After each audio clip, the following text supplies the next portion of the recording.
Hi, chat. Um, so today we're going to be doing Warframe again, with the lovely Kira. I'm excited. My name again is unknown. She, her pronouns currently today. I'm very, very excited. Um, I'm going to be fully frank. I'm not going to probably remember everything that happened in the last stream because I have pretty bad memory issues, but I'm very excited to keep trying to learn this game. I find this game a lot of fun. And yeah, and I hope everyone's doing well in chat today. Happy Thursday. It's nearly Friday. We love when it's nearly Friday. It's the day that is edging its way towards that. Um and welcome in everyone. Um and yeah, we're gonna just get started soon.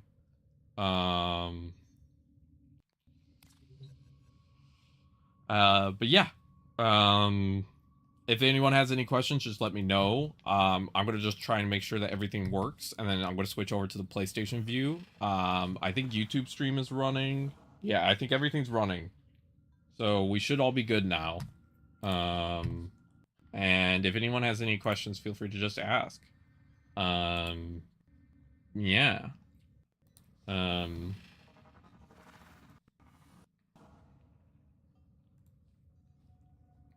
Balls. Oh, okay. All right, I finished my intro. Okay, I'm back too, for sure. All right, awesome. Okay, and I've seen that Discord and Fuji are working, and since we're in your server today for stream chat, I won't have to stress about switching it at any point, so that's good. Yep. All Okay, right. okay. Okay, so let's so you've been playing Mag. Why don't we'll go love through the Mag. whole process. And I'll just like walk through what I would do if I was in your shoes to make a build or like figure out how I'd want to play Mag. I feel like that's probably going to be the most, the easiest way to do it step by step. Okay. But I wanted to check really before we get started today on pronouns for today. Still he, him, or She, her today. she, her, or she, her today? Okay. You might notice All right. a lot of people point this out. The way I like interact with people shifts a little bit. I've been told that I'm a more crass when I'm feeling masculine. I don't know personally. I don't pay attention to that type of thing, but yeah, today's she, her, so you might notice a little bit of difference in how I talk. Sure. I'll let you know if I do notice a difference. Although I think that with a limited sort of exposure, like we've only really had a lot of longer talks like twice before this. I might not be able to pick up on everything that someone else might, but I'm sure if I do notice something, I'll let you know. Also, though, when you're saying that, I think there might just be some sort of inherent like masculine people are more crass kind of thing going on. Maybe, but I don't Maybe. know for sure. I don't know either, because I'm the only gender fluid piece, and I not to get too deep into it, but like we have some trauma related to like men, and I think men are wonderful, Yeah. but like sometimes I struggle with in public with guys. When I'm feeling masculine, I don't have as much difficulty, but when I'm feeling feminine, it's much more difficult, and I still can't figure that out. Yeah. Um, Also, this Mag Corpo skin, I have literally been Oh, yeah. drooling over this one, and I have enough plat for it, but I don't want to like. And you said save my plat, and so I don't know if I'm. Yeah. It's just so cool. I'm struggling with the shiny. Uh, yeah. So with your starting plat, you want to just to make it the easiest on you, because one of the harder things to get in the game is weapon slots Oh, and okay. Warframe slots. So you kind of want to buy those with the free plat. But I don't have a problem giving you some a cosmetic here. That's not a big deal. Let me see. Let me pull it up. Oh, and then chat, I'm going to be switching over to the PlayStation view, so again, I won't be able to change stuff immediately for stream, but if there's any issues, it's best to tell me and Kira now, because then if you tell us now, we can fix it before we're in the middle of a mission or we're like deep Right. in brain thoughts. So if there's anything that you're like, this need fix, please just let us know. Welcome in, wonderful. Okay. The Corpa skin you were talking about? Yeah, the Mag Corpora. It's also an artist made one, according to this. Is that correct? It's a It Tenogen. is an artist made one. Yeah, Tenogen. Tenogen is with actual physical dollars. So, where are you seeing the platinum cost? I would love to buy this with platinum. According to this, it's 165 platinum. Huh. That's what it says on my I'm gonna take a screen. look on your site. Because I have 390 from the initial dump, and it's showing me 165 for the skin. Also, the head beats are so cool. Yeah, I think PlayStation is all virtual currencies. I've never seen PlayStation 6 Oh. show the actual cost until um Oh yeah, okay, I see. Dang. That would be nice. I would love to have that that for plat. Oh my gosh. It's also like twice the price on PC because like 165 is like less than a $5 pack. Oh, really? Yeah. Oh, it's But Skype is saying that that's why a console has the unique little flag that says it only will. So if I had a crossplay account and I bought a Tenogen skin, it wouldn't show on my PC account because of the special like PC console rules. right. Yeah. Okay. Okay. I'm picking up on that. Okay. Um the other thing I realized while we're sitting here, Kira, is I think there's a chance that I do eventually want to um I do eventually want to get more Warframes, but what I'm realizing is I think I'm not at the knowledge level yet to yet move past my first frame. Like I don't have enough knowledge yet where I'm like, "Oh, I know what's going on enough to like start learning new abilities," if that makes sense. Yeah, I mean, it's only a set of four abilities, so it's not really that big of a jump from frame to frame. Is there any like particular playstyle that you like? That's the thing. I haven't figured that out yet. Um Yeah. uh Or how about is there a particular aspect that you've been enjoying that Mag does right now? I like that Mag automatically picks stuff up. I like that she feels, how do I put it? She feels very disability friendly. Like, I feel like I can just play her and the game isn't asking me to do extra inputs yet, if that makes sense. Like, it's been really nice because of that. Hmm. You know, another one might be Valkyr because that one's kind of like an unkillable kind of thing. I don't know. A lot of people have said that Valkyr is good for them, although it's a little bit more melee oriented. Okay. But we'll go through. We'll take a look, and you can check out different ones as time goes on. And if you want, I've offered this to other people, and I'm offering it to you as well. But if you figure out one that you're like, wow, this would be really fun to play, I don't have a problem purchasing it off the market for you. Oh, thank you so much. Yeah, I because I yeah. yeah I do the player economy stuff, so like it's not like it's no skin off my back. It's just platinum. Um, so it's not a huge deal at all. But we'll go through and once you're like, oh man, this is the one, we can go through with that. Okay, cool. And how do okay.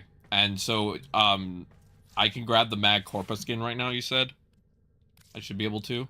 Yeah. You know what? You should actually, if it's platinum and it's like way cheaper on your side, you should definitely do it. Yeah. 165, and if I have 390 now from the starter.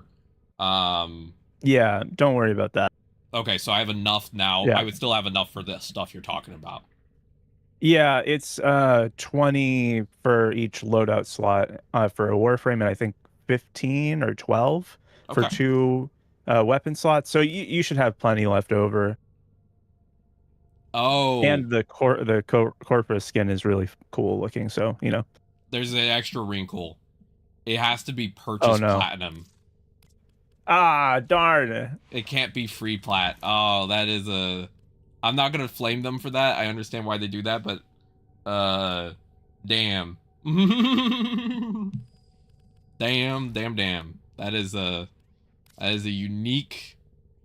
It is funny to give someone free platinum and then be like, you can't use it for that. But I'm not gonna flame the Yeah, studio for doing that. It yeah. is a little funny though. You gotta admit that is a little It funny. is. It is. It is. I mean, like, to be fair, it's like the player made stuff, you know? The Yeah, money no, actually 100%. goes back to the people who make them and all that other stuff. That's But part of the yeah, reason I'm it's not kind of flaming them. silly. Yeah, it's just funny that you don't know that till you click the purchase button and then it's like,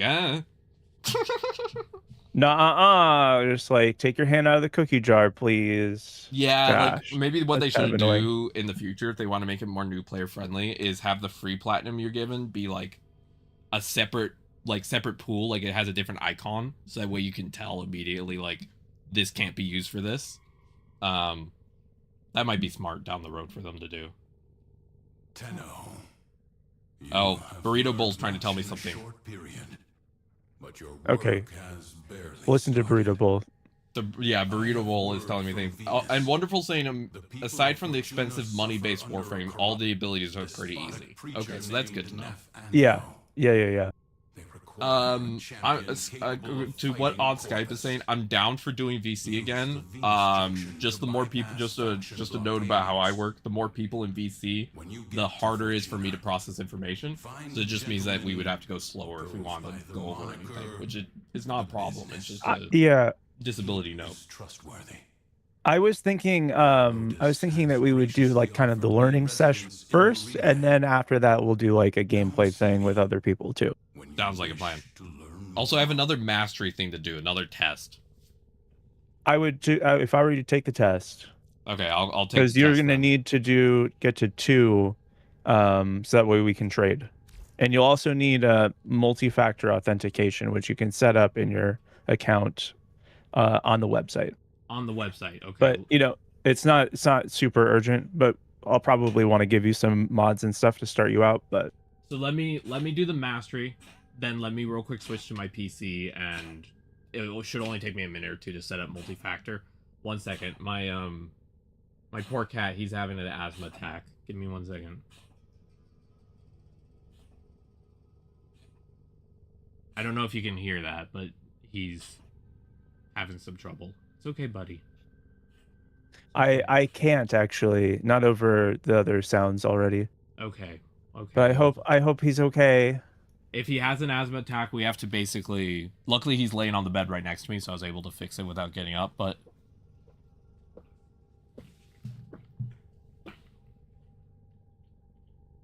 okay, actually, okay. Okay. I apologize, Kira, but Yeah, no worries. I I'm had here. to. Take You have your to time. manually press his sides to get his asthma to subside, or else he keeps. Or else he has issues for longer. But the problem with pressing his sides is sometimes it causes him to throw up, so I have to go fix that. Okay, no worries. I'm here. It's cool. I'll just be hanging out. Yeah. Just 1 second, everyone. My cat is disabled like me, and he needs my help. I'll be back in just a moment. I'm gonna leave everything unmuted so everyone can hear you. Okay. All right. Yep. Like I said, I'll be here.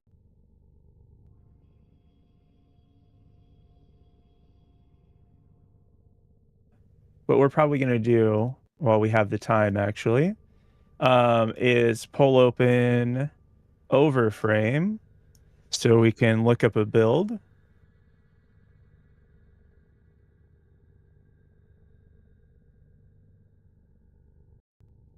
Diva's asking me how my day has been, and I'm saying it's new. It's just early in the morning for me. I actually just woke up probably like an hour-ish ago. Um, earlier this morning, my partner was going around doing their daily stuff, their morning stuff, and like for whatever reason, I don't know why they were coughing from something. Maybe they like swallowed water wrong or whatever. But they were like the loudest coughs I've ever heard. They were just like fully like yelling into the cough, just oh, like super fucking loud. Oh my gosh, it was so funny. I like had to wake up. I like woke up halfway, 2 hours early, and I texted him like, "Can you stop yelling downstairs?"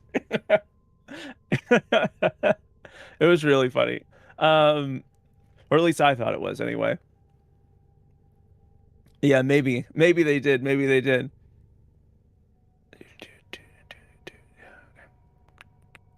Yeah. Getting asked about the Imps Pass. That's just a VIP thing, kind of. We're gonna do.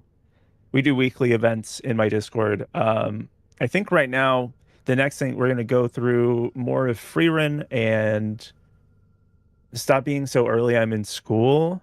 I can't help it. Ditch. Like, I'm just kidding. Don't ditch school. Don't ditch school. Um, don't ditch school. It's okay. Everything's fine. I'll post a clip later so that way everyone can keep their streaks. No big deal. So that everyone can keep stroking. All right, so let's open up Overframe for really quick. And it's been a while since I did Mag. Mag was my starter frame too, actually. So it's kind of like going back to basics a little bit. Okay. Mini guide. Here's another one of the big things about this is you kind of want to pick Hi. which patch. Hello, welcome back. Okay. Let me do the multi-factor authentication first, real quick, since I'm currently on PC. Okay. I might as well. So essentially, if anyone in chat's wondering, my cat has asthma, but he also, like his mom, has jaw issues. So he has issues with eating, and the way he eats is kind of like a chicken. He basically grabs the food and just throws it in his mouth, and if he forgets to chew, some of it can get lodged a little bit. It's an irritant, and then he basically starts to have issues, and that's essentially what happens. And then he gets the asthma attack, and then it has a whole spiral. So Yeah, that sounds awful. yeah, he's on steroids for it, and luckily he's doing a lot better now that he's on steroids, but he still has bad days, and today was a bad day. Yeah. And, so I appreciate your patience. Yeah, no worries. Yeah. He's my number one priority in life outside of my partner. And so if he has an issue, then I gotta go fix it first. It doesn't matter, That's kind of how I approach it. Relatable. Yeah. Yeah. I'm looking at a early build for Mag. Like this one's labeled extreme budget, but like it has stuff that you're not going to even encounter for like the next 40 hours of gameplay. Like what? How is this for beginners? This doesn't make any sense. I don't know. Also, I don't know. how do I turn on multi-factor authentication? I'm in account management and I do not see it as an option. Let me pull it up. Yeah. I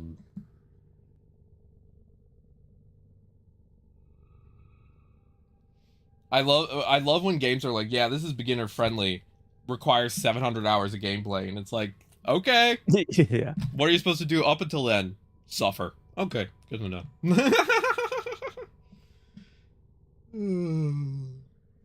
It should be the Tenno Guard 2-factor. Tenno Guard. Yeah, in the account management page, it should be there. Tenno Guard. For you on the right-hand side. User information, platinum, Regal Aya, change data permissions. That's what I have. Okay.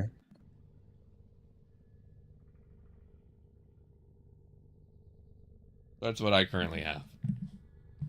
For me, it's above that section, but I don't know what you're seeing on your side.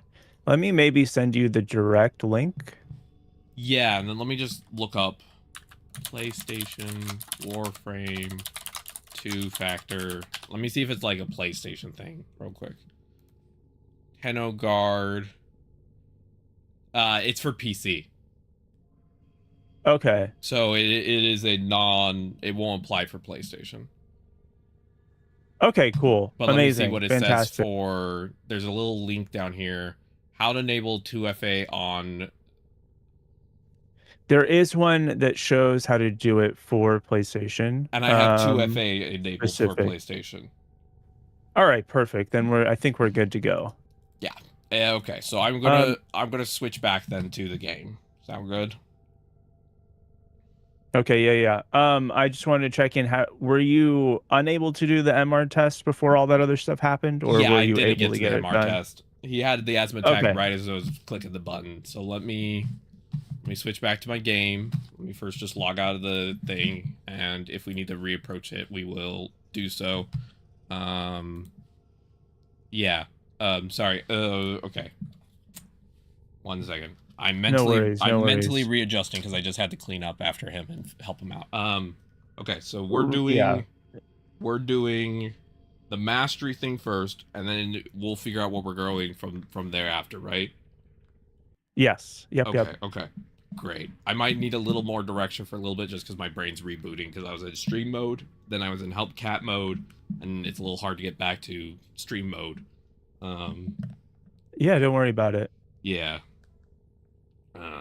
Autism. The mastery test is going to have its own instructions for you, and then we're going to just talk mods for a little bit. I'm looking up where to get all the stuff that we're going to grab. All right, awesome.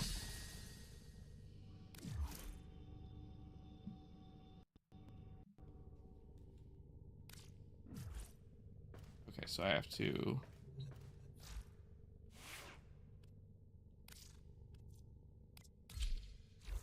Well put together, operator. Now get out there and Cut down the... and make the Lotus proud. Alright, I'm gonna leave squad.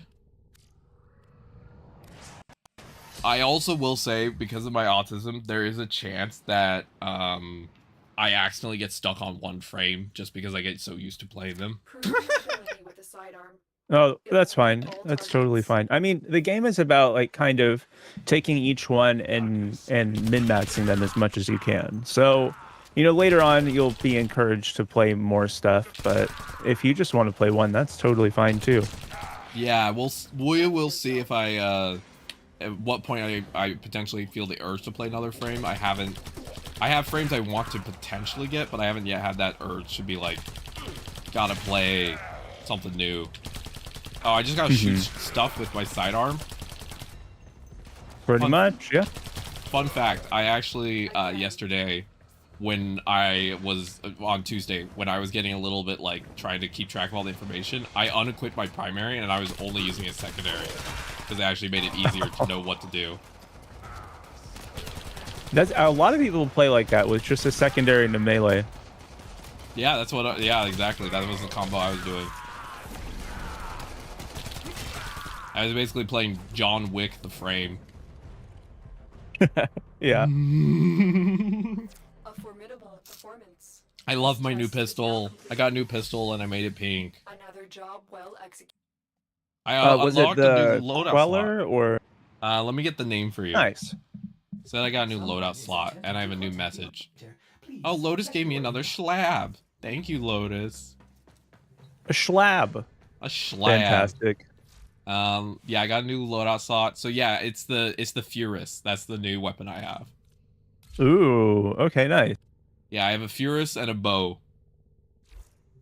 All right, I can rejoin you now, right? Wait, it says I can. Oh, I can do Master Rank up again in 22 hours. Okay. Yeah. Okay. You can only do one per day. They used to have it where, you could only. There's like a pass fail thing where if you failed it, then you had to wait a day. Oh damn. But nowadays you can just retake the test until you pass. Okay. Oh, I also have enough to start building a clan key. Okay, cool. Yeah, awesome. 12 hours and I'll have a clan key. We can just go to the dojo really quick. It might boop you out and then I'll pull you in by inviting you from there. Okay. But this is where we'll do our trading and everything anyway, so might as well head over there. All right, and I got a new primary because of that I started building yesterday. Cool. Which one is that one? I got the Burst On. Oh, nice. Yeah, Burst One's pretty good. Hell yeah.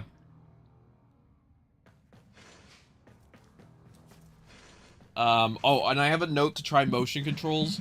I'm going to at some point in this stream do a sit down with settings, but I'm not there mentally yet. That's on the list though, is to go through all the settings. Got it.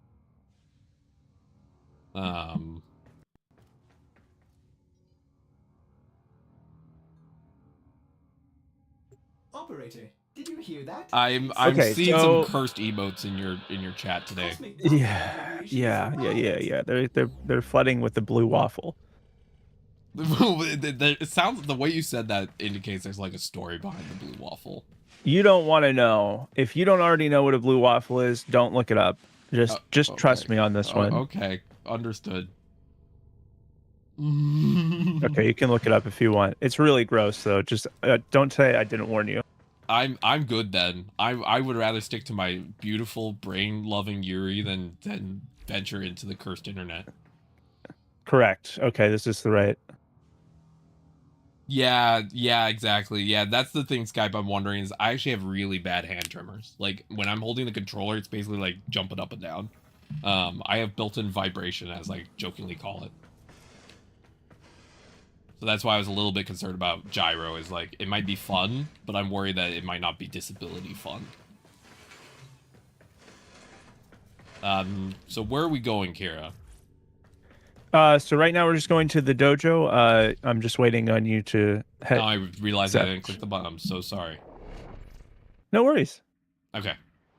Like I said, it might not like fully let you in this time. I might have to invite you from inside the dojo. I forget exactly how it works. I'm staring at a very MS Paint welcome to the clubhouse sign, so I think I'm here. Yep. Oh yeah. This is the most mid 2000s. I'm using MS Paint to do graphics, and I love it. Yeah. We don't really have a lot of options for text.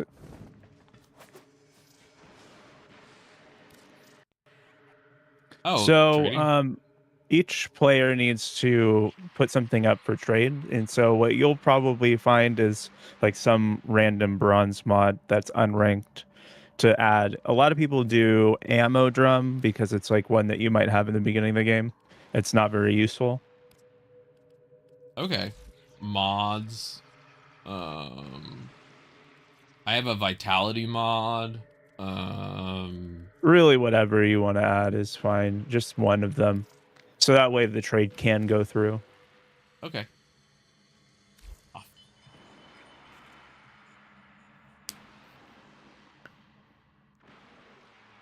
Hey, no, it's okay, Skype. It's not offensive if you were purposely shaken to try and like see what it'd be like for me. Like that's just disability testing. You're okay. Don't worry. That's not offensive. You're more than okay.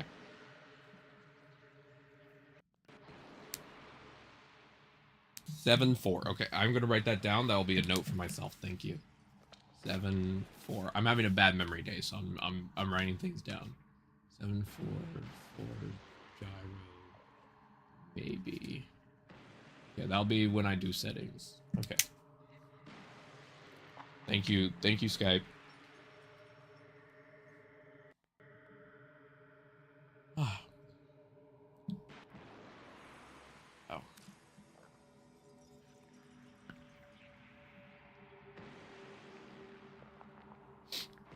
How's the weather been in your area, Kira? Oh, it's been all right. It's heating up over here now. Which, you know, it's fine. I live in the Bay Area, so it's like Same. at a certain point, you know, it just stops being cold for the next 9 months. Yeah. I live in the Bay Area too. Oh wow, nice. Maybe Yeah. we know each other IRL. What side of the Bay Area? Probably not, I don't but want to hey. dox you. Like what? Just what? South. South? East. Yep. Okay, yeah. Yeah. Oh, thank you. Oh, wow. These are so many cool mods. Okay. Yeah, I'm just giving you the unranked ones except for corrosive projection, but because part of it is, you know, getting the endo and ranking them up over time, but just having those ones are going to make it feel a little bit smoother. And then as you know, get more of the resources, you'll be able to power them up yourself.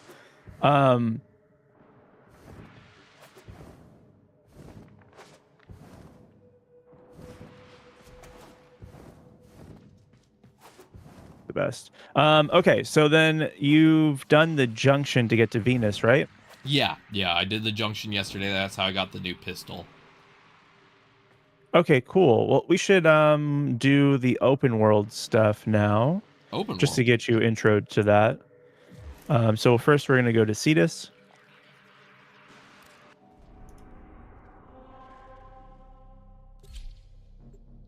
Okay. Ooh, a potato. I love potatoes. Fun fact, most of my diet is potatoes. I usually have hash browns Potatoes for are breakfast. so solid. They are. Fun fact, actually, potatoes are a really well-rounded food. They have a lot of starches and fibers and a lot of things. They're actually one of the most like nutrient-heavy vegetables. I've heard that if you were to have a diet of only potatoes, you could like potentially live for 4-ish years before nutrient deficiency set in, and it'd be from protein, I think. Yep. And as someone who is vegan, except for cheese for pizza, because fuck vegan cheese on pizza. I mean, sorry. Like, I'll be honest, I like the morals of veganism, but every so often you need to understand, it's like it does exist, right? Yeah, and I'm But vegan due to allergies. Actually, fun fact, I'm allergic to beef and pork. oh, I think you did mention this last time. This is sounding really familiar. Yeah, yeah. Cheese on pizza is important, though.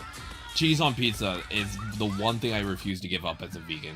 It is the one time that I'm like, I'm sorry, I'm no longer vegan. I need my cheese on my pizza.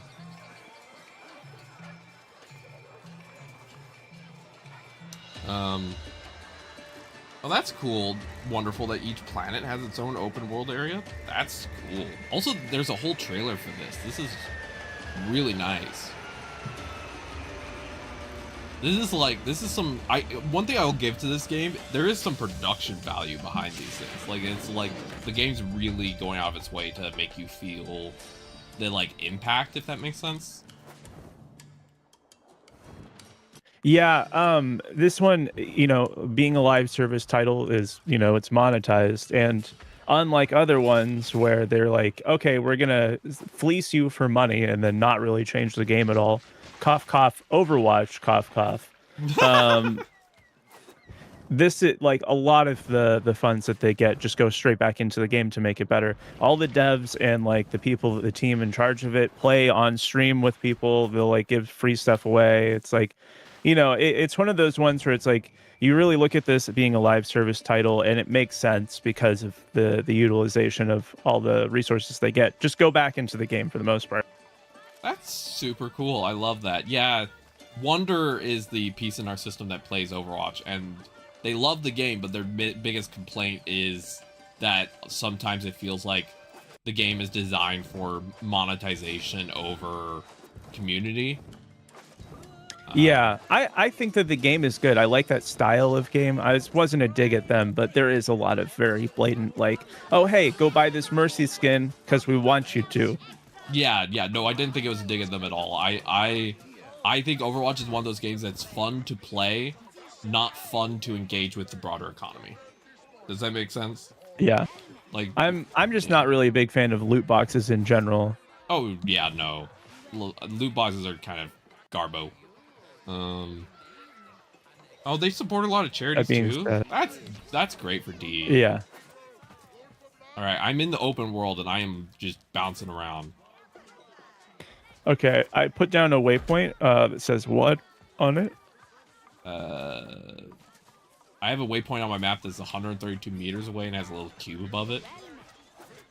It's not that one. It's a different one. I don't know why that's highlighted. Let's see. I'm gonna load up a bounty, and it will have you vote on it, and then it should give you a better waypoint now after that. Overwatch does have sometimes a weird community, but I think it's because Overwatch is, how do I explain it? Overwatch, it has kind of encouraged his community to be factional, if that makes sense. Like, everyone's very, like, big about, this is my main, this is my character. That's at least what I've heard, and I think that sometimes makes people a little less able to connect. Okay. I mean, Reclaimed. that's kind of familiar with TF2 coming out of that because you were encouraged to main a character, right? Because in that one, without like a ever expanding cast, you pick the one of the 9 that you vibe with the most and get better against like specific matchups. But with a game like a hero shooter where they're just always like every 3 months releasing a new hero, that's not really like something that's very valuable. You should be able to play more than one character. You should be able to, do all that other stuff. So it's kind of Yeah. it's kind of like at odds with the game itself to be like really rigidly, this is my character. Yeah, that makes sense. Is the one you're playing the like wolf girl? Yes. Yeah, I heard about that one. I'm right here now. I caught up. All right, we just got to walk into the.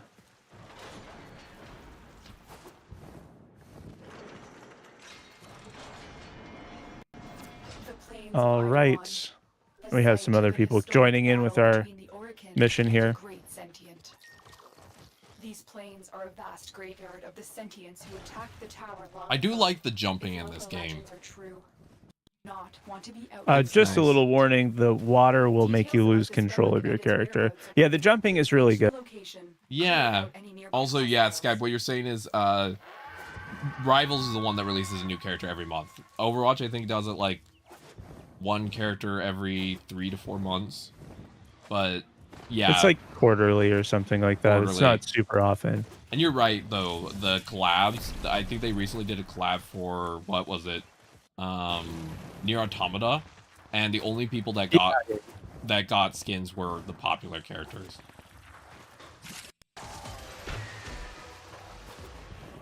You captured the location. Do not let them retake it. Oh, that's cool. Wonderful from my one of my chats is saying that there's not any real frame that is like a letdown. That's good to know. I agree. Yeah, there isn't. They're all kind of useful in their own ways.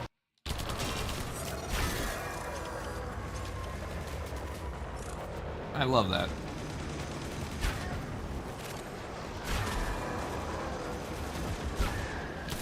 Yeah, and also Rivals has the benefit that like they're a studio from China, so for them their labor laws are different, so they're able to like work more than like American studio could. So they're able to make a lot more characters because like the people there are probably not getting as many vacations as they should, to be blunt. If you ever wonder why certain games get like a ton of content sometimes, it might be because they're from a country where it's a little easier to like tell the employees suck it up and make a lot more content. You know? True. Yeah.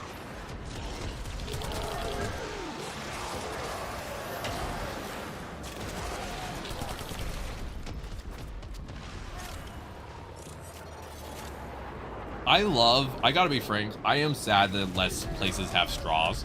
I don't mind paper straws, but for me, since I have hand tremor, straws are actually a really big deal accessibility wise. Yeah, I'm not a fan of paper straws personally. I don't know why we decided to do, hey, this is the plastic we're going to care about, like out of all the other plastic that exists. Oh, 100%. I mean, it's part of the like it's part of the like eco washing that often occurs. What is it called? Greenwashing? Yeah, greenwashing, that's right. Yeah, it's the whole thing that occurred in the late 90s where there was a move of responsibility for environmental issues from corporations to individuals, so that way corporations could basically just blame us for not being more eco-friendly when it's really not our fault as individuals. That's it. The drone is under our control. Yeah, it's kind of interesting how like Coca-Cola got out of that, even though they're like the #1 polluter on the planet. Yep.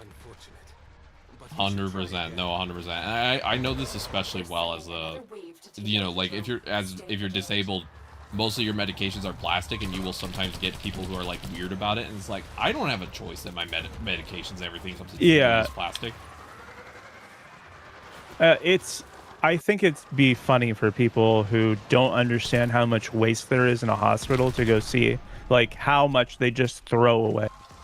Oh, 100%. It gets a little wild how much extra just crap there is all over the place. Oh yeah, same with federal waste.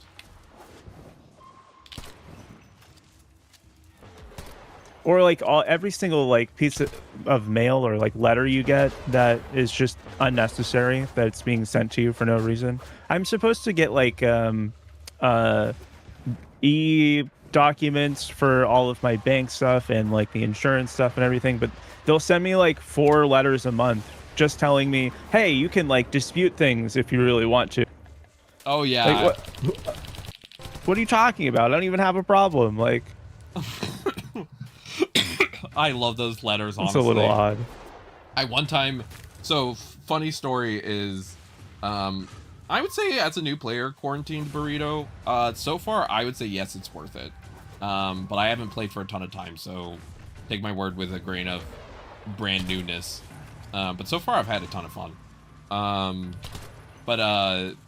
For example, I'm on public benefits, and they always send you the letters about you needing to do your renewal like one day before you have to do it, and the email and the letter says it was like sent like a month before, and you're like, how did this take a month to go like 2 inches across the Bay Area, you know? Right, yeah. It's a little odd. And then also, yeah, for the worth it, it's free, so there's really no reason to not try it.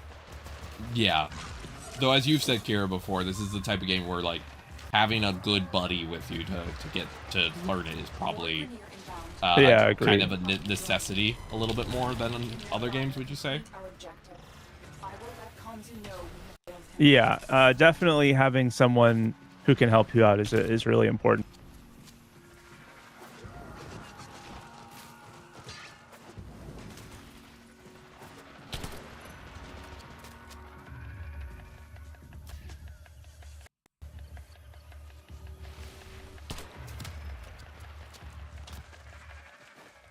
It is so funny to me. I'm laughing at the fact that you are the first VTuber I've ever worked with who also lives in my local area, and it's kind of messing with my brain a little bit in a funny way.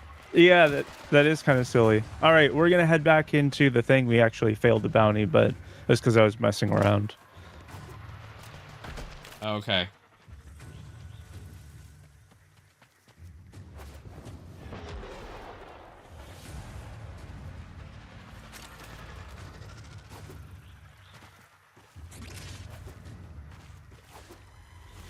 Oh no, I'm stuck in okay. I got stuck in an endless cycle in the water for a second. That's fine. If you, I don't know what the button the map is for you, but if you long press the map button, you should be able to teleport kind of close by here by pressing one of the teleport pads on the map. Okay. Let's see. I think I did it correctly.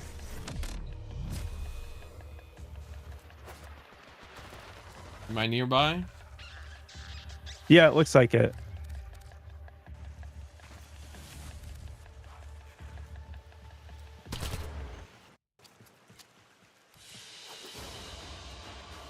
Did you get pulled out, or are you still in the thing? Yeah, I got mission completion, and I got pulled out. Hey, I'm bag rank 24. Cool.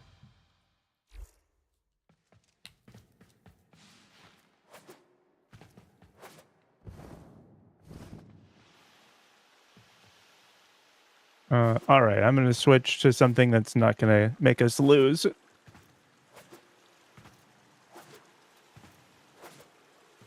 So why don't you switch your invite settings to friends only so we don't get filled with random. Oh, okay. That's what that button is. Okay, I did that. I didn't know. I fixed it. Okay, no problem. Amazing. I didn't know that was set that way. No, it's all right. Skype is wondering if it's all right to join the squad, if not the VC for now.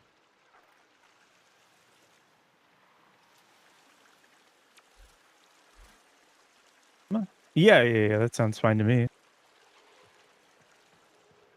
We might have to reform the party unless you want to invite or... I think I could invite someone. I think I added. Oh, I didn't add Skype as a friend. But I think That's okay. I think we're good now, right? Recent players should also work. Okay, cool.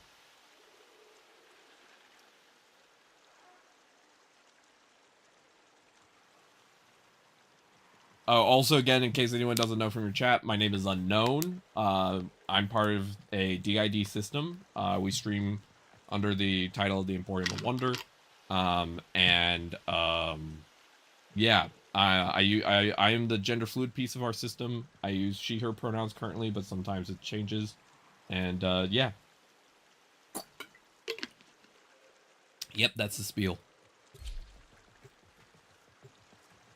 I realized I didn't do a spiel yesterday, so people might not have known who was talking. Again, telling me an important Orican relic is being unearthed by the Grineer. The Oh, that's would fair. like this relic back. Okay, we're gonna get this relic. Happy. Will you oblige? Okay.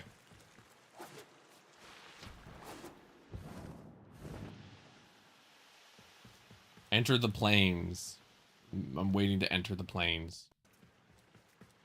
Yeah, we're waiting for Spike to get here. All right.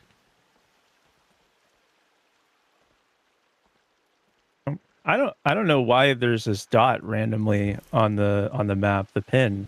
I have the one with the box over here too.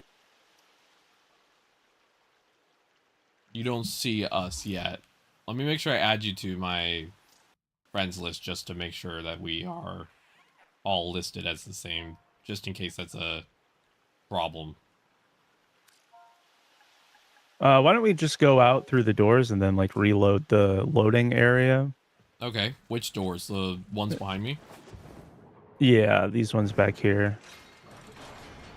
All This right. game has a lovable amount of jank. So if we go kind of walk into here and then we just run back and it should reset it. I believe according to the question from Quarantine Burrito, you can pick from 1 of 3 frames in the beginning, and then I think from there you can get more down the road, but I have not gotten to that point yet. Yeah, the way it works essentially is that you're going to be you need to like uncover the parts. So there's regular ones and then there's prime parts. The regular ones you'll find in like missions and connected to different things that you can do and different objectives. But the prime parts only come from something called relics, which is Warframe's version of a loot box, kind of. You don't have to pay money for them, but you do have to complete a mission and you have a chance at getting a certain things. So, they'll come with a bunch of different options, like maybe a Forma blueprint and like 5 other prime parts that all have a chance to drop. So, you might not get the exact prime part that you want in that moment, but you do still get something else that's valuable. And that's the difference. The prime parts come from relics and the regular parts come from missions.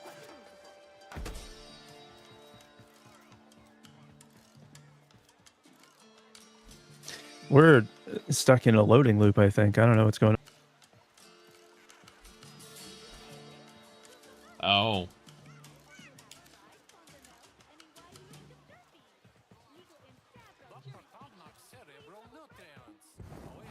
Let me try going back through the door.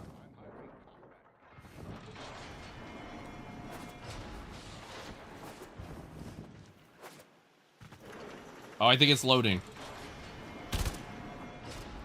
Details about this relic and its whereabouts are scarce. I need you to do some digging. Scans indicate the Grineer have a hidden supply Is everyone here? at this waypoint. I mean, I'm in it, but I don't see anyone else. Buggy. This is actually an unusual bug. I mean, yes, it does happen occasionally, but probably all we have to do is drop party and then restart it. Okay, so should I go back to... I'm going to abort the mission, okay? Are you in it right now? Yeah. But I don't see anyone Okay, else. I'll just go into the squad. It's not a big deal.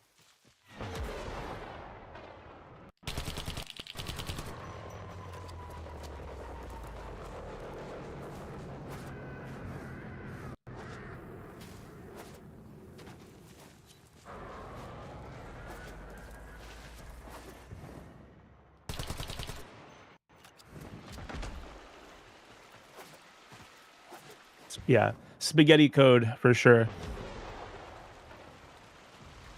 All right. Ooh, the caches. Okay, so the caches are these orange things right here. Marked one for you. And then there's another one down here. Is that one of them right down there?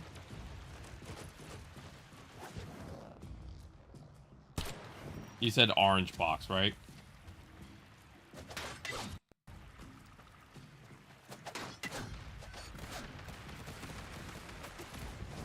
Here, if you just follow me and we can get over to it.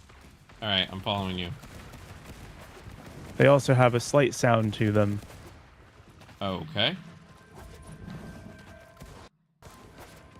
Well, yeah, I would imagine a 13-year-old game has quite a bit of, like, just lovable oddities, you know?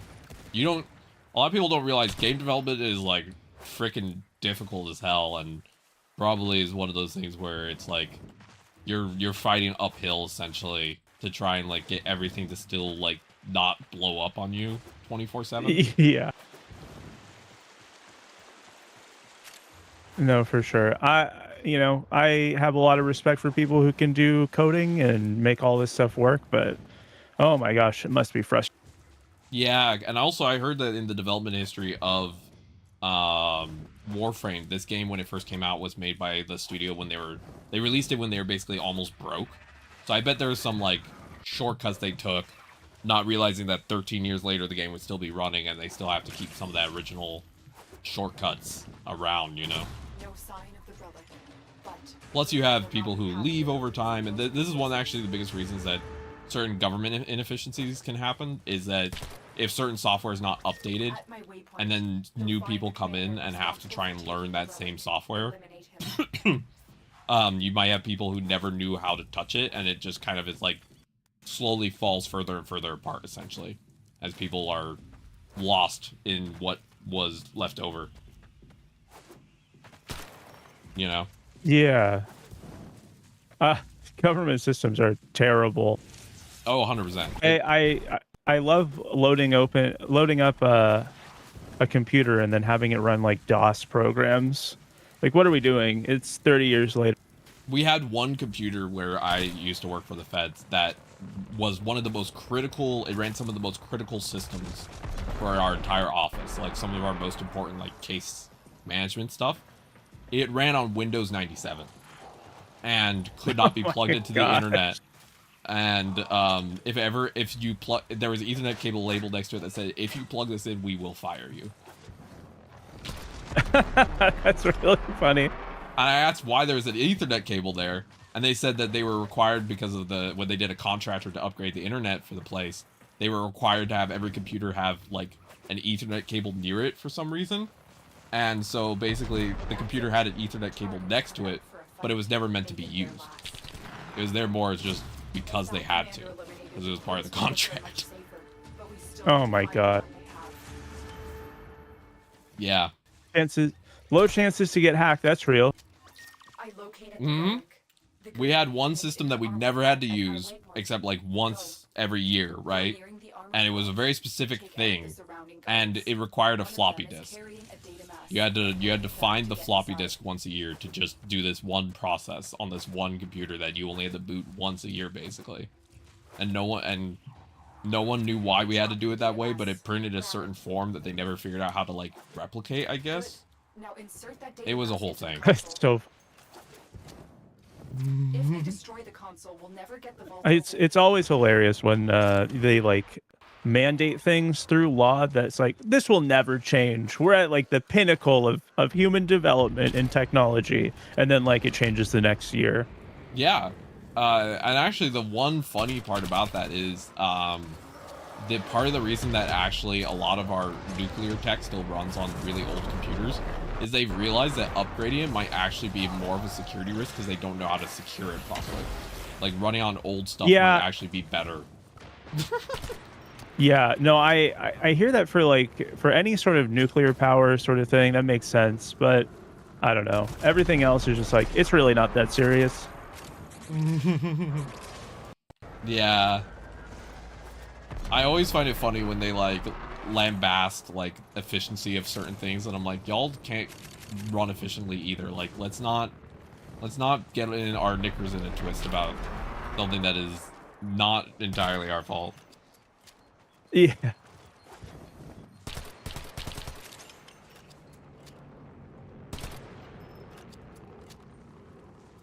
Yeah, like fun fact, our tip is I use my girlfriend's PC, right, for streaming. And there's a certain way I have to plug in a certain cable that helps run most of my streaming stuff. And if I don't do it in a weird way, it just won't work. And I don't know why it works like that, but I've just basically accepted that like I have to do it. And it's just an archaic, like, the computer demands this weird ritual. Either way, I'm happy. Bounty paid.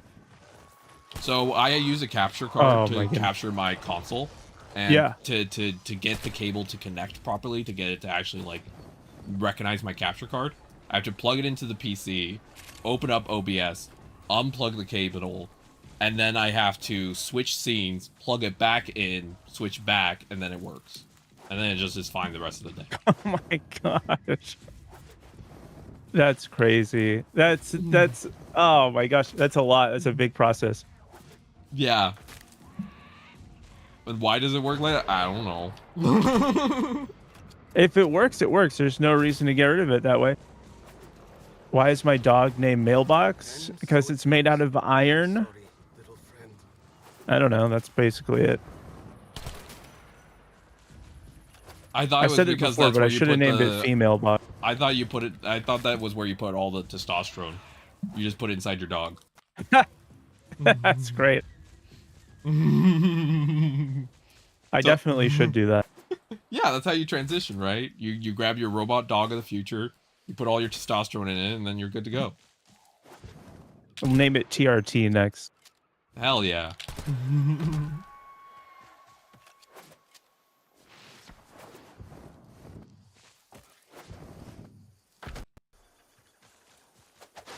I always thought it was funny how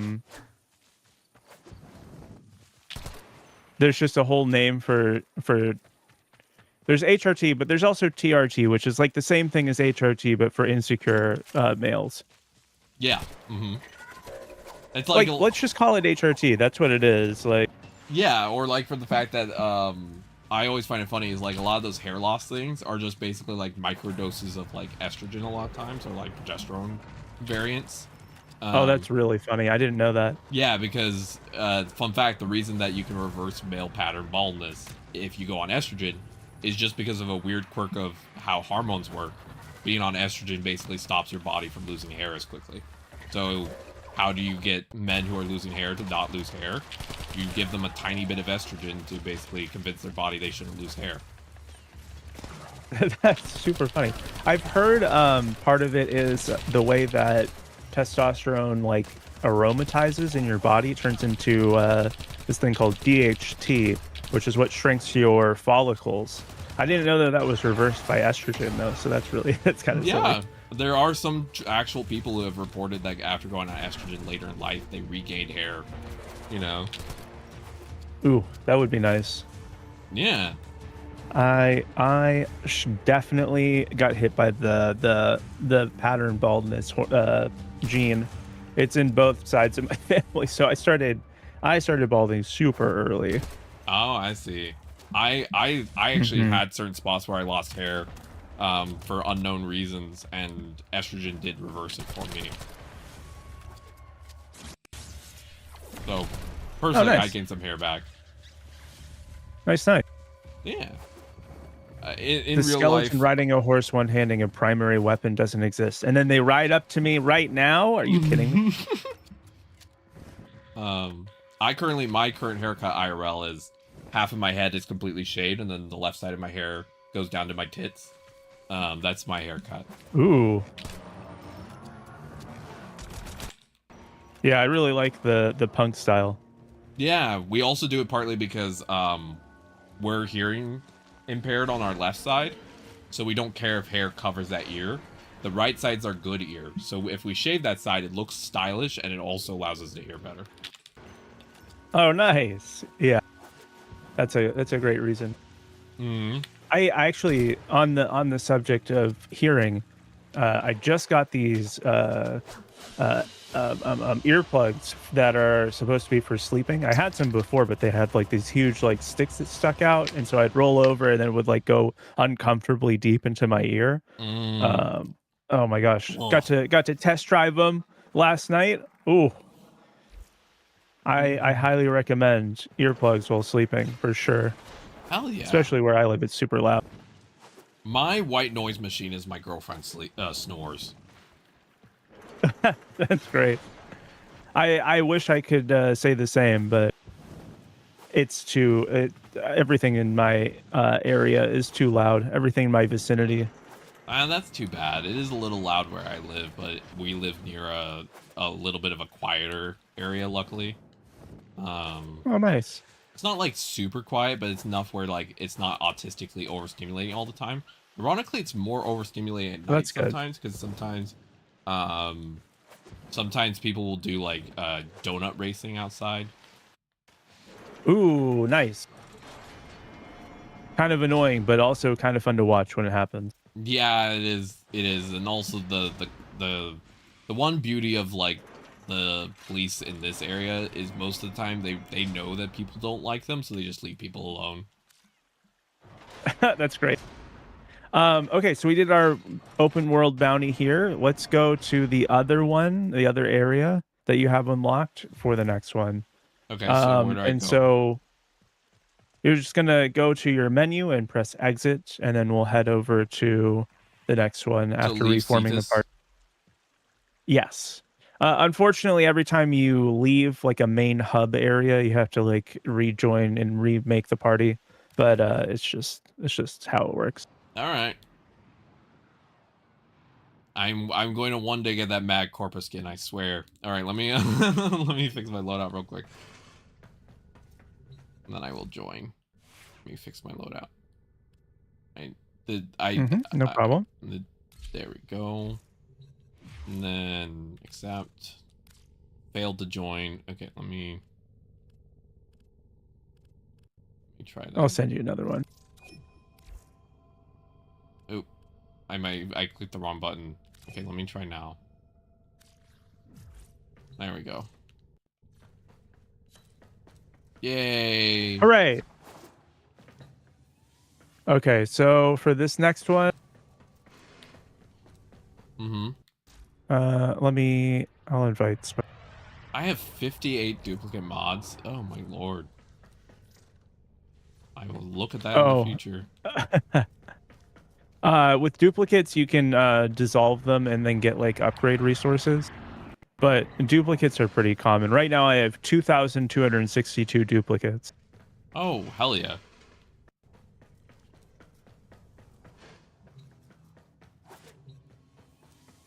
All right, so on Venus, we have the E-gate to do to get to Fortuna. And then after that, well, Fortuna is the next open world area, the next hub. Okay, let's see. So you said oh, you already clicked it. Great. All I have to do is see. Yep. There we go. Did you have anyone that might want to join us since we still have one slot left? Hey, Jess. Jess, if you're here, do you want to play Warframe today? I saw Jess earlier. So, if Jess wants to play today, I saw Jess as well. Yeah. If Jess wants to play, I'm down to have Jess join us. Yep. They're telling me to oil up, chat. The TikTokers are telling me to oil up. I don't know what that's supposed to mean. Well, we gotta lube up our frames. I'm moisturized already, okay? Like, what are you talking about? Are you like are you like a girly who does like a full moisturization routine? I'm too lazy, but I would if I wasn't. I that makes sense. I've been doing Vanity Cream every morning and night since I was 15. People tell me I have extremely soft skin. Partly because of a joint condition, actually. One of the joint conditions I have gives you softer skin. Oh, wow. I didn't know that. That was like a thing. Yeah. A joint condition, huh? Yeah, Ehlers-Danlos can actually give you really, like, soft, kind of rubbery-like skin. Is it because you have extra collagen or something? Yeah, I think it's related to that. Huh. Interesting. I guess that makes sense, but I never thought that would be a thing. Yep, my skin stretches. That's cool. I can actually just grab my skin, like, pull stretches. it. And I can pull it away from my body, actually, in certain spots. Oh my gosh. That's... oh. Yep. I have a friend who's, like, who loves stimming. They're, like, really, you know, autistic like me. And they always say that my skin is the best stim because they're like, it just feels so weird. And I'm like, thank you for labeling my skin as weird. I deeply appreciate that. Well, thank you for that. But yeah, like if I grab in particular, if I grab the skin near my ribs, I can actually like just pull it a good couple inches away from my body. So, yeah, that's the special world I live in.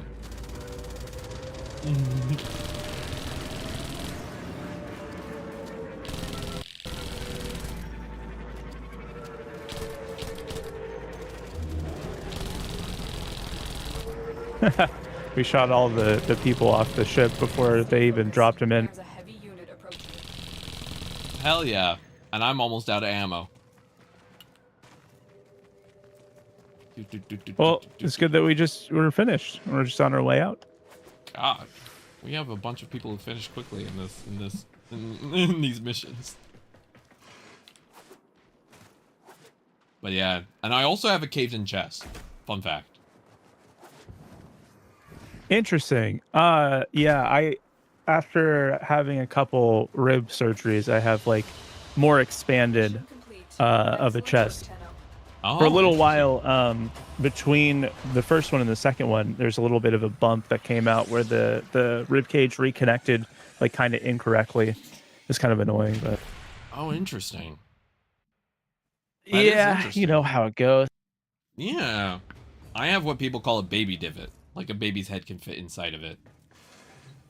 Oh shoot, is that like where your solar plexus is, like right below the rib cage? Yeah, it's right that area. It's basically just completely caved in. Oh my goodness. Mm-hmm. It is very comfy for babies though. I bet. All right, cool. So Fortuna has a cool song. So if you're listening to music or anything like that, just be prepared. There's some music that's gonna happen. All right, I'm gonna crank up my volume a little bit for a second. Then I have my volume a little low so that way I can better hear you. But I'm gonna turn it up for a second. I might not be able to hear you as well. But yeah, part of the reason that people can't tell how big my boobs are is because of my divot in my chest. Oh no.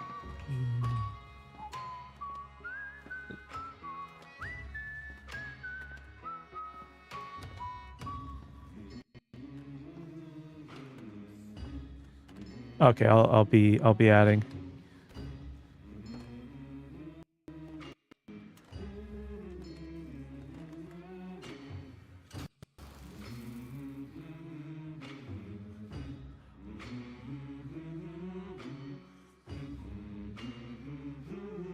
I like the humming. It's very like 19th century railroad track song energy.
Oh, debt internment colony. Yes. Yep. Oh yeah. Welcome to the future. Yep. Fortune is really cool. You notice this person right here standing in front of you with Yeah. the human arms, with the robot head. Yeah, so they have to sell, or they, well, not sell. They have to like rent body parts essentially in order to survive here and do the work that they're required to do, because the corpus, being like super hyper capitalist, forces them to pay for their own existence, and then also won't outright sell them or equip them with the stuff that they need to survive. So you can, if you don't, if have the right output, they can like repossess your bodily organs after giving them to you and forcing you to use. I mean, isn't that already kind of what happens with certain like renting of certain medical, durable medical equipment? It is. Yeah. Yes, that is a real thing that happens, and this is before we got those news stories. This was created in the game. Oh damn. Also, someone mentioned that the one of the people here, Ticker, is trans. Yes, Ticker. We can go. Well, what's over? Ticker's over here. Wait, where did you go? I'm down here. I see you. Okay, yeah.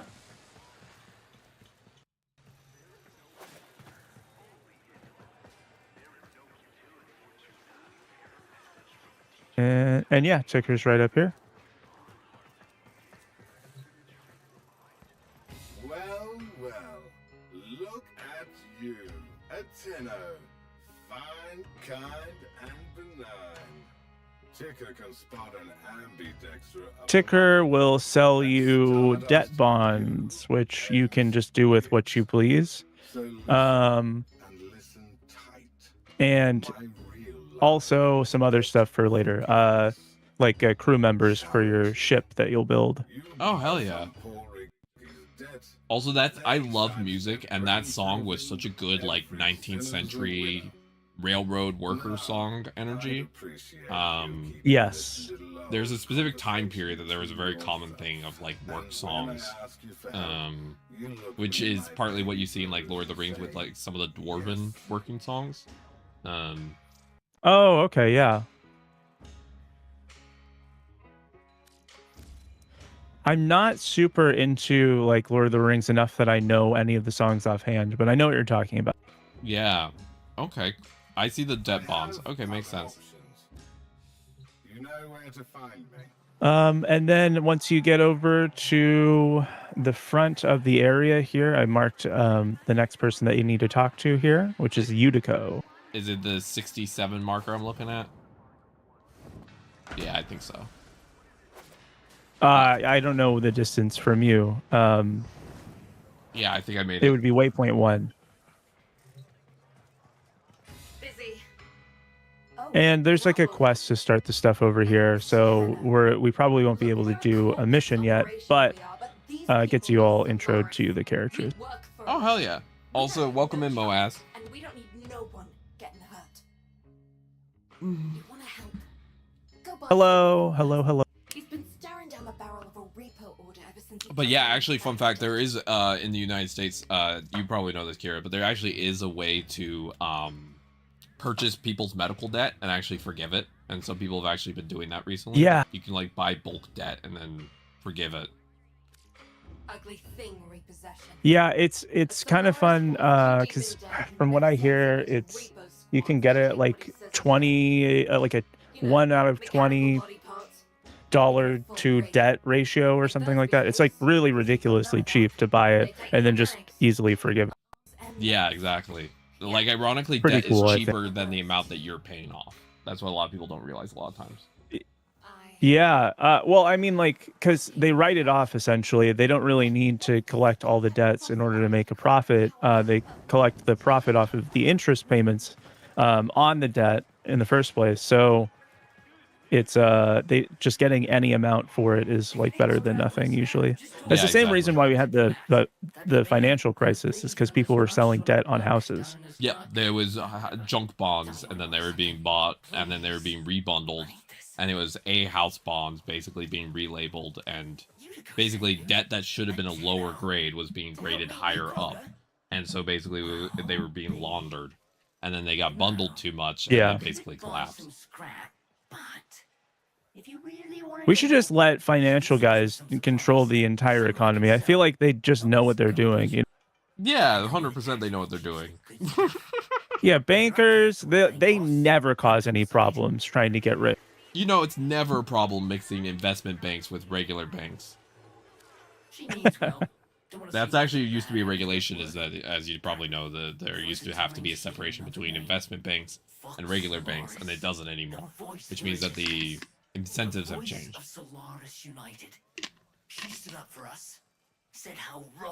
The whole thing. I don't know that I was super aware of the fact that has been changed. I guess maybe in my mind it was like there wasn't really ever a difference between the two of them. It always felt like really kind of messy, the whole thing. Yeah, if I remember correctly, it was correct me if I'm wrong. I have bad memory issues, and I'm not someone who's really great with history, but I think it was the Dodd-Frank Act that got repealed, and it was the one that basically required certain separations. Oh my goodness. Okay. But that's why everyone was yelling about that one.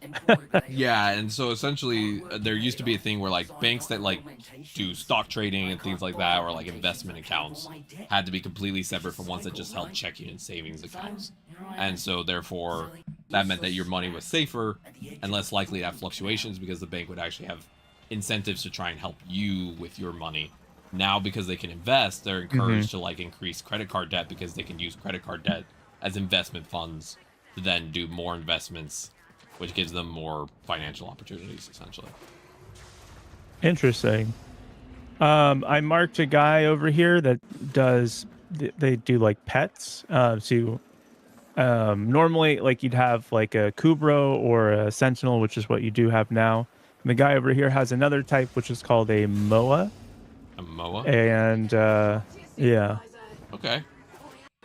I don't know which marker it is. You might not have access to the person. It's the one with the number 1. They just have boxes on my screen. They don't have numbers. Really? Interesting.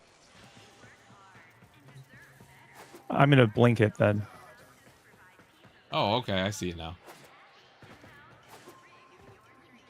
Also, Jess was mentioning that one of the VAs for one of these characters is someone they follow. Yeah, I can't talk to them right now. I have to finish a quest, it says. Outside. Okay.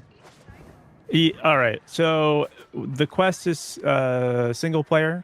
I don't mind waiting for you while you do the quest if you want to try it. It is kind of hard a little bit.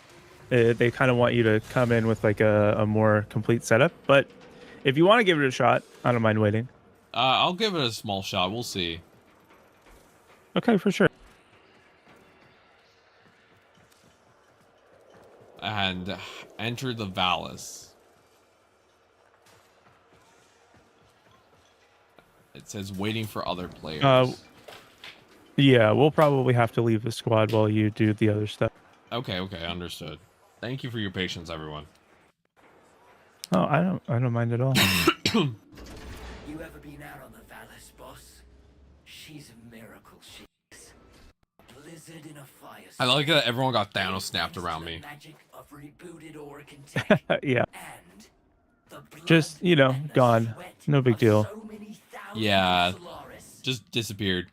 Actually, one of the things I'm really excited for is the band The Gorillas are releasing the new album, The Mountain.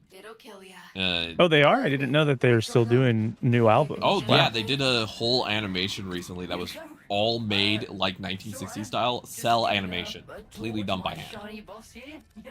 That's so cool. Yeah, they said they wanted to honor artistic vision, and they also wanted to make something that showed that AI could never match human talent.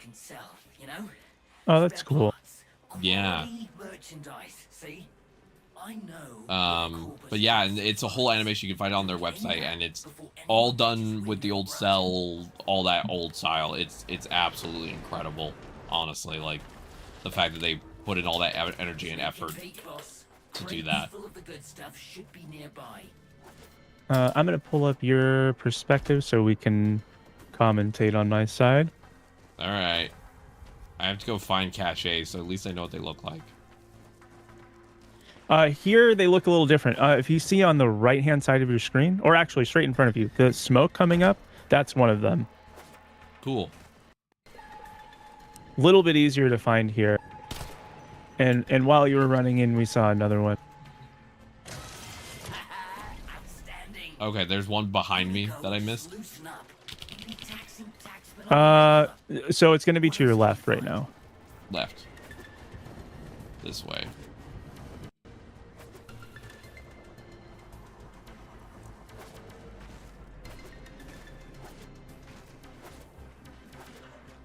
Okay, so it's on like the island there. If you look at your top left, there's going to be a mini map with a yellow circle.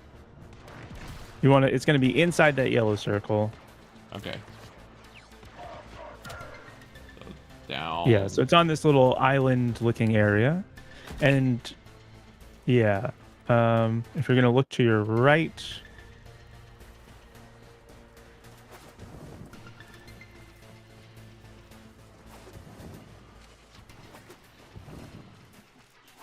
Yeah, perfect. So just down this roadway area, you should be able to find the second one. It's going to be on your right. Okay. Oh, I see smoke. I right can there. just, yeah. Yeah, Quarantine Burrito. He was originally in the band Blur. Damon Albarn is well known as a guy who likes he just makes a junk load of music all the time. All right, where's the last one? I'm going to make a guess that it's going to be on the backside of the island that you were just on. So, yeah, it's going to be like around to the right side of the island. Oh, yeah, I can. There's here? the smoke up there. Oh, I see it. That smoke up there? No, so not on top of the big building. It's going to be the one on the left. If you're looking at the building smoke, Look at the there's a building smaller one. Smaller. There, I see it. Thank you. I have visual issues, so that's actually very helpful. No worries, no worries. This zone is a little bit trickier to find stuff in. That's why it's not as, or they have the smoke detection. You know, with the other one, it was, at least it was like a very visibly distinct color from the background of most of the area. This one is a little shaded and stuff. Yeah. Another fun fact about the Gorillaz, the main guy who made it, the original reason for the Gorillaz was when he first made the band was during that time period, there's a big frustration about artificiality in music, like the created boy bands for MTV and stuff like that. And he wanted to make a band that was fully artificial to basically show, like, the satire. And he never intended it to really be what it became. Oh, that's interesting. I didn't know that. Yeah. That's kind of funny too, with now being like, actually, it's the artist that really makes the band and not the, the other thing. It's still the same critique in a way. Yeah, 100%. Against AI. Against AI, and that's partly why they've always been that way. You're looking for the Corpus spy drone that overheard Thursby's little guided tour. Find the drone before it reports back to Central Command. Alright, I gotta go kill a drone. Oh yeah, this part's the hard part that a lot of people fail on. I would just recommend your 3. The bubble helps fight the Corpus really well. My 3, which I think is bound to my O. Yes, it's bound to my O. All I have to do is hit the big O and I should be fine, right? Yeah, hit the big O and try rubbing the O centrally before you hit it. But yeah, so it'll take away all their shields and then make it really easy to defeat after. All right, sounds good.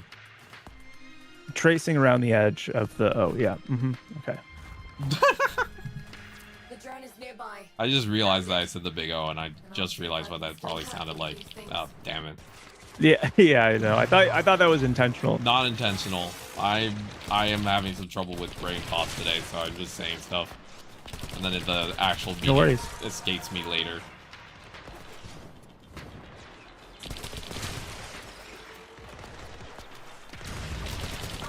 So the hot that you see over there, you just want to follow it around and protect it while it's doing its.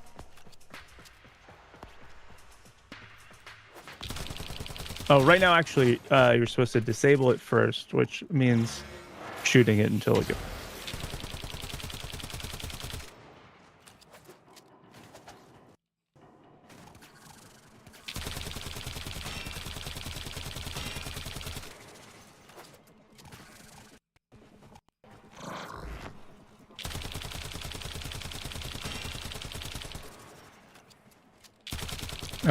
The abilities don't work on the drone, unfortunately. Oh, okay, good to know.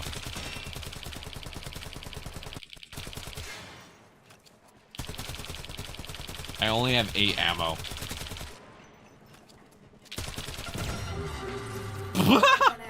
I ran out of ammo right as I got it. Now where is that recording of Okay, cool. Well, you can just run over to the enemies that are about to spawn. They should give you some. Here come the taxmen. Keep them off the drone till I'm finished with it.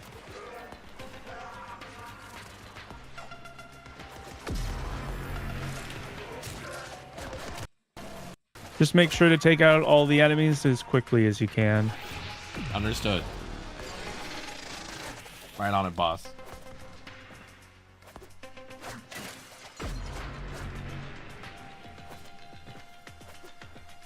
Yeah, electricity and magnetic would be good to have on your guns for this, but it should be fine. This is doable without any advanced knowledge. But afterwards, we should take a look at your mod stuff.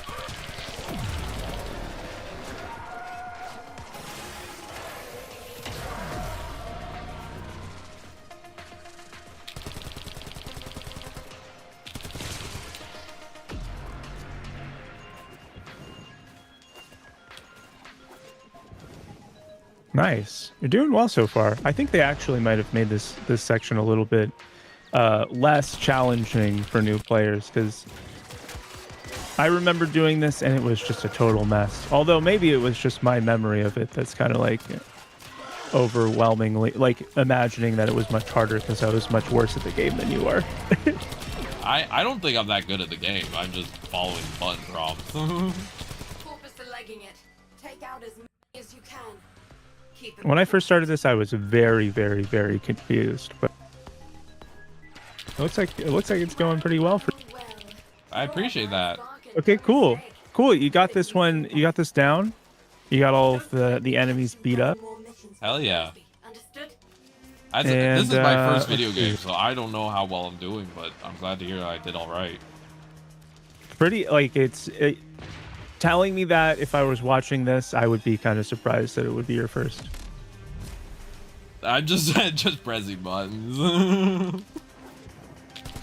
Yeah, I mean you're pressing the right ones though, so that's all that matters. Well, that's what Okay, my cool. girlfriend You says. finished your. All right. Yes. I don't know why that slipped out. But yeah, you were now that saying. you. No, that's fine. Don't worry about it. Now that you're done with that, we can hop back into the squad and do the bounty. All right. Hell yeah. I did it. Now I go get to talk to the person. Hell yeah. Also, the other funny thing I know about myself, when I'm feeling masculine, I curse a lot. When I'm feeling feminine, I don't really curse at all. And I don't know why that is. Try anything like that again. She'll rip me arms off herself.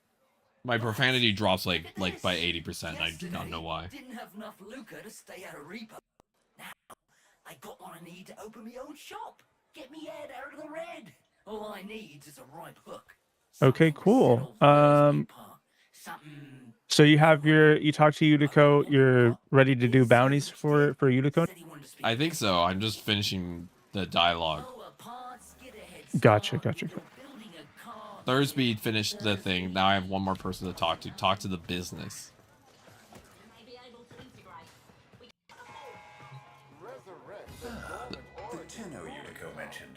How do you do, Outwelder? My mission is to conserve this region's unique species. You know, before the corpus drive them to extinction. This guy has a crotch I'm computer. known That's as cool. The business. Utico calls me Biz. This whole thing at like his crotch level, it's a really interesting device. Life, more the strategic deletion of it. The crotch computer? Yeah. The scales still require an occasional adjustment. Oh yeah, yeah. Yeah, the crotch computer. All right, I finished that step. Now I have someone else to talk to. Has some sort of touch screen on there. Yeah. On his crotch computer. It says I have to do another quest at Enter the Valis.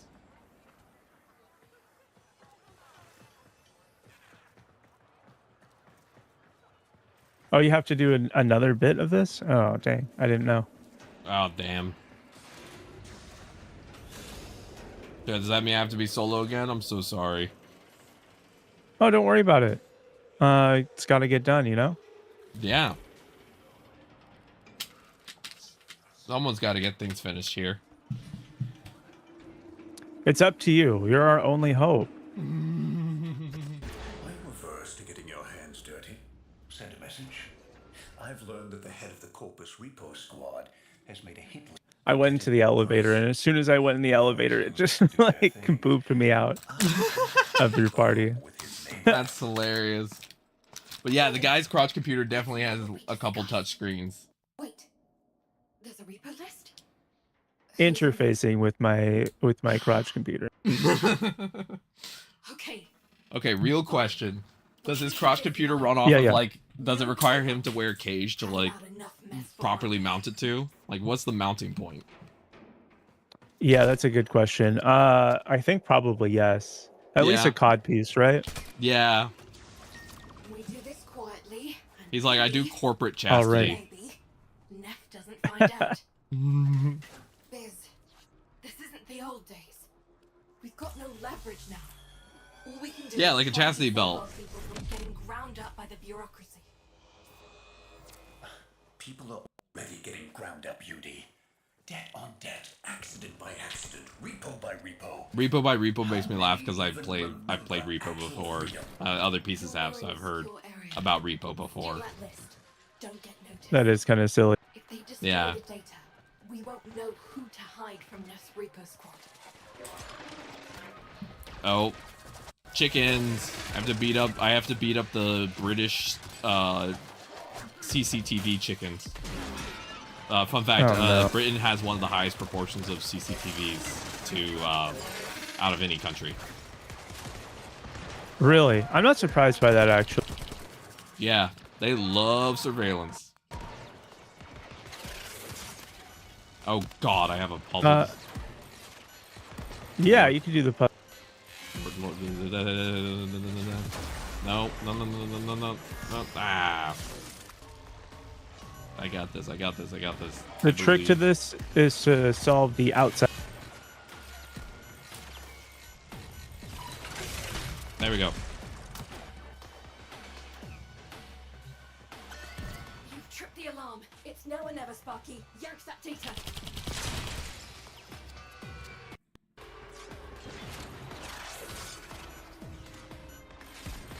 Oh God.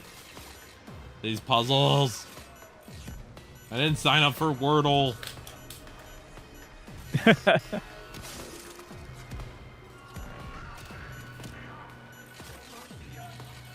Kira, how many puzzles are in this thing? This is a regular one. You got it. Thank you. Oh God. File. Okay. Nice. Biz, it says they're going after your field team today. Okay, now all you gotta do is get out. All right. You need to find my That guy just spawned on you. What the heck was? He smelled my booty. Yeah, maybe. That's the one corporate mod he asked for, was a booty sniffer.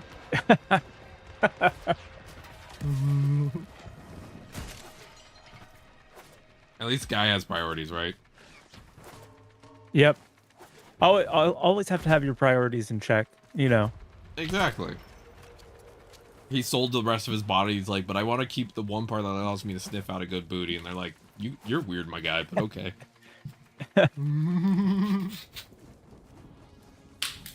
What did the football coach say to the vending machine? Give me my quarterback. That's a good one. Really not a good one. Really not a good one. It seems like the preacher wanted to make a point. But Well, I mean, I think that a lot of the people, the guy with the crotch computer probably really likes fishing because he really likes having a cod piece. Oh my gosh. Okay. Damn it. There's something in this. Why can't dinosaurs clap? I don't know why. Accessing buffer. Analyzing.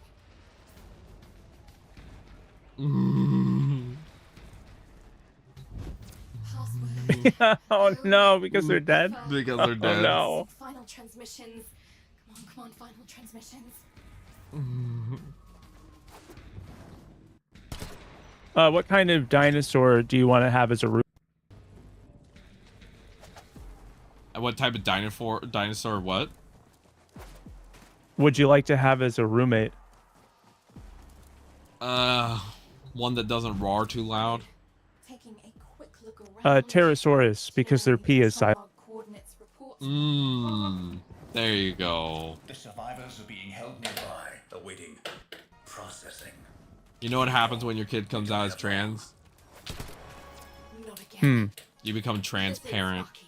I need you to get in there and get our people back. You can see right through them. Oh my gosh, that's good. Alive, our team Yeah. will be here.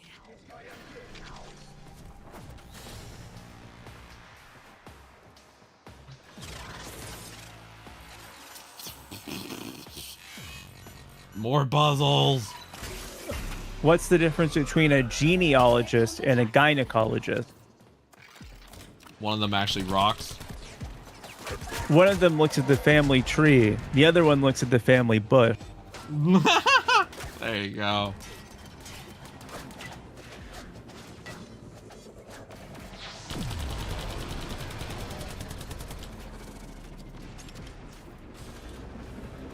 Who are the best people when it comes to going to the bathroom? I'm not sure.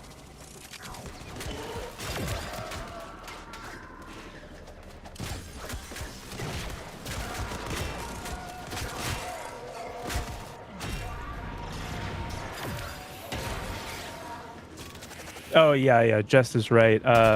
Later on, you'll get access to ciphers. It's one of the things that's locked behind clans.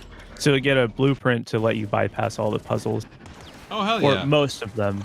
There's one that doesn't have the cipher, but it's like way later in the game when you're a little bit more. When having to solve a quick puzzle in the middle of combat isn't going to be so difficult.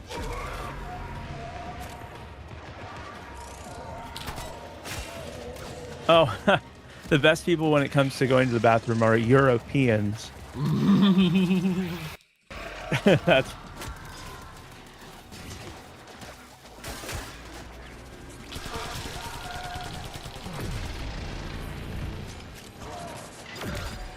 Hannah, did you think I didn't notice your little heist earlier?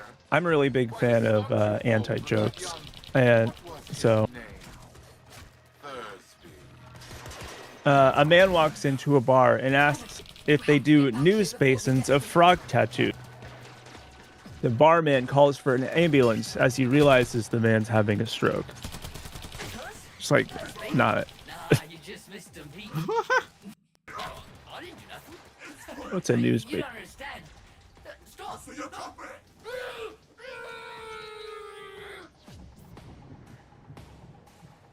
Or another classic anti-joke. A horse walks into a bar and the bartender says, "Get this horse out of my bar." just yeah.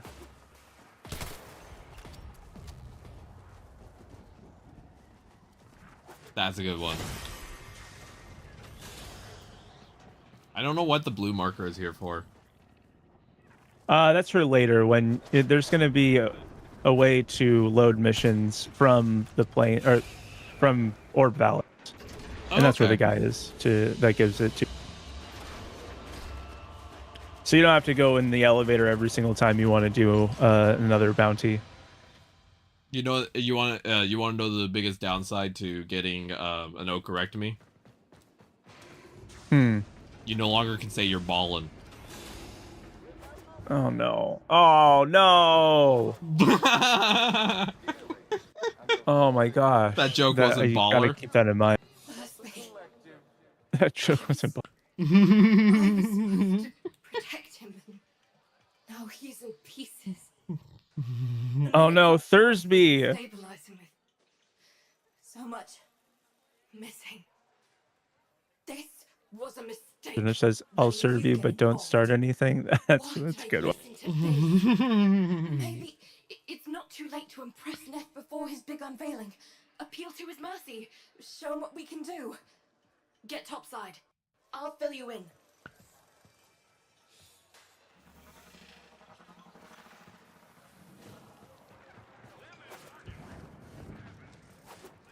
I have to enter the Valis again. Oh god, how many missions is this? Is it 3, 4? I'll look it up. 3, 4, 5. 100, like 3,000 maybe, who knows? Cascade. I've marked an site where you should find some. Bring it back, and maybe we stop the entire Valis from being bathed in slag. 6, 7, I hear randomly over the inner.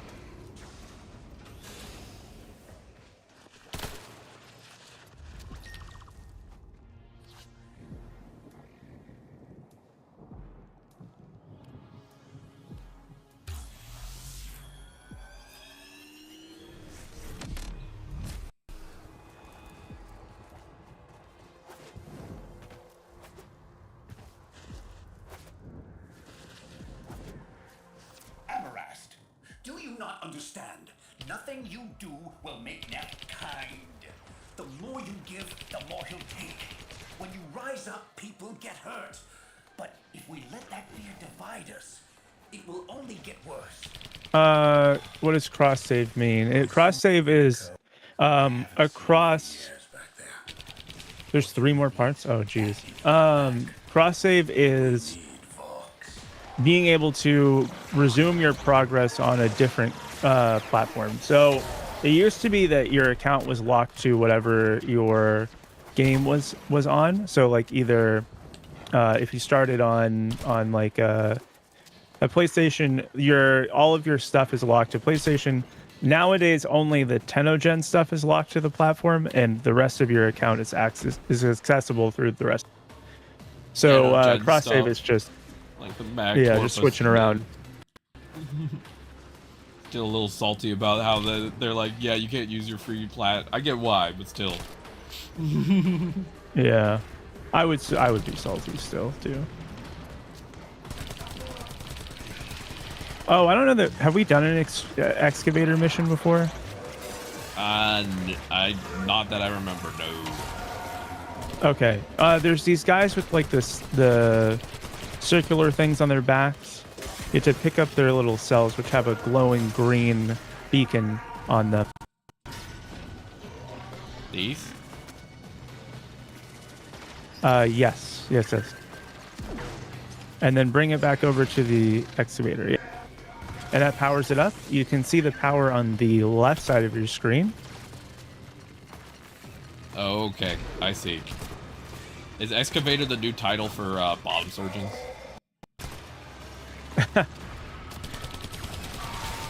I'll be maybe your that, or excavator maybe today. Yeah.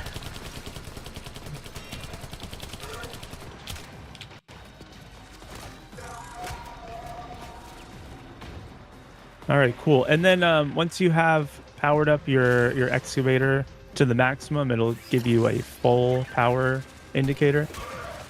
It's at 16% power right now. Yeah. So it just kind of does it based off of how much is needed to finish. So once you even, like, it doesn't have to get to 100%. If you put enough batteries in to cover the charge, it'll just say full at a certain point. Okay. If that makes sense.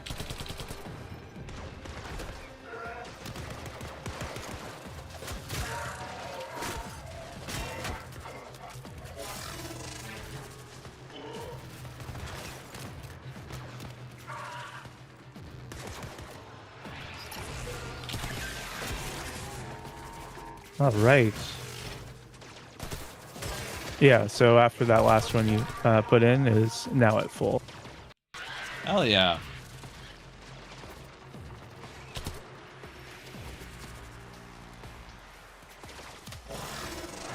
That should be enough. Get to the coolant tower before Neff turns on the juice. The coolant tower.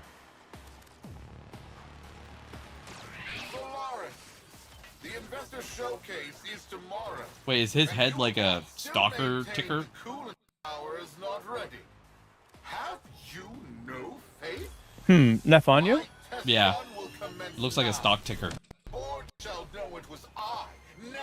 Yeah, actually a little bit. Yeah, that's probably what it's based off of. Yeah.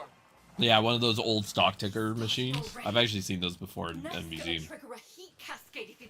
So if you remember, we were mentioning that these guys are the ones who literally worship profit. So they have a lot of like capitalism influences in this. So the stock ticker makes a lot of sense. Yeah. Come back to Fortuna now. What did the stock ticker say when the numbers went down? It was ticked off. Oh no! Oh my gosh! I can't believe you got me with that one. You're welcome. Floor boss, Utica, FB9. I take responsibility for this.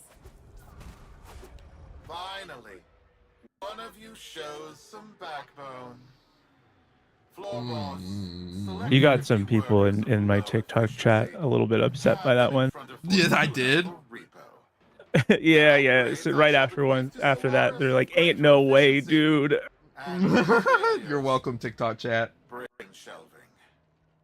Make your list. I'm actually not the best at dad jokes. One of our pieces, the librarian, that's all their humor is puns.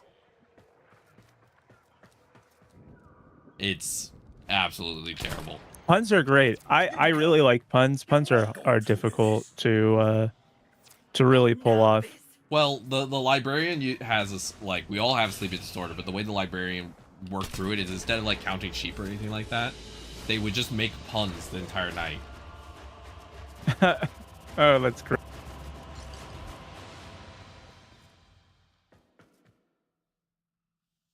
My cat's sad that he had issues this morning, so he's trying to get cuddles now. Makes sense. Yeah, it's okay, buddy. You're safe now. It's funny. He's like a boob cat. He only wants to stick its face in boobs. Whenever he sleeps on me, he always shoves his face as much into a boob as he can. Keep him happy. Thought it was the only way. Whenever our friends come over who are masculine, who don't have any like chest, he doesn't want to cuddle them. He only wants you to cuddle if there's a chest to lay on that's like squishy. Do something. Listen, but you don't have. That's why he's special. You can leave Fortuna and never come back. You're safe now, buddy. It's okay.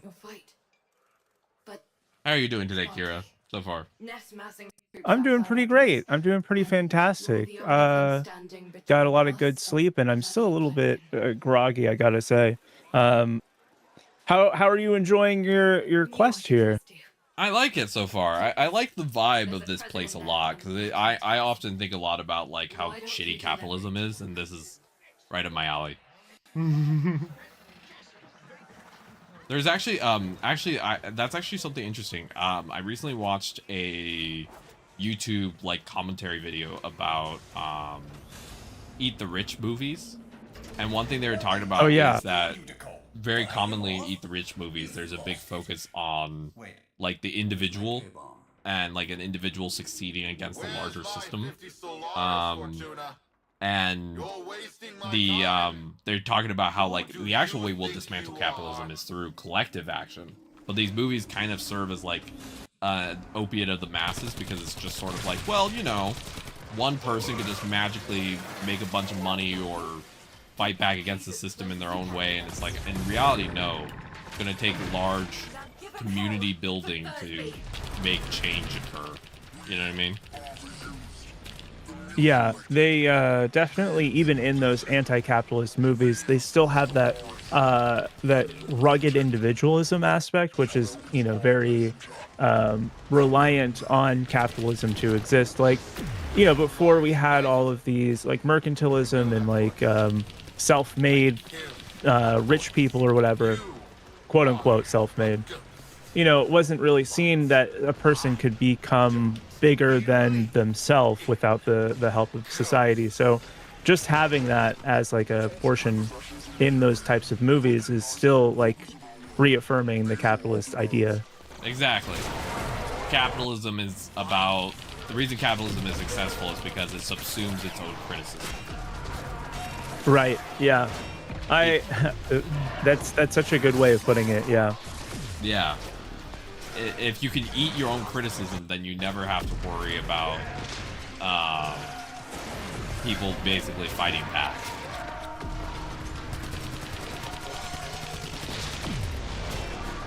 That's partly why capitalism has been so successful. It's one of the few economic systems that is able to basically kind of incentivizes like eating up its own critiques, which means that like it kind of is able to provide people with that catharsis of like fighting back, even though we can't, you know, according to the narrative it presents.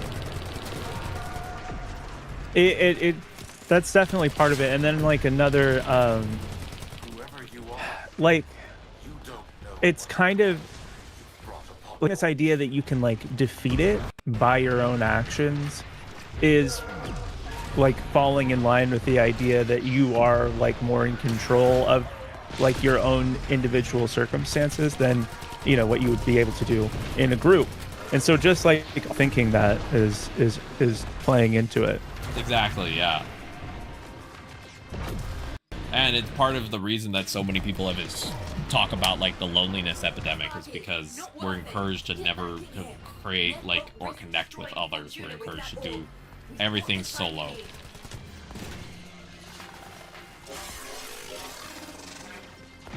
That's part of the reason I love Twitch streaming, is I feel like ironically, like, yeah, there is capitalist elements of like monetization and ads, and I totally acknowledge that, but there is also an element of like building communities to like have like that refuge from that like capitalist pressure. Yeah, the community building aspect of streaming is really cool. I like that, and like just other, you know, social media networks in general that really emphasize authentic connection as opposed to yeah, as opposed to like algorithm driven connection. Yeah, it's the reason I got rid of, for many reasons, but one of the reasons I got rid of we got rid of Twitter when we used to use that when we first started streaming, and then we were like, nah, we're good. Yeah, I was never really a fan of that style of platform, but after, you know, there was an alternative, I kind of gave it more of a try, which I'm glad I did. But yeah, Twitter's just not really a good spot.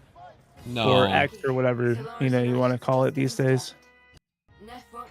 Dumb platform. Dumb, yeah, dumb platform. I call it the dead bird site. That's what we call it in the system. But now is the time to press. That makes sense. Head to the surface when you're ready. I've arranged a little something for you. Okay, so I think that this is the last one of the chain, maybe? Or maybe there's one more after this. After this mission, I gotta do my anti-DVT stretch and stretch break. Yeah, I like the sound of that. I could go for a stretch break too. All right, last mission, then stretch break, then. I like to jokingly sometimes call stretch breaks pussy stretch breaks, because I mostly have to fix my hips. Gotta get the girl back in line. Exactly.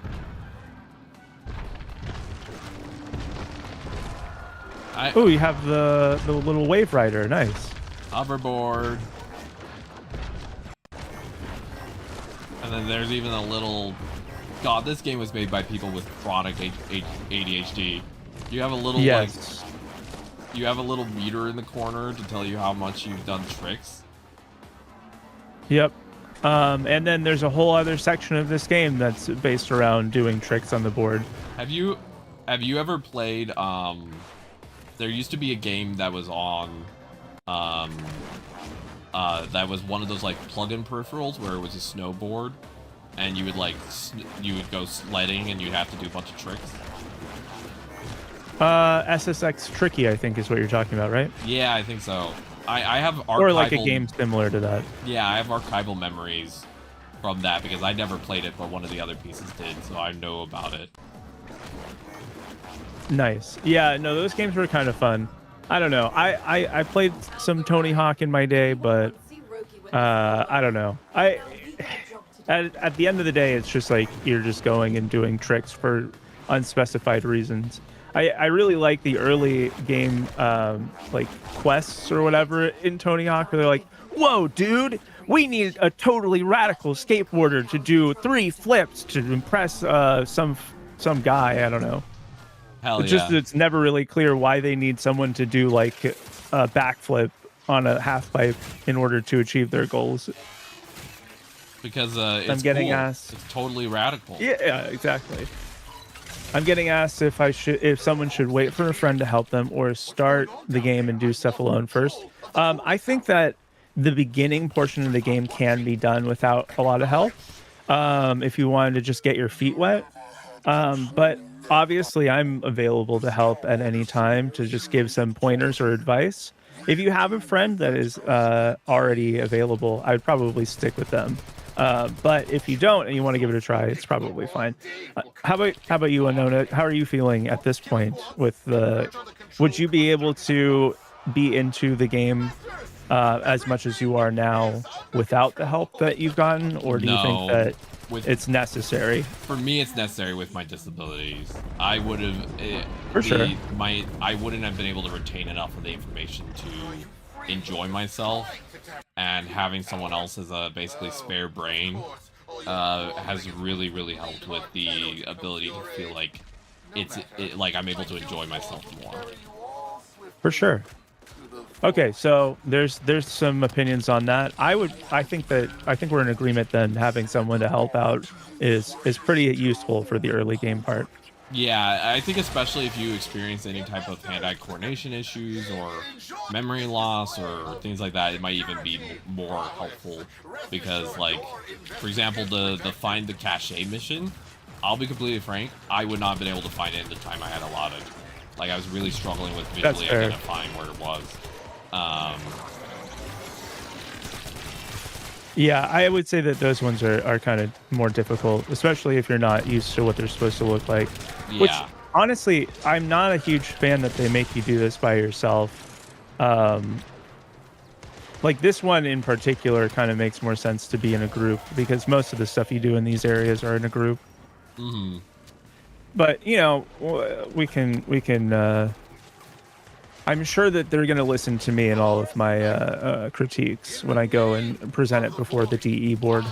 The DE board. Yeah. Rebecca, save us, right? Reb? Exactly. You know already. I've watched one dev stream to get the vibe for this game.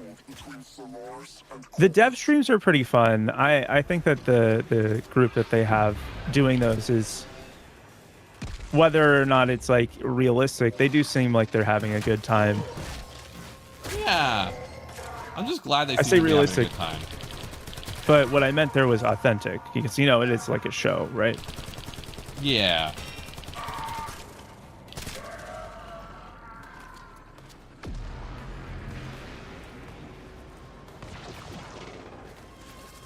That was kind of silly.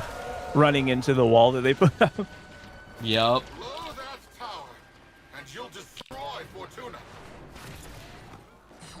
Your is what dies with us, Nathaniel. And we know that to men like you, poverty holds a greater dread than death. Poverty is a greater threat than death. That is a Yeah, good oh yeah, line. it is.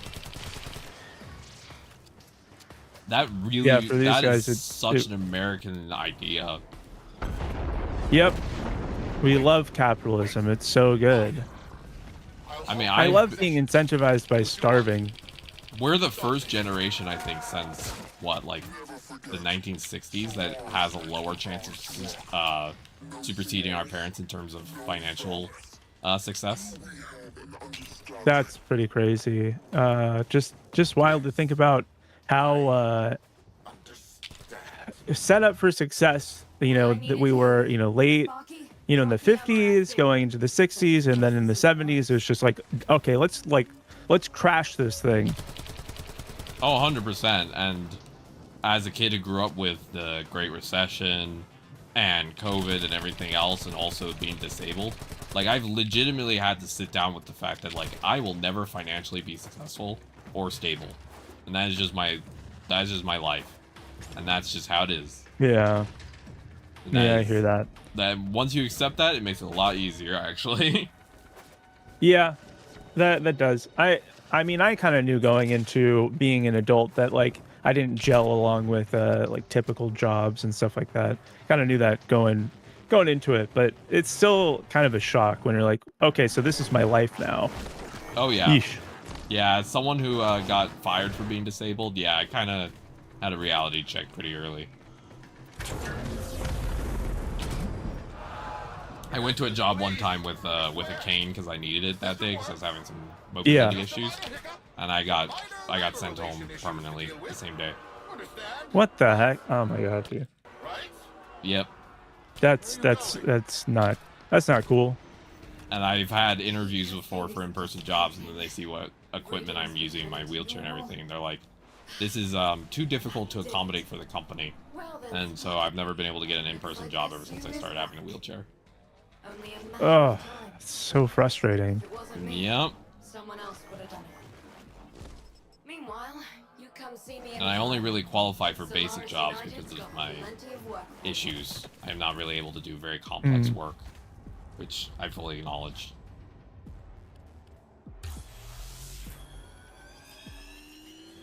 My brain disabilities basically mean that like very complex work that some people are able to do easily is a little too much for my brain, essentially. So I'm good for like office work and retail work because I can mentally keep up with it. Office work is so soul sucking though. I'm kind of in a similar boat with my ADHD. It's like really extreme. So if I'm not like having a good brain day, things just don't get done. And that doesn't really work out with the you have to show up for 9 hours every day kind of job. And I have chronic pain, and if I sublocate a joint and I can't go to work, I'm just screwed. Woo! All right. Amazing. You've done it. Hell yeah.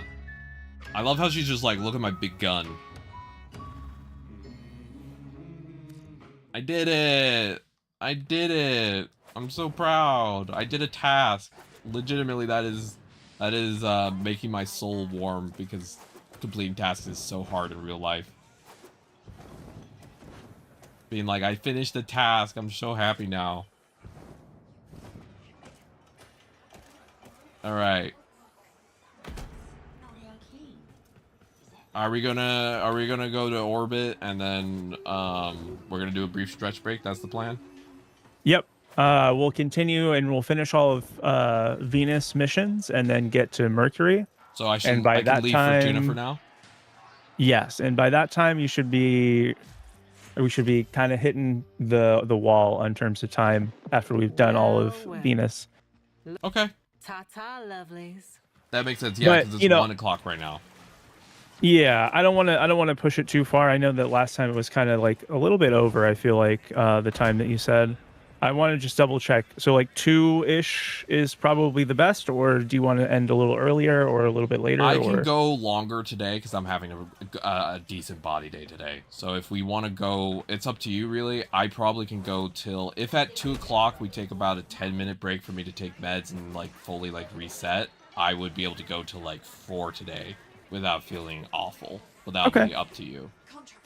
We'll check out how we're all feeling at the end of Venus and starting at Mercury. I don't know if there's any time gating to get to Mercury from here, but that we'll just check back in then. Okay, awesome. And should I leave Okay. Fortuna for now and just go to my orbiter? Correct. Yes. We'll just do the missions on the planet after. And then we'll all do a stretch break, including the chat. Chat, this is your time. Get up and stretch around and move your legs if you haven't done that in a little bit. Yep. Stand for about 5-ish minutes if you can. Shake it out. Do what you need to get blood flow going. Blood flow going can include just, standing, stretching, fapping, whatever you need to do to get yourself feeling good. We'll be back in like 5-10 minutes, right? Got to get the jiggles out. Yeah, the jiggles out. Whatever way you get the jiggles out. All right. See everyone soon. I'm going to put us on the be right back screen since you're also taking a break.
I was just talking about how I got a safety razor recently to try shaving with that instead of like the multi-bladed plastic stuff that you get from the store these days. Yeah.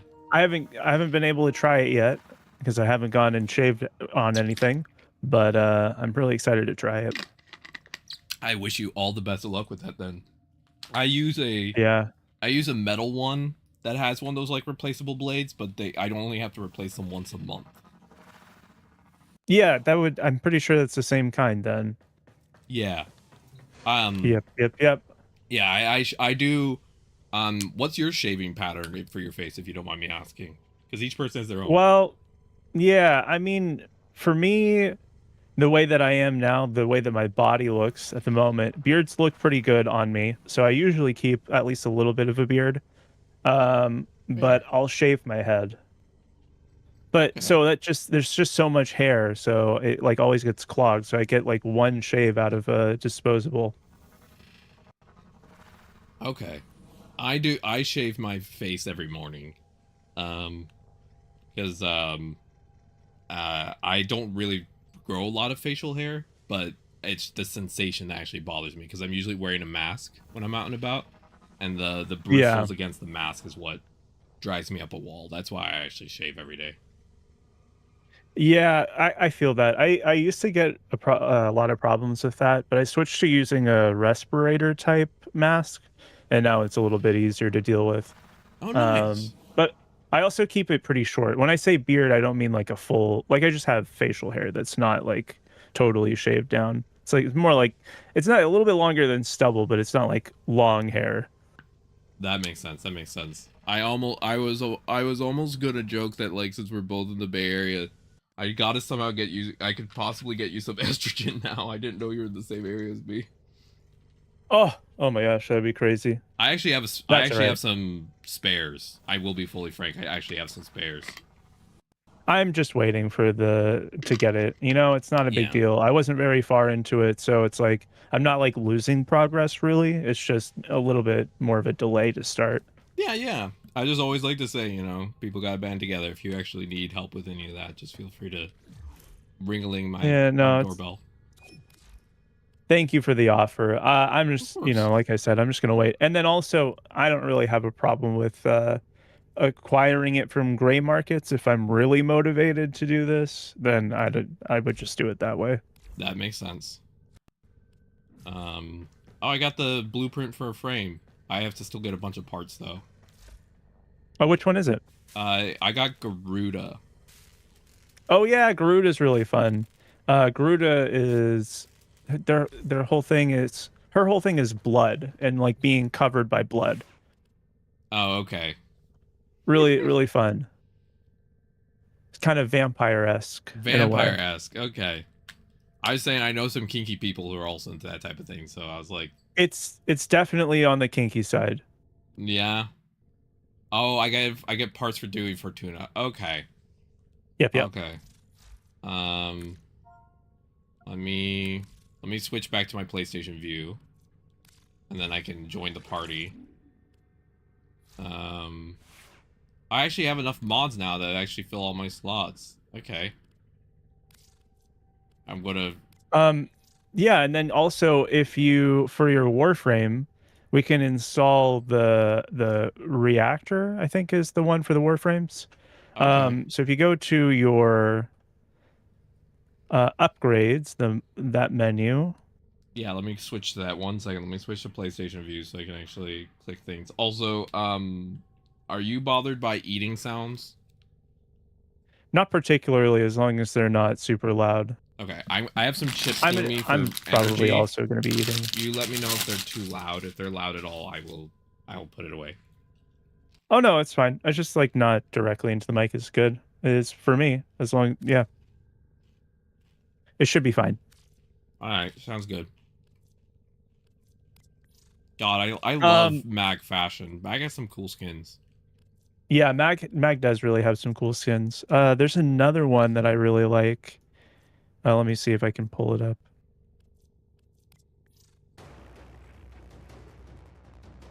Oh, I don't even have Mag at this point. Well, okay, so for the upgrade, let's do that really quick. Okay.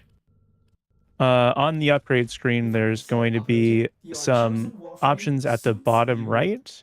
They're going to read actions, mods, remove all, back. You're going to Okay. click on actions. Okay. And then the second one after auto install is the Orican reactor, I and have will 3. double your mod capacity. So just use one on this one, and we're not going to use the one on the guns yet, but you'll probably stick with this mag for a while. So it makes sense to use this one because it's kind of it's easier to get this upgrade resource than other upgrade resources, so it's like safe to use on things that you might get rid of later. Okay. Also, sound check. Did the chip sound, is it Everything's good. It's not that loud? Oh, it's all good. It's all good. All right. I know some people are very sensitive to eating noises, and I always try and be careful. Yeah, I mean, I can be in person, but I don't usually have an issue when it's like over. Yeah, whatever. We can just sail right on past that. Um, so you got the new mods, and then after installing the reactor, you should have double the capacity at 60, I think. Okay. Let's see what happens when I click auto install if it switches to anything. This is what it currently has.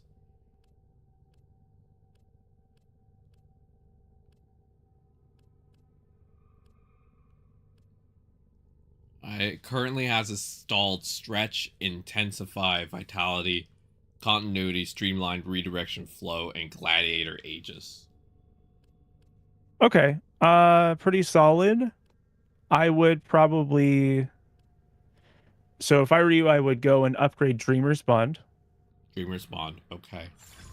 Which is your aura mod.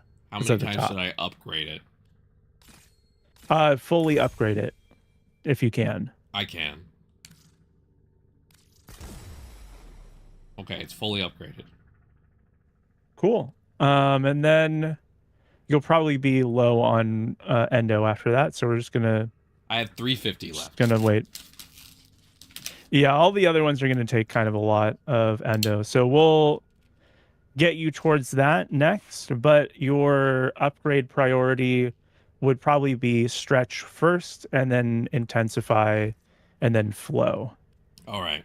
And stretch was one of my and I just did a good stretch, so I like that idea. Perfect. I'll upgrade the reload a little bit because I have struggled a little bit with reload speed with my pistol. Sure. This one says it upgrades. Quick Draw says it upgrades reload speed, so now it's 24% faster. Another really good one to upgrade for this would be Hornet Strike. Hornet Strike for the Furious. Oh, I have enough mods to fully fill out my bow staff now. Oh, cool. Hornet Strike.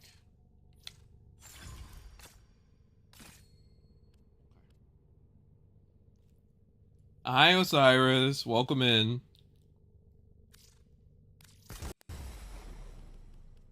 Okay.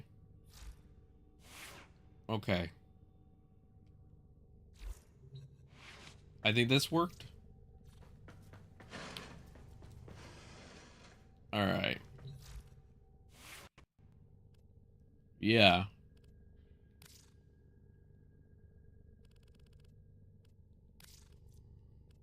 All right, I'm going to send you another invite, and we can get going with the next stuff. All right, sounds good. Oddspike asked about the mag heirloom. Oh, Orion man. Starbeard just raided with 3 viewers. Oh, hey, Osiris, with the raid coming in. What the heck? Thank you, Orion, for the raid. Hello, Orion. Welcome in. How was your stream? Orion Starbeard. Oh my gosh. Hi, welcome in. Welcome in, everybody. Orion is a wonderful, wonderful streamer. If you need the raid and run, that's totally all right. I just did a shout out for Orion. Check out Orion. Orion's also a writer, fun fact. If you go on Blue Sky, you'll find some of Orion's books that they've been writing. They do a lot of really cool stuff. Really great streamer. If you need the raid and dash, Orion, totally fair, totally fair. But I hope you were having a great time. Let me throw a shout out for you as well in my chat. And if you're on my side, make sure to go follow Orion. Yeah. Orion is lovely. I think Orion is one of the most creative streamers I've seen out there, doing a lot of new and cool stuff all the time. Genuinely grateful I know them. So, thank you again for stopping by. I hope everyone had a good stream. We're Oh, just... Battletoads. Hell yeah. Battletoads, nice. Nice. I heard that there was a really hot lady in Battletoads. That's all I know about Battletoads. I gotta be honest. Wait, there's a hot lady in Battletoads? I didn't know about yeah, this. She's the princess. Let me pull up her name. Google served me well. Actually, I don't use Google anymore. I use DuckDuckGo. But hey, same here actually. Princess Angelica? Yeah, and then there's also the Dark Queen, I believe. Yep, the Dark Queen is the one you might like, Kira. I found a probably very accentuated picture of this queen. The Dark Queen? Yeah, I imagine there are quite a few out there. But yeah, the Dark Queen is one of the more popular characters. I'm already a fan. This is great. Okay, so let's continue going on our journey. Our journey, yes, 100%. One of the things that you might want to get done soon is the syndicate stuff. So the way that XP works is you are always gaining experience no matter what, even if you have everything upgraded already. Okay. And so when you pledge to a syndicate, which is kind of like a in-game faction, you'll have some of that extra experience go towards gaining upgrades from them. Oh, okay, that makes sense.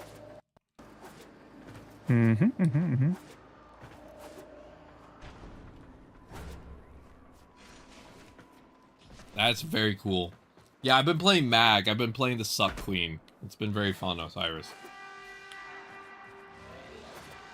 Also, Gira, check for you. Well, checking. Yeah. 1 second. English booting. All right. Are we adding anyone else to VC today? If you want to, I think that we've covered everything we need to cover in terms of like learning stuff today. Okay, cool.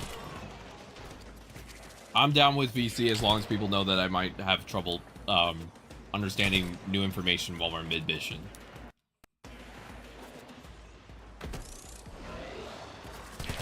Oh, I got a question. When should I change syndicates? Yeah, generally you don't really need to change them.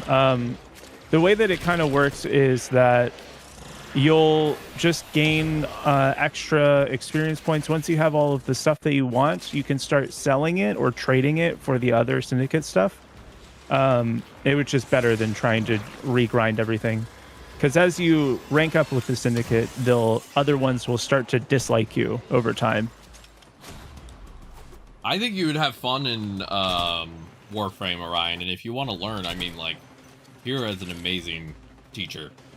I've so far not had any overwhelming moments, shucks. except for the mods. The mods and I are still not friends, but that's just going to take me time. At this point, knowing the auto equip is good and just having mods on is good.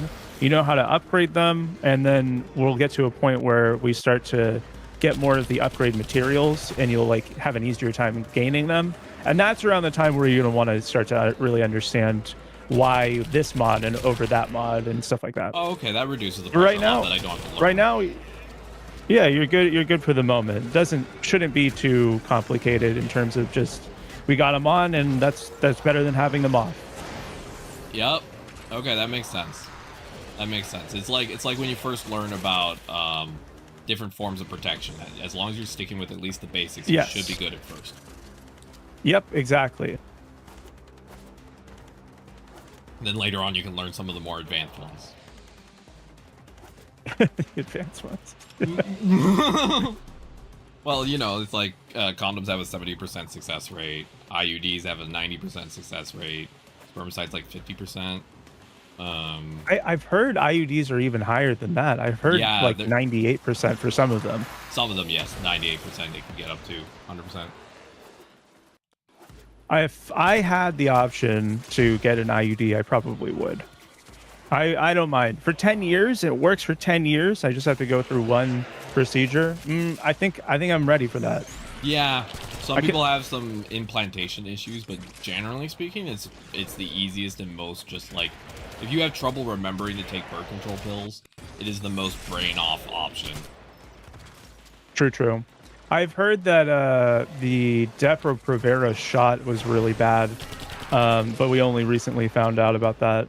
Like it caused some sort of issue. Yeah, it did have some sort of issue.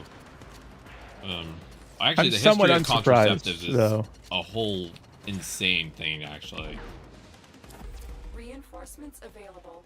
Do you choose Are we extracting or battling? We're just gonna extract. We're just trying to get through all of the missions on the planet right now. Okay, but yeah, contraceptive history basically starts with initially eugenics.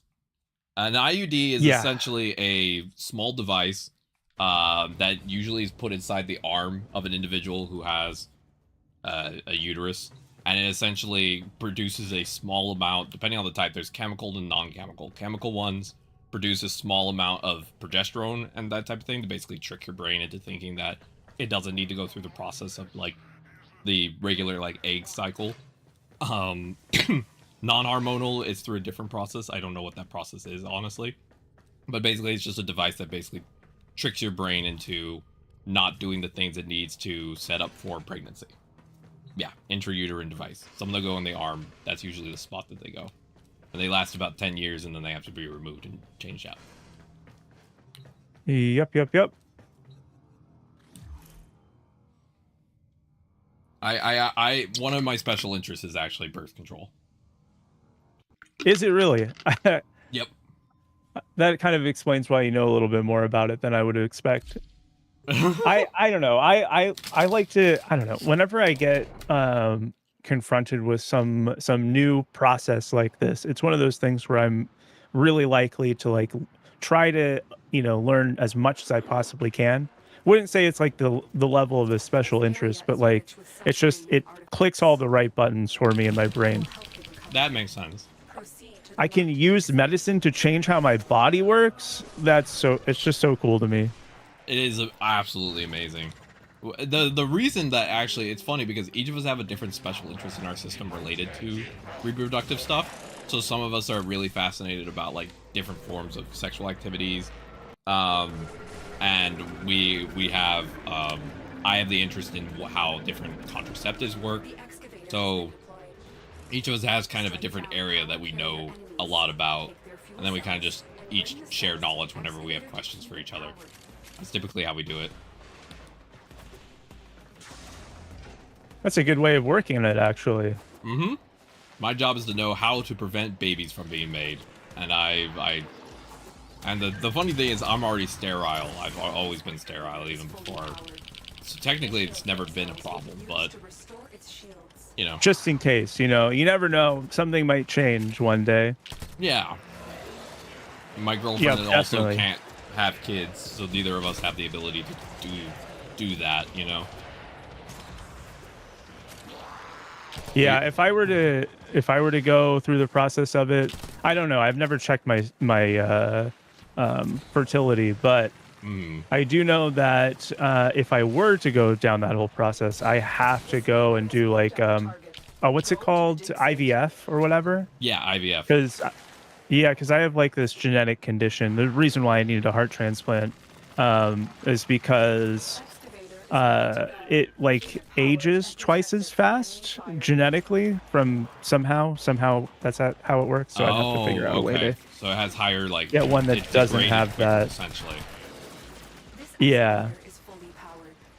Additional fuel cells will be That actually makes sense. That's kind of what Ehlers-Danlos does actually to the joints, is they degrade at a faster rate than they should. Because they basically get micro injuries 24/7. Huh. It's probably pretty similar, I would assume, because you said that you're very flexible. It's kind of a similar thing where the muscles, the mutation, what it does to the muscles is make them more springy, more flexible, which is great when you're trying to build muscle, but not when it's inside your irreplaceable organs. Yeah, exactly. And that is kind of what Ehlers-Danlos does, is that because they're more stretchy, they basically break down quicker and they have to repair more often, which means that the amount of stem cells to do the repairs basically wears out more.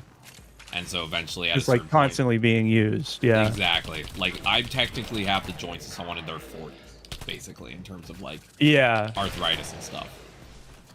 That's a very similar way that I would explain how my stuff works. So like I'm 30 something now. So my heart would have been in like the 60s to 80 range, somewhere around there. Yeah. So pretty typical around that age to have heart issues. Yep, very common. Look what we just uncovered.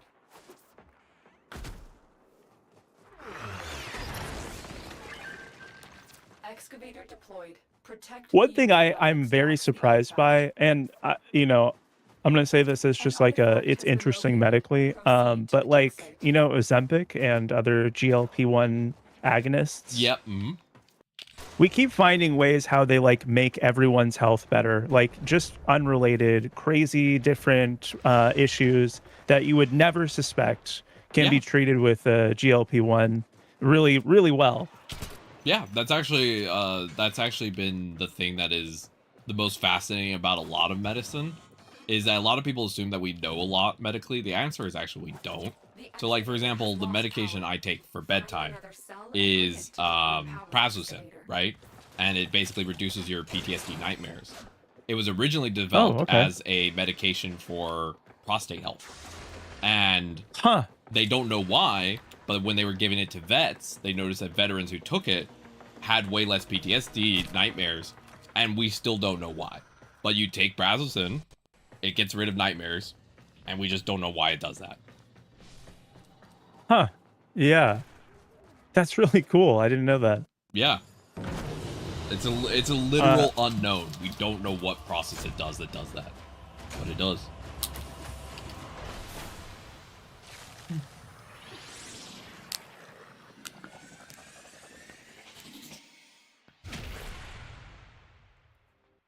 Yeah, Orion, if you're wiped after streaming, if you need to go rest, stretch, get food, whatever, don't overextend yourself, all right?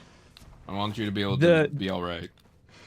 Not knowing why we get headaches is kind of crazy. I hear that there's a certain percentage of people, it's like not a small percentage, I can't remember what it is, but there's like a large percentage of people who never have ever gotten a headache in their entire life. Yep. Like, what are you talking about? You've never had a headache? What? Oh. They think that it might be related to blood flow in the brain, but that's literally the best current guess. I have chronic headaches. I have a 24/7 headache in one spot of my skull from an injury, and headaches just in general, like I have all the time. So yeah, I get them pretty frequently as well, but it's probably more related to dehydration. It can be related to dehydration, yes. Making sure you're well hydrated is important. Oh, you're doing some commission work? Hell yeah, Ryan. Get that money. This is a rescue mission. Good job. We should all do trepanning. Trepanning? Yeah, or tree panning, or whatever the heck it's called.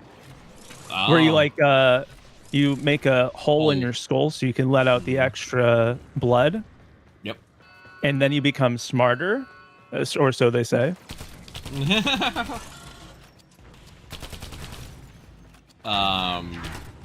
But yeah, fun fact actually, Orion is making a web comic. I don't remember the link to it, but it's about. I think I might have seen a couple things on that one.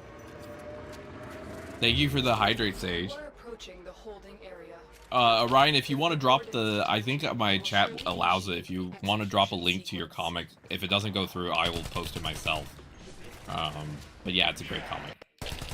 I'd be too tempted to get my skull pierced. That's great. Honestly, I feel like my skull should be studied for science because I have literal divots in my skull from different injuries. I feel like it should be studied at this point. Little bit of a bruise here and there, no big deal. Yeah, no, you know, things happen. Traumatic things that probably are not fun to talk about on stream, but yes.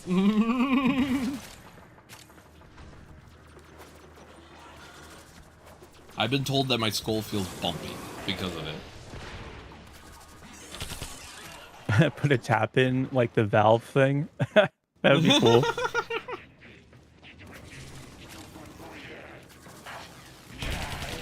Stay focused. There's a heavy unit approaching. Bypass complete. You may proceed. Well, it's also like, again, this could be pseudoscience, just be fully frank, but this is what I've read, and so again, please make sure to, like, if you're fascinated by what I say, triple check it. I'm just a streamer. But some studies have indicated that people who are trans femme have brain structures more similar to cis femme women, and that there might actually be a predetermined brain structure thing. Find your way to the exits. It's so I'm pretty up and aware of that one. It can happen, but it's not necessary for it. Yeah, so, not necessary. So there's some amount of like biological, not predetermined, but like indicators.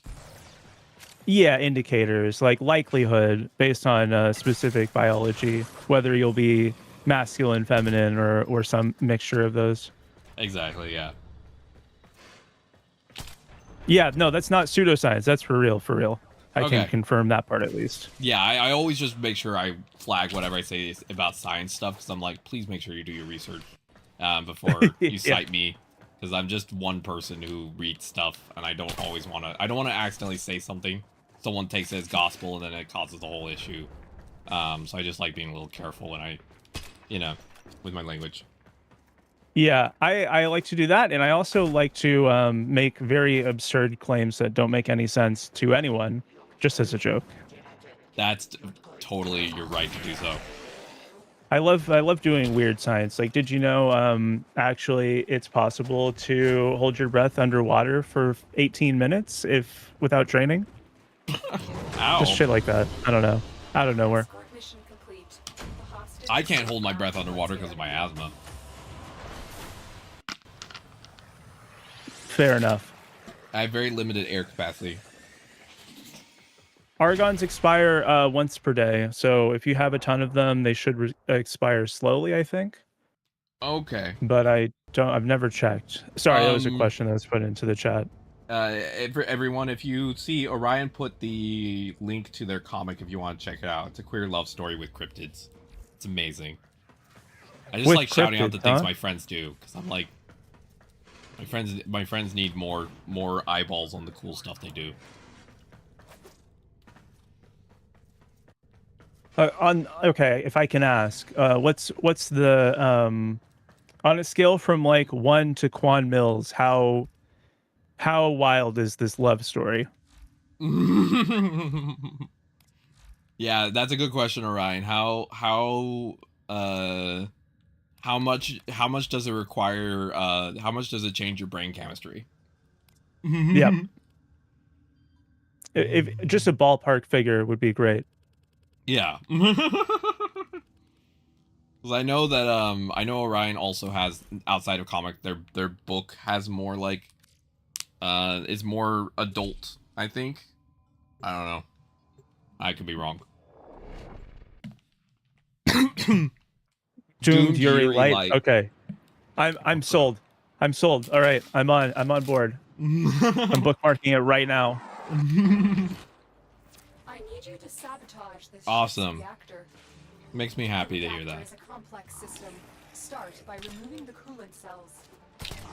My intel suggests Oh, okay. So this type of mission that we're doing right now, there's like a best way to complete it,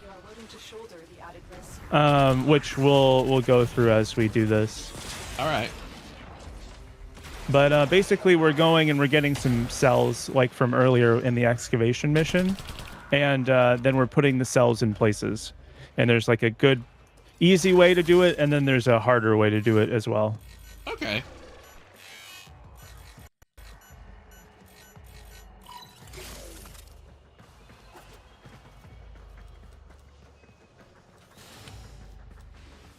I got an unidentified item. Yep. I got one too. I don't know what it is. I think it's my self-confidence. It could be. I heard that has a really low drop rate. Yeah, it does, sadly. Also, fun fact, you know what regarding like science stuff, you know what the theory is as to why more queer people are autistic / neurodivergent?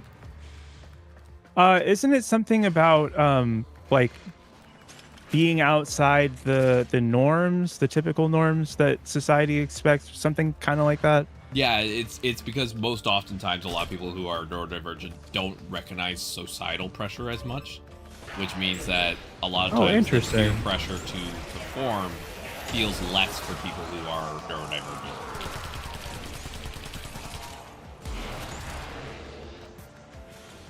Okay, my syndicate hates me, so they're about to spawn in some enemies. Oh, rude. Don't worry, I took care of them already. Oh, okay. Okay, so here we have this cell that they're asking you to take out. Yeah. Just drop the cell. Just leave it here. Oh, just leave it? Okay.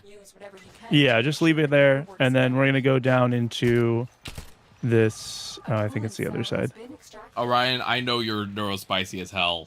You can tell a lot of stories about your clown adventures. Orion, if I remember correctly, went to a clown convention one time. There's a whole. Oh my gosh, that's crazy. A whole story. I love it. I want to hear it. Okay, and so then putting this into the slot. Yeah. If we did it the other way around with the other cell, you'd have to defend these, which are really annoying. But this one's just gonna like blow up the engine. All right. Oh yeah. And so then we get to leave after. I love clown convention. I want to hear this story. I need to know. What's like I need to know like what was the best part of the clown convention? I mean, obviously it's the clowns, but I heard this story secondhand from another piece, so Orion would have to. Yeah. There we go. Dude, balloon animals at a Clown King party. Oh my gosh. That's so great. I actually love clowns. I'm partially face blind, and clowns are actually the way I can recognize faces better.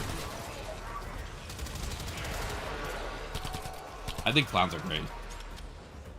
Clowns are fantastic. I when I found out about the face vault that they do with eggs, it just warmed my heart. There's like there's a vault somewhere with every clown's face on an egg. Amazing. Fun fact, actually, the first time I recognized what could be approximated as a human face was actually a Studio Ghibli film. Anime and clowns are the times I actually can recognize a human expression. Oh my god, the funny coin guy. I don't even recognize my girlfriend's face, which makes me sad sometimes. Face blindness, huh? I wasn't really super aware. I mean, I've heard of that before, but like in a comedy context, I didn't know that was like a whole thing. Yeah, it is That's an actual interesting. thing. The brain just doesn't store the information correctly. I usually recognize someone's nose as that's what I read as a face, but I don't recognize the rest of the face. I have some amount of ADHD autism that makes me not look at people in their face very often. So I'm not a good way of measuring what face blindness would be versus the average person, because I don't recognize people at all. That's totally fair. I recognize people. Okay, this is gonna sound a little weird. I recognize people by scent. When I give someone a hug, their smell is unique. Yeah, every person has a unique smell, and that's how I can tell who's who. And if someone changes their perfume or what they use for their body scent, I'll completely forget who they are. Proceed to extraction now. Orion said there was one event where I was doing balloon animals. I pulled a sword out of a sword swallower's mouth, and that's when the contortionist sat on the birthday cake. That is a sentence. Yep. That is a sentence that If happened. all clowns have an egg, do they have serial killer guy in there still? Maybe. Maybe. I'm a fan of the dolls. I like the doll aesthetic, but maybe that's just the trans thing. I like dolls too, actually. That's actually what a lot of my fashion sense is geared towards. Is either goth / like punk, or some pieces like dressing more like little dress-up dolls.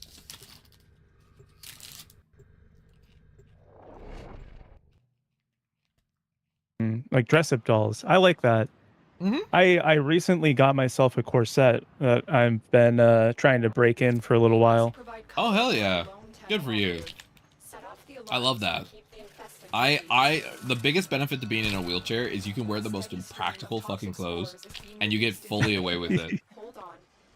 I could wear 12-inch heels, and I'm not going to be standing, so it does not matter.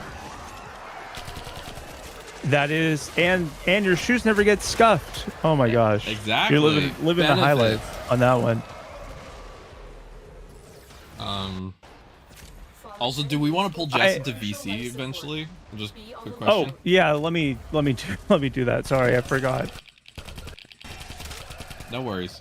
You were about to say? I'm the type of person where my shoes are to prevent my feet from getting dirty, so my shoes just get incredibly dirty, and I don't know. I don't like cleaning them. It's so boring and annoying. That's totally fair. I've not had to clean my shoes ever because I'm in a wheelchair, so they never get dirty. Oh, he wasn't actually a registered clown? That's interesting. Oh, you won't be speaking? Rhoda shot today? Okay. All right. Cool. So you're cool. You're cool either way. Got it.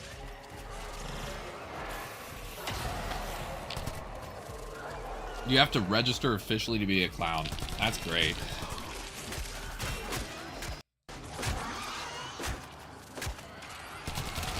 I'll be fully frank. This might be TMI, but I don't know. We're talking about clowns and kink and everything, so I think it's fine. I mostly read. If I want adult content, I mostly read, because even though I have dyslexia, I can't recognize human faces, so videos don't matter. But if I do want to watch anything video related, clowns are usually the easiest way for me to actually be able to enjoy the content. That's all I will say. Okay, cool. I think that's the easiest way I can explain it. It's you say it might be TMI, but it's not TMI over on my channel. That's right around the type of conversations we're usually having. Yeah, it's just like, to be fully frank, most of the time I can't tell if someone is uncomfortable or not in the videos because I can't read faces. True. That's pretty fair. And so my brain doesn't like when people are distressed, so I can't tell if it's distress or not. I have recently become fond of the type of communication where it's just like, I'm feeling this and I'm saying it out loud, and I'm not, just like happy smiles, that kind of stuff. That's how I work. I'm feeling so happy smiles right now. Like, I like it. It's like a cute way of doing it, and it's really easy to get around any sort of like communication barriers. Yeah. The way I typically tell people how I'm feeling is I'll be like, today I'm having a bad body day, but I am not sad. I am happy pain. That's I'll do that type of thing. I like giving people descriptors so they know what the vibe is from me. Yeah. That's an interesting concept, happy pain. Could you explain a little bit more what you mean by that? Yeah, it's my body's in pain, but my brain is happy. They're separate things. Oh, okay. Sort of like a in the headspace where it's not super detrimental to you at the moment. Exactly. Yeah, it's sort of like, it's like It's like you can, for example, random example, you can be like horny sad, or you can be, you know, True. pain mad. Like there's a bunch of different combos out there, and I think that having those type of descriptors is very helpful, especially for me with autism. So like sometimes when I ask people how they're doing, I'm like, if they give me an actual description, I can actually work with that.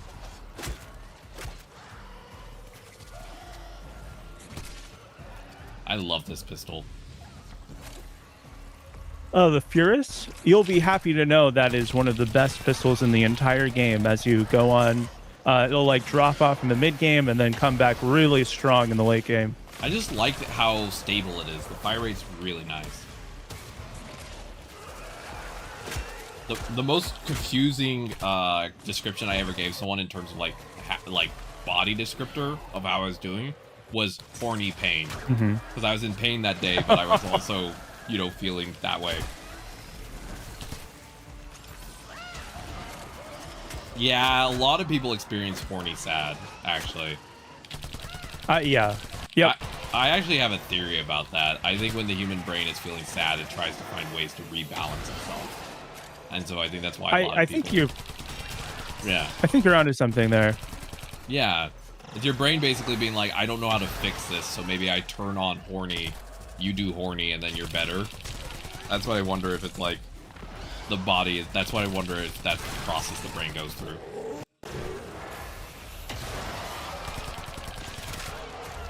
I want to read what Orion said about clowns. Oh, there's rules and standards for actual clowns? I love that. Extraction is ready. One of my favorite dreams I ever Oh, had yeah, was I one time had a dream that I had a girlfriend that was a clown, a professional clown. That would be so cool, honestly, just because, like,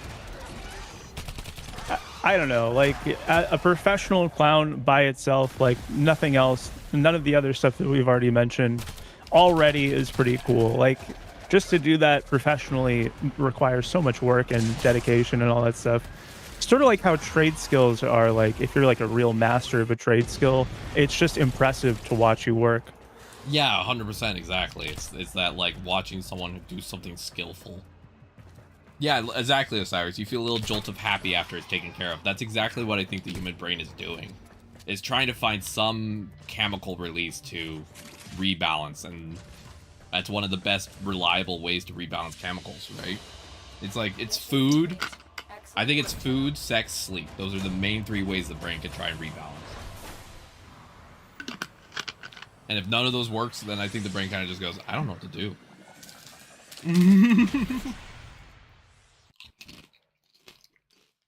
I think, as mentioned in the chat, post-nut clarity, I think that might be a little bit of a... I don't know. I think that if you're regularly, reliably getting more upset afterwards, which is not what you're saying in your message, Jess, but if you do get regularly, like, upset in the post-nut clarity thing, that's kind of a sign that you might have some, like, shame issues related to it. And sorry, I don't, like I said, not what you're talking about, Jess, but I did want to bring that up because I hear a lot of people talk about that, and I think it's something that should be addressed, like, openly and publicly. Yeah, no, I 100% agree. I think it's a combination for people of two things. I think it's the chemicals dropping off in the body. I think it's a combination of chemicals dropping off, which for a lot of people, especially those who are, like, neurodivergent, can be more obvious, you know, like you feel it more intensely when the chemicals drop off, because we have more issues with chemical balance. I think it's a combination of that, like you're saying, shame, and then you just kind of combine all of them. Okay, on a lighter note, what's the best cookie that you can get at a grocery store? Oh God, that's a good question. Also, Orion said there's actual clown college. There's 3 different styles: makeup, oh wow, mime, juggling. Hell yeah! I think a girlfriend who knows clown makeup would be amazing, right? Because then you get like free makeup tips, and you get to see them do a whole real process. You know what I mean? Clown makeup girlfriend sounds like a wonderful title. It's like, imagine if you put that on your Tinder bio, looking for clown makeup girlfriend. Favorite cookie at a store. To answer your original question, yeah, like you know, not it doesn't need to be a specific brand, but like something that you'll get that you wouldn't make at home, you know? Ooh, peanut butter cookie is so good. I'm on board. I like it maybe like some dark chocolate with it as well. Ooh, that's a good one. I love peanut butter so much. I actually have a 3-pound jar in my fridge, and I just grab a spoon and I eat from the jar for my lunch. Congratulations, Tenno. Oh, that's so good. I'm a huge fan of peanut butter. It's surprising to me that people outside the US are like very against the idea of peanut butter. White chocolate cookies are also good. Jess, I agree. Yeah, no, I don't know why chocolate, some people don't like peanut butter. I actually used to not regularly eat peanut butter because I forgot that I liked it so much. I started eating it regularly again for lunch, and I'm not even joking. I went up half a cup size. Yep, it'll do that. It'll do that. You know, it's not a lot of peanut butter. It's like a ton of calories, but hey, cup sizes are fun. Yeah, exactly. Except for buying. Also, I'm kind of a fan of like everyone having a little bit more weight on their body. Like I think that right now the whole idea of like where we are with what's supposed to be the healthy BMI is a little low. Yeah, I agree. I agree. I think that and I've seen a couple things on this that we're finding out that as long as you're like relatively, you know, taking care of yourself in terms of exertion, like having a little extra weight is really not that big a deal at all. Oh, 100% agree. And Orion, I do not mind if you talk about clowns for hours. And yeah, feel free. Dark chocolate chunk and a chocolate cookie with Reese's cup pieces. Oh my lord, that is a mouthful of a cookie, but it sounds delicious. Yeah, I not to get too much into it, but for a long time, due to a variety of reasons, I have a really high metabolism because of my condition. Yeah. And for a while, I was running myself ragged, and I'm like I used to be 6 feet, but now I'm 5'10" after being on estrogen for 5 years. But I was 116 pounds, and I spent 3 years gaining 45 pounds, and I'm now like around 160, and I'm so much happier and healthier, but it took a lot of work. I had to chunk up to actually get back to being healthy, or healthy-ish for my body. So it's part of the reason most of my types most of the people I'm attracted to tend to have more weight to them, because I kind of admire when people actually are able to accept a little bit of chunk on them. I think it's beautiful. They're upholding the same sort of body goals that are vital, you know? Yeah. I never understood the whole too skinny to like exist thing. Like it's just it feels like it would be so uncomfortable to even try and do that. Like ugh. Yeah, and I was too skinny to technically exist. I was skinny enough where it was dangerous for my body. Essentially. I'm no longer at that point, luckily. Yeah. But yeah, it's why my type is curvy, people, because I'm just like, it's beautiful. It's actually the same beauty standard they had in the I think it was the Renaissance era. In the Renaissance era, if your woman was chunky, you were viewed as doing well, because it basically was like you had enough money to make sure she ate right. So that was actually the beauty standard. Yeah, that sounds more appropriate for, you know, a flourishing society. Tenno, you are here to infiltrate data vaults and retrieve highly sensitive enemy information. Just reminded. Oh yeah. We need to tell Noel to eat. Yes, go get. Make sure someone eats. I make all the food in my household, and my girlfriend grew up in a very white household. She often complained about like how much she didn't enjoy eating, and then I realized the reason she didn't enjoy eating was that her family was just bad at flavoring food. She never enjoyed food before, you know. Like I added a little bit of cumin to my dish one time, and she was like, "This is so flavorful," and I'm like, "Girl, you've been deprived of joy." Like, oh my goodness. I was like, poor thing.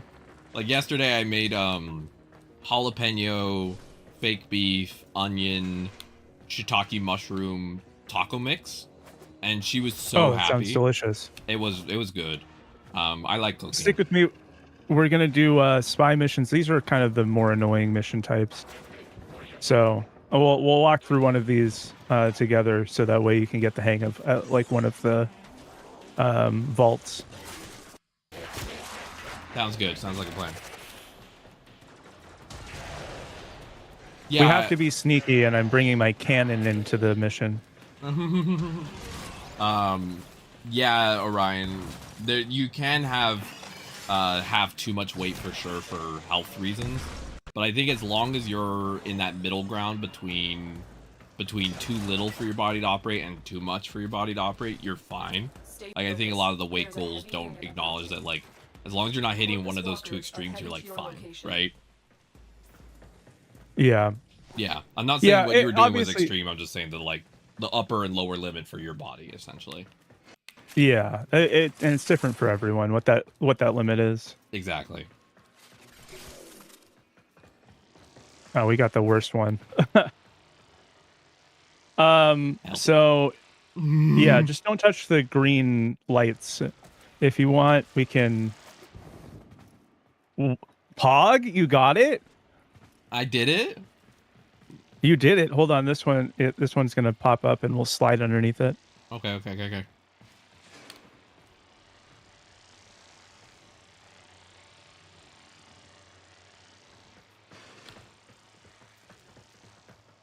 And all right, turned off the lasers, and now we just have the security. I can't believe I got that first try. That was really impressive. A lot of people failed that one on the first one. Well, we can practice it again on the way out, but it's not super bad. There's a really easy way of doing it, although your way also worked. But let's say you're standing right here. We have everything we came Yeah. for. Get to extraction. You can crouch and then aim towards the ceiling and do a bullet jump. Oh, okay. I just Yeah. really love the like wall stickiness, so I was just going off of the like this movement. Yeah, that works too. I love how sticky you are on walls. It's like, again, we got lube on the ass to slide, and then we got like glue on the hands to stick, and it's just a very funny combo. They teased it a while back that we were supposed to get it used to be that you would wall run instead of like the sort of sliding hops that we have now. Yeah. But they never ended up putting it back in the game. Oh, that's too bad. Yeah, I don't know. Maybe they're saving it for later. Yeah, maybe it's something they have to figure out. But yeah, like my girlfriend is taller and heavier than me, and she wants to work out more, and I've been like, yeah, that's totally good, but I've also encouraged her to be like, make sure you don't don't push it too far. She's actually 6'3". She's 6'3". 6'3"? Oh my gosh. Yeah. She's 6'3", and she's tall and broad, and I love it. She basically, I jokingly told her that she's like a giant pillow, and I love it. Like, have you seen the movie Baymax? I have, yeah. My girlfriend's kind of like Baymax in terms of like squishy goodness. And then I'm the skinny little twig in the corner.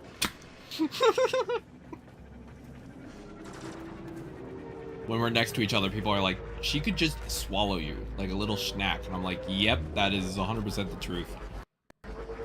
That's the goal.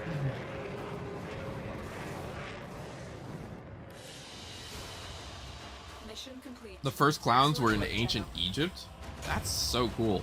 Ryan, correct me if I'm wrong or not. Clowns in the medieval era were the only ones allowed to speak up against the king. They're like legally allowed to be like speak up. Yeah, Jess, exactly. Peanut butter on our hands, butter up our ass, 100%. Yep. Weight cycling, like yeah. Yeah. Weight cycling is good for sure for getting fat to move onto different areas, because like you want to keep it in the end, you know, because you're comfortable eating at that volume.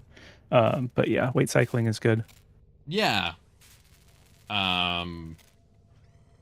Yeah, weight cycling can be good because it helps move where the fat stores are located, basically. Going to the gym, you won't always get thinner if you do it right. You just have to make sure you're eating enough to compensate, and also like muscle is heavier than fat, so oftentimes your weight will actually go up by a bit after you start working out, because you're True. replacing a lighter thing with a heavier thing. True, I care true, a true. lot about a nutrition as well because I had to learn how to gain weight. Nutrition is more important, I think, than exercise in terms of like affecting your day-to-day body image. Not body image, but like appearance, you know what I mean? Yeah. People have Yeah, told my 'cause, girlfriend before that she looks a lot healthier these days, and I think a good chunk of it is just that she's actually has a really good diet now, because I really care about what we eat. And This is a mobile defense mission. back in the day with her family, they mostly ate stuff that wasn't really great for you. You know what I mean? Where it was kind of Yeah, yeah, easy to make. easy to make, but sometimes that comes with its downsides.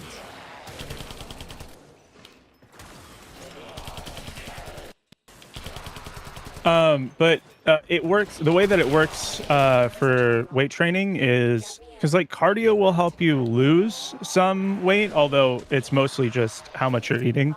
Cardio will help increase your total daily expenditure. But weight training will make you heavier because, like, when you build up your muscle, you probably won't also lose the fat on your body unless you're really like strict about your diet. So you'll probably just be adding weight onto your body. Yep. And it's for most people that's like what you want to happen in the beginning phases anyway. Yeah. Medieval clowns had something called jester's privilege and could mock people without fear of repercussions. It was in law. I love that. In law? That's crazy. That's oh awesome. my gosh. That's so cool. So basically, clowns in the medieval era were Twitch streamers allowed to put down their audience legally. Stay focused. There's a heavy unit approaching. We are finished here. Move on. I need access to a terminal. If I criticize the government, loadout. can I just claim I'm doing what medieval clowns did?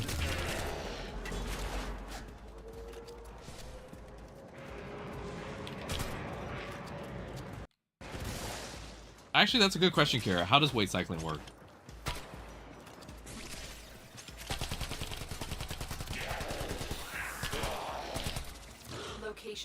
Yeah, so weight cycling, it's another way that people talk about it. It's called bulking and cutting. You have to be careful when you're doing it because the extreme version of these things is an eating disorder, which is like binging and purging, although we're going at a much slower rate, right? So bulking and cutting, you will intentionally eat around 200 calories less than your daily expenditure, or TDEE, which is just an abbreviation, how much calories your body uses on a daily basis. So once you figure out how much calories you used, you lower that amount by 200, and over the course of 3 to 4 months, you should lose about 3 pounds. Or wait, 200 per week or per day is 1,000 per week ish, giving yourself a couple, not super successful days. And that should be about a pound, maybe a 75. So over 3 or 4 months, that could be about 10 pounds. And then you're going to increase by the same amount for the same period of time and gain the weight back. Pretty simple, but it requires you to track all of your food really strictly. Okay. I've never had to do that, so that's why I asked you, because I've only ever had to worry about making sure I gain weight because my metabolism is ridiculously high. Yeah, it's mostly about figuring out like what amount of food is going to keep your weight stable and then moving it around based on that. And for people who are just trying to move their fat around, you don't really need to do any more adjustments because you want to end up at the same approximate weight that you started. So, if you're trying to lose weight long term, you'd have to eventually decrease even more. So the 200, and then after 4 months, you maybe do 200 more, or wherever you start to see a slowing of the weight loss. Oh, nice. Good job. Yeah, sorry. Good job, Osiris. I've been going through a course on personal training, so I actually know quite a bit about the subject. Hell yeah. Yeah, as I said, because of Eller's downloads, because my joints are constantly tearing, I'm basically getting a lot of injuries a lot, so my body is constantly needing a lot of food. So all I've ever had to worry about is essentially putting a lot in my body. I have to put a lot in to ensure my body actually can keep up. That's essentially what I have to do. Yeah. I would assume probably because of the sort of the constant repair process, it's a bit higher for you. Exactly. Yeah. If I don't eat enough, I'm not even joking this, if I don't eat enough, I can lose up to 4 pounds in a week. Just by not eating enough. Oof. Just automatically. Yeah, I mean, and that would be around, that's pretty concerning, yeah. Around 5 pounds is where you like should tell someone in a hospital about it. Mm-hmm. I one time had a really stressful week where I was just super busy and I just lost 5 pounds because I forgot to eat enough. And I just had to spend a month gaining it back, you know? Sheesh. Yeah. Another job well executed. You got some Railjack mods? Hell yeah. Yeah, remember earlier when I was saying you could recruit shipmates for your big ship that you're going to build? Railjack is the name for that big ship. Oh, so we're going to really get into railing later? We're going to get super into railing later. Hell yeah. It's actually a really small part of the game. Oh, that's too bad. I thought we were going to get into railing. It's one of my favorite parts of the game. I'll be honest, but it's not very like integrated. I got it. That makes sense. It's a small part of the game. What is the name of the new frame? Because are they like kind of clown based? I wanted to tell Orion about it. Oh yeah, Folly. How do you spell that? Follie. It's. I wouldn't say it's exactly clown. It's more like an art, I think, frame. Yeah, but it's like art. It definitely has the sort of the look that you're talking about. Yeah. I wanted to mention that frame to Orion because it has a combination of like a lot of cool things that I really love. It's like kind of, it has a clown vibe, has an art vibe, and it's also kind of chunky, and I love it. Makes me so happy. I'll send you a link for the picture if you want. Yeah, and I can send it over to Orion. We're gonna play telephone.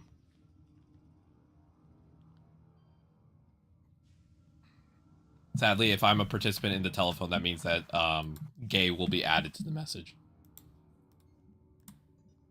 You assume that gay isn't already part of the message. It's in the chat. It's in the stream chat, like DM chat thing. So if you click into that, you'll be able to see it. Stream DM chat. Yeah, so in the Discord VC that we're in. Oh, it's the chat. Oh, there's a chat for this? Yeah, there's a chat for Discord VCs. It's pretty useful. Oh.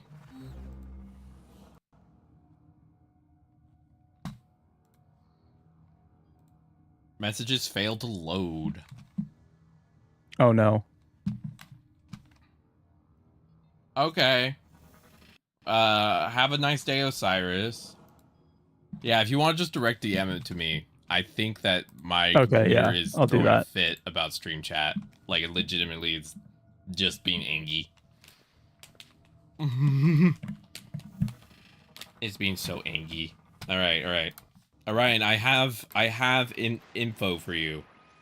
I have something for you. Come here, Orion. Get hit with something. There you go. Thank you, Kira, for sharing the link. Yeah, no problem. All right. So what are we doing currently? Next up, we have another mission to do. All right.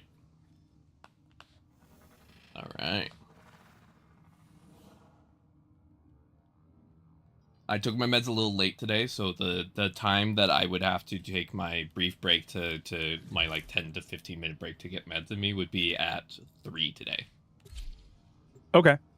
We have this one and 2 other missions, and then there's a boss mission to do. and then we're done with Venus for the most part. Oh hell yeah. These radio She towers yes, she has send balloons. This It's one- her 4 planetary ability. communications. You are going to So this capture one the is towers kind of like King of the Hill. Oh. And so you're gonna find one of these spots and stand there and then stop enemies from taking it back. All right. But yeah, it If you want, I can mark one for you. Okay, hell yeah. When does the Shadowgrapher update come out? I think it's end of March, right? Because this week is like the anniversary celebration. You know, honestly, I'm not. I don't remember. I haven't been super like clued into the update stuff since Old Peace, which was like a really super major update that happened not too long ago.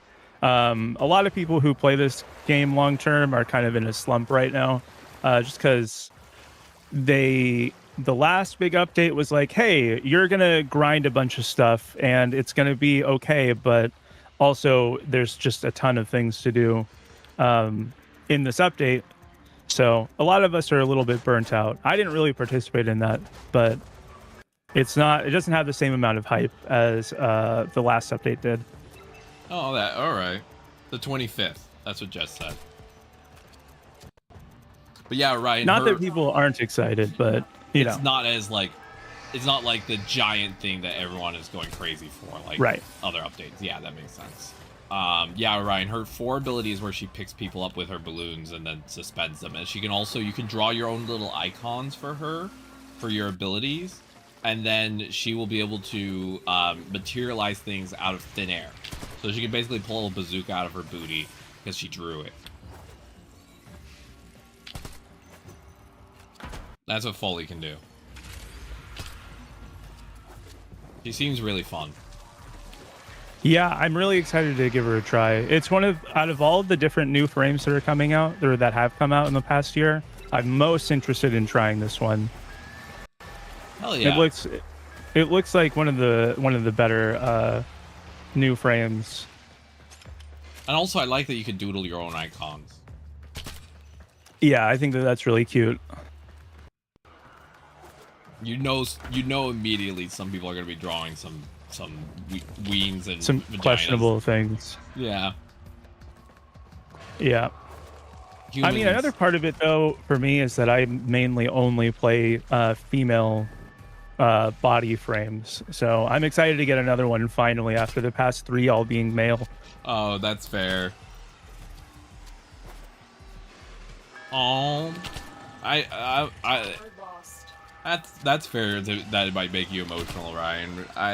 I hope you are able to main her when she comes out, and I'd love to have you play the game, and we could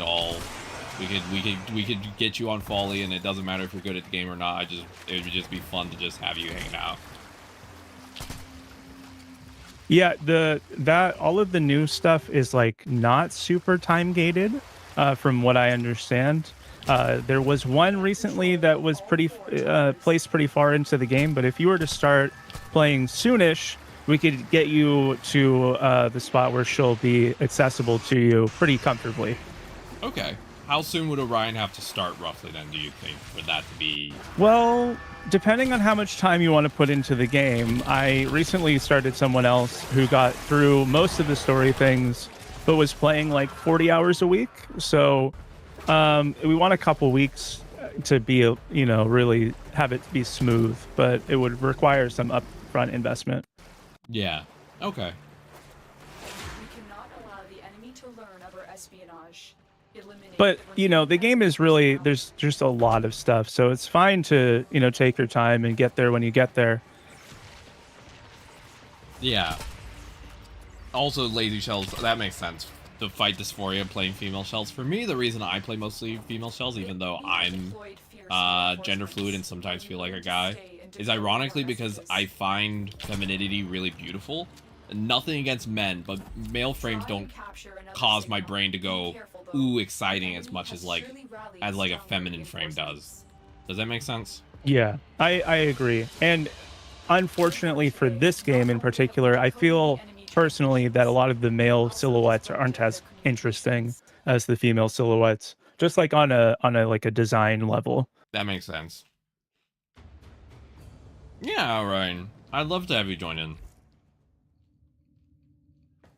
Dinosexual? I've actually never heard that term, full-timer, I gotta be honest. Sort of. Generally, I think that we try to stay away from that term, gynosexual, because it's a little bit bioessentialist. I know that some people who are on the side of like very gender queer kind of stuff, like it's a little bit more utilized there. But if you don't know someone's like gender preferred stuff or where they are in like if they're trans or queer or whatever it is that they identify as, gynophile is used a lot by TERFs. Oh, okay. As like a slur. Oh, okay. I didn't even know that term, so thank you for explaining it, because I read it in the chat and I did not understand it. Yeah, and I know coming from the person that it's coming from, that's not where their head's at all. But it's what it means literally is just like sexual attraction to the female genitalia specifically. Oh, okay. So yeah, it can be utilized in a nasty way by those types. That makes sense. I understand. But it's a legitimate thing. Like people do identify as a gynophile, and I'm not saying that no one should use the term. It's just one of those, you want to be careful where you're using it and who you're using it with, kind of thing. For me, it's not. To be fully clear, for me, it's not the female. It's not female genitals. It's It's the feminine form that someone has. Like it's like it's just if someone's body has like that. There's something about feminist. The way feminine bodies look that I really enjoy. That's the best way I can explain it. God, there's some beautiful skins for this pistol I love. Yeah, you know what, full timer, that might be true. I might be femininely features. I just know of it mainly because of my experience with that group of people who uses it in a specific way. Got it. So I'll leave that open. Like maybe I'm just kind of being a little bit touchy about it. I don't want to, so just grain of salt there. Yeah, I just use the term lesbian for myself, even though it's not like fully probably accurate, but that's just what I default to. Yeah. Because for me, it doesn't matter what you have in your pants. It's just, I think femininity is gorgeous. That's basically what it comes down to. I agree with that. I think we can everyone in chat agree that women are beautiful. Yep. It's like, I literally could care less of a fuck about what you have in your pants, you know? For me, that's the part that matters the least, actually. Yeah. Fallen enemies will drop crucial life support. Be on the lookout. Ooh, a fun survival mission. So I will say this might be TMI, but for my body, because I have hand issues, I have hand cramps. Typically speaking, I'll just say rods are more difficult sometimes for my my hands because of my cramps. But, relatable. Have you tried feet? I have, but I also have ankle issues, so my ankles can fall out. Dang. And that makes it a problem too. Attracted to style. Oh, that's interesting. I like that. That's interesting. To style, that's really interesting. Yeah, yeah. It's like the vibe essentially more so than necessarily what they got. Ooh. Let me see. There's like a secret in this room that we're in. Like, have you ever seen the woman in the Road to El Dorado? She's the main woman in that movie. That's my type. She was actually my first crush. Was the main girl in the Road to El Dorado. Because I saw her and I saw her body type and I was like, oh, this makes sense now. Shell, yeah, Shell. If anyone ever wants to know what my type is, just pull up Shell and you've got it.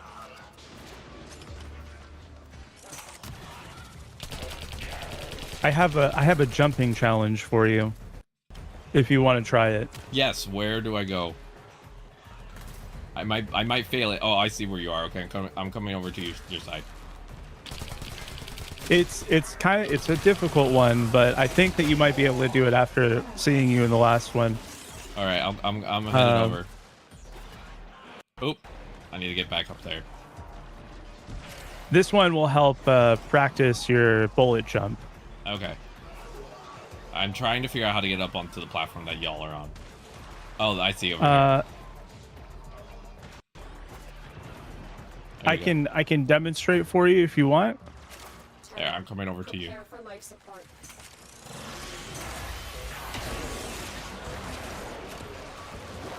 All right, where do I go, Kira?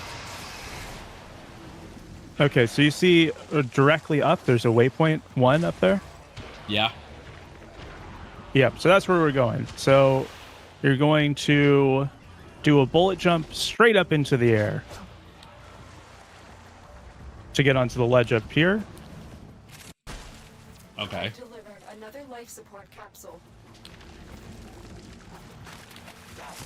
1 second. I have to get up to that ledge. Okay. Interesting. Yeah, I'll show you again. You don't really need to be moving around. You're just going to aim the camera directly up, like you're looking up the crotch of the frame. All right.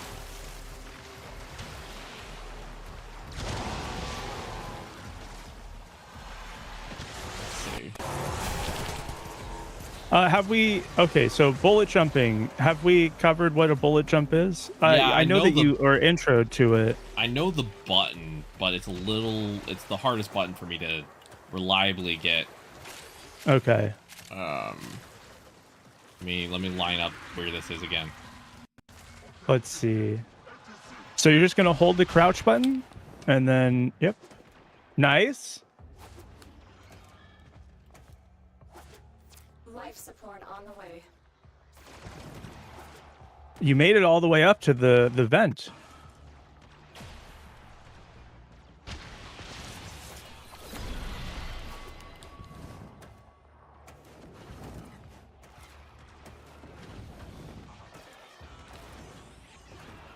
There we go. Nice. Oh my gosh, you did it. Really? That one's challenging. I love the little wall spam. That's what I use. It's very sticky. It makes a lot of sense to me.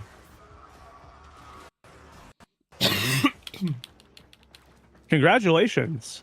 That one was I thought maybe a little bit too challenging even, but you really got that one without much trouble. Yeah, I am legitimately shocked at myself right now because this is my first ever video game and I do not know how I'm able to climb these walls. I'm glad that the wall jumping is intuitive. You know, I think that that's one of the really good parts of this. Yeah. The way that they've changed it from wall running to like the wall hops is it makes it make sense, you know? See, I'm now just hanging like a monkey off the roof. I like how you can hang off the side of the wall for quite a bit. Yeah. Oh yeah. Actually, and then that's actually the part I use the most actually. The wall latch is what it's called. Yeah, wall latching actually is what makes it disability friendly because it allows me to take a second to grab to the wall, reset where I'm looking, and then I can reacquaint myself with the mechanics. Because a lot of movement things make me motion sick, but the ability to basically stop on the wall for a second and kind of like assess where I am, that's what I find really, really nice. Like I can just kind of, and I can kind of take a second to figure out. Okay, cool. There are some wall latch mods that you can get and put them on to make it a little bit easier if you're doing something that's like that requires a lot of parkour. Okay. But you know, what you just did is not really typical as like a necessary thing to be able to do in the game. It's more of like a flex. Oh, okay. So we were just styling on people. Exactly. But yeah, lazy shells. What I'd say is, my type is Shell from the Road to El Dorado. What I look like and what I've been shooting for in terms of gender goals is Sophie from Howl's Moving Castle. That's I would say I look sort of like Sophie from Howl's Moving Castle a little bit. That's kind of been my I have to pull up a picture. I'm not as familiar with Howl. Yeah, Sophie.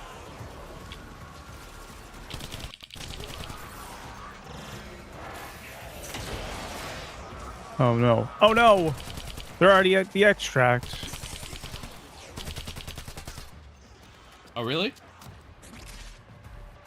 Yeah. I do terrible things to look like that. Well, you can do terrible things if you want. I don't know that it will help you look like that, but hey, you know, you can do terrible things. I've delivered another life support. There's actually something I've often thought about. Another job well Is executed. I'm going to be very careful with my language here because I don't want to seem like I'm putting anything down. Right.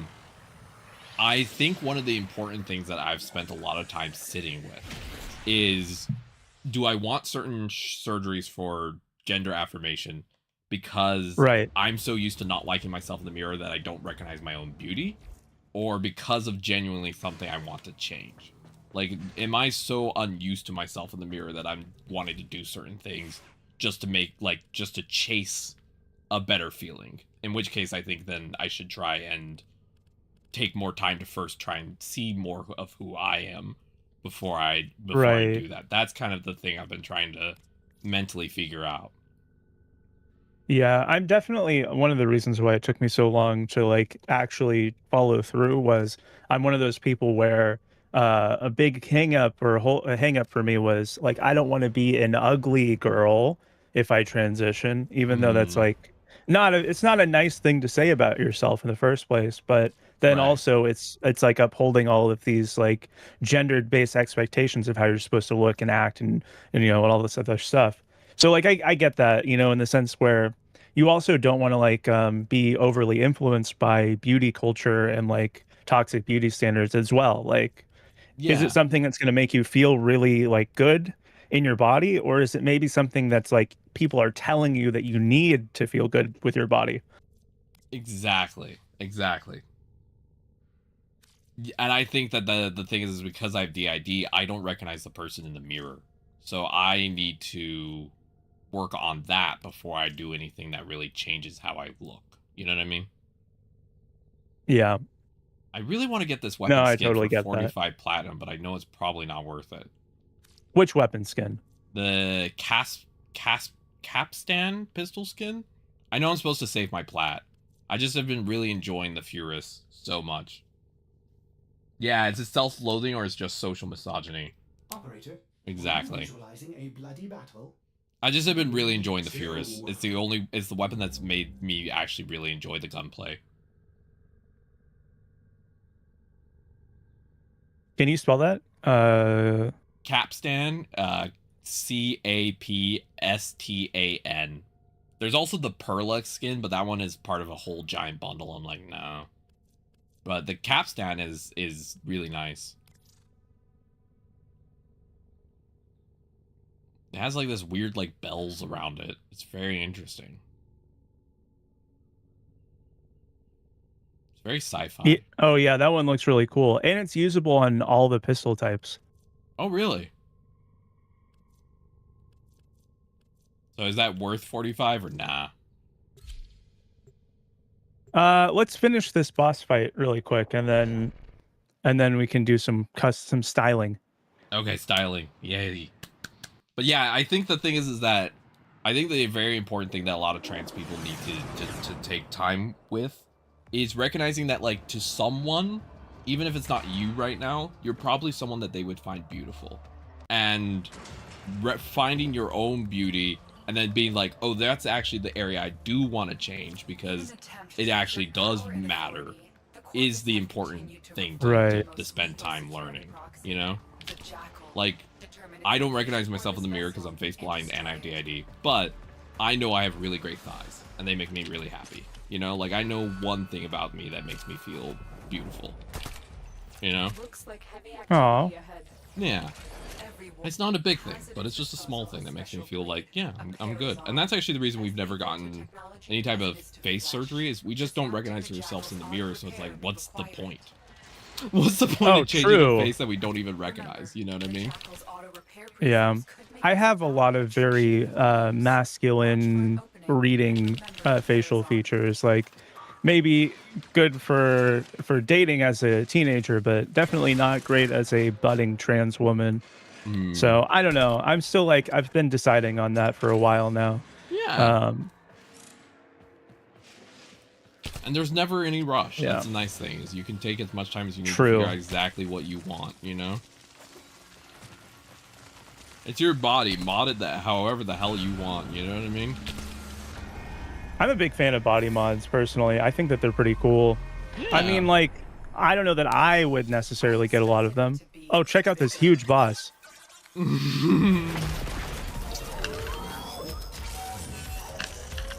That's so annoying, Lazy Shells. I'm sorry. Oh, it is big now. The Jackal. This thing you're supposed to run in a circle. Don't touch the red. Don't touch the red. Okay. I touched the red. It's not a huge deal. Stay ahead of it.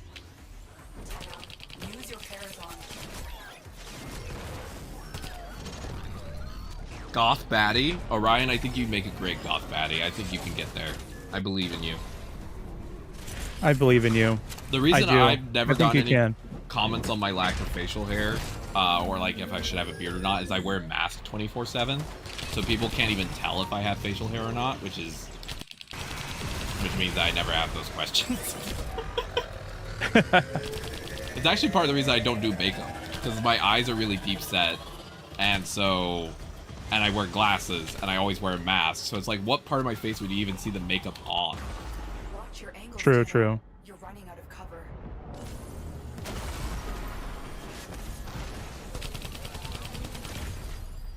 Thank you for the revive. It's the first Of time course. I've gone down. Yep. It's because you're a pro. Thank you. Or I just have an amazing, beautiful teacher. It might be that. I think it's that. It could be a lot of different things. Mm-hmm. Oh, God. Whenever I think it's switches mostly because you're a pro. a pro, first time ever playing a video game for me. A pro.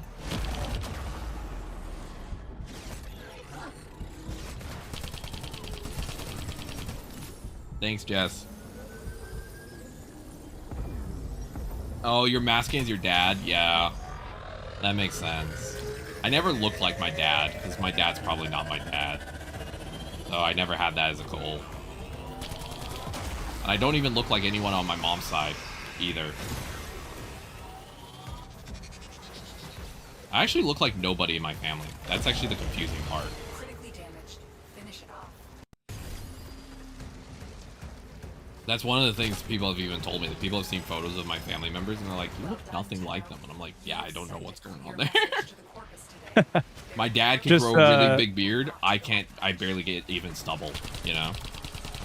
Maybe winning the genetic lottery or losing, or I don't know. I don't know. know. The genetic lottery happening.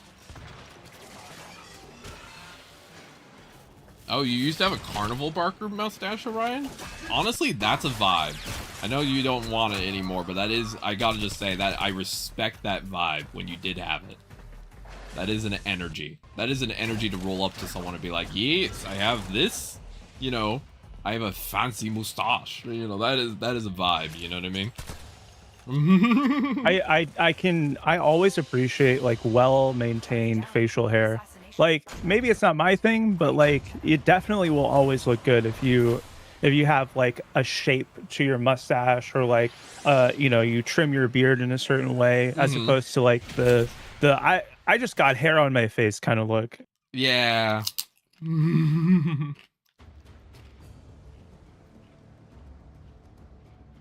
Just hair on face is not it.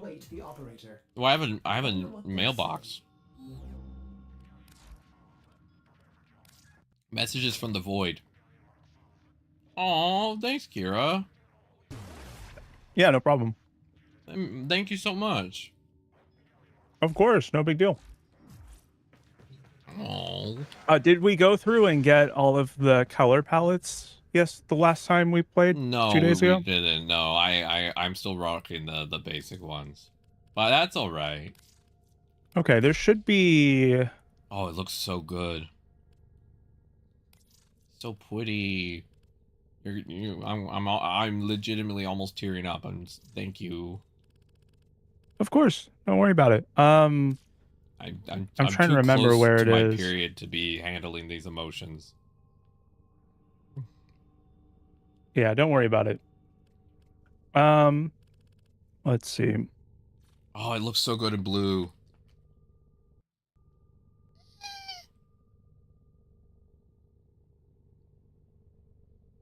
Oh, thanks, Orion. I'd love to see a photo, if you don't mind. There's no pressure, of course, but I would love it. It looks so good in blue, Kira.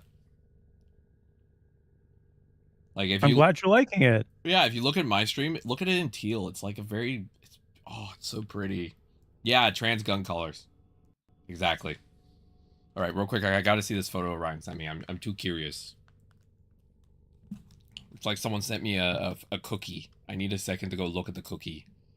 My curiosity is very strong. I'm a very curious person by nature. Ordis has been counting stars. All accounted for. There is a shamrock color palette that's available for 1 credit. Oh, nice.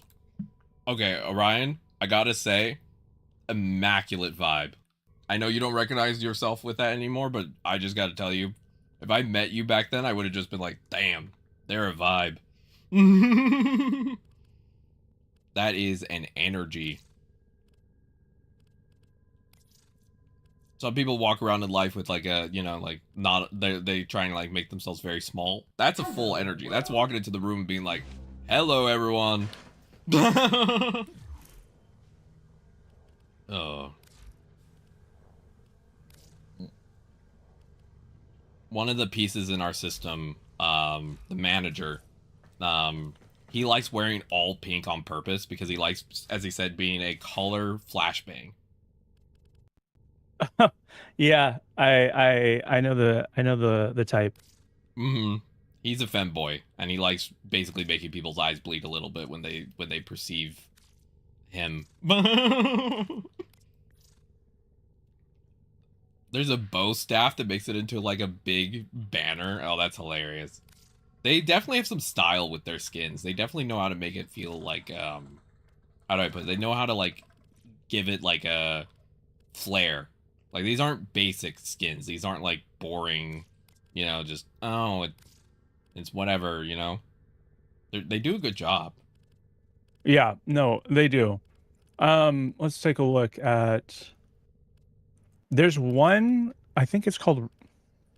I have to pull it up. One sec. I'll let you know in just a second. Yeah, but there's kind of a cool story attached to this skin that I'm about to talk about. All right, I'm here to listen. Going full clown is extremely freeing. That is such a metal sentence. Once you go full clown, you can't go back. Oh my gosh. Oh, it says that the classic color scheme... Why does it have 2 days and 2 hours? Oh, because it's on sale for the rest of it. I understand now. Correct. I understand. Mag is so pretty. I like how Mag looks a lot. She makes me happy to look at.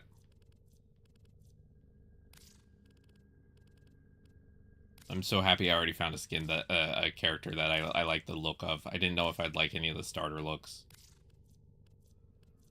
Mag has some really good looks. Volt also does, I think. There's one that I really, really like. I'll pull it into the next mission. Okay. I could even customize the color of these. Oh my yeah, lord. you can customize the color of everything. Everything. Oh god, I could go full pink if I had the Daybreak color scheme. That's hilarious. This is a vibe. This whole thing is a vibe. I love it. Oh no, I'm gonna get lost in the color schemes.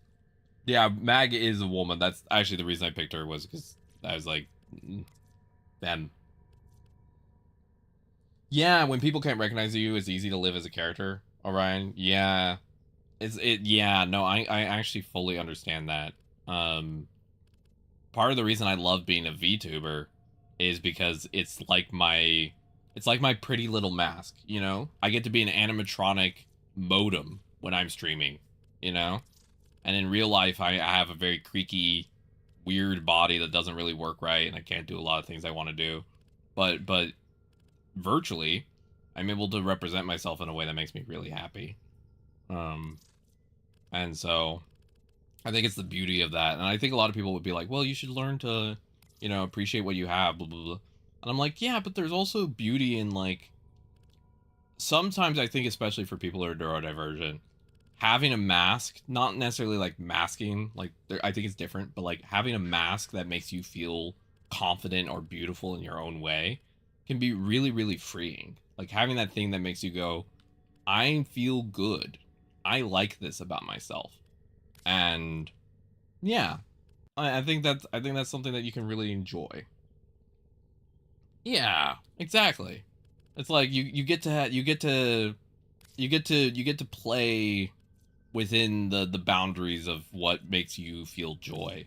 I mean, like Crystal, one of the pieces in our system, is a furry, a whale shark furry, and for them that mask makes their life so much easier because it allows them to feel joyful and like loved and part of something, and it's just what works for them. Oh. Okay, so I have the thing. I know what the name is. You're gonna, if you go to your Warframe appearance. Okay. And then it's the Syandana, so the second to last on the top. Yeah, Syandana. All right, and then search Teplo Syandana. TEPLO. LO. This Syandana is made for, it's cost $6 to get. This Syandana pulled someone out of poverty entirely. Oh, really? Yeah, so it's created by the person, and I'm trying to get the numbers, but before they got like a degree in graphic design, and was just like living with their parents, like on food stamps, and one of their friends got them an invite to a conference where they kind of leveraged their skills here to be a designer for this. In the article that I have pulled up, though he can't specify exactly, he tells me his monthly earnings could easily buy him a new house or two and a car, though he has to pay off debt of 250K, but now doesn't have to worry about all of their income. And this article was written a while back, and I'm pretty sure at this point, yeah, this was written in 2018. By now, he did actually buy the two houses. He bought a house for himself and for his family off of this one cosmetic. That's insane. That's so cool. Yeah. Another one that's really popular is called the Rapala. It's also in the Syandana, so you might be able to pull that up. Yeah, I'll pull that up. I'm currently looking at the Isvara Day of the Dead one. Oh, that's so cool. Yeah, the Day of the Dead ones are really nice, and they should come back and be available around, the actual holiday. Dias de los Muertos. Yeah. Yeah. What's the name of the other one you were mentioning? Rapala. Repala. Yeah, oh, Ryan, there's actually a big creator program for this game. REP what? ALA. ALA. I was missing an A there. There's a lot of creator-made stuff in this, like artist-made stuff, I mean. Yeah, and it being a live service, we've talked about it. The monetization is there, and it's unfortunate that you can't get the cool stuff without paying for it, but it's nice getting those little stories to be like, okay, if I do pay for it, it's not like going in the pockets of some loser that I don't want to spend money on, Yeah, 100%. This is also really pretty, the Rapala one. Do they do a lot of Tenogen? Does it like happen often, or is it like not as like? So sort of. I mean, like there's a lot of Tenogen that exists in the game now, and and they release it every so often. Like in the time that I've been playing and like active and aware of it, I've only seen one new release, which was a citrine skin, which is the frame that I've been using for the past couple missions, and some other stuff. But it's a little bit slower. They'll have like regular Warframe official cosmetics more frequently than the 10 Gen ones. That makes sense. Oh yeah, and Halloween skins. There's Halloween skins. There's like basically every holiday has their own unique skins. Oh, I put the mastery sigil on the back of Mag, and I was able to slide it up to the neckline, and it looks so good. Shiny.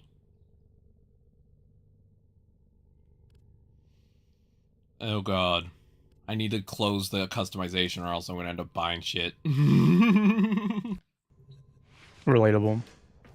I'm gonna want to get like mag skin and all that stuff, and I barely start playing the game. Yeah. Like the Mag Corpus skin. Oh god. Alright, here we go. Yeah, the customization's so cool.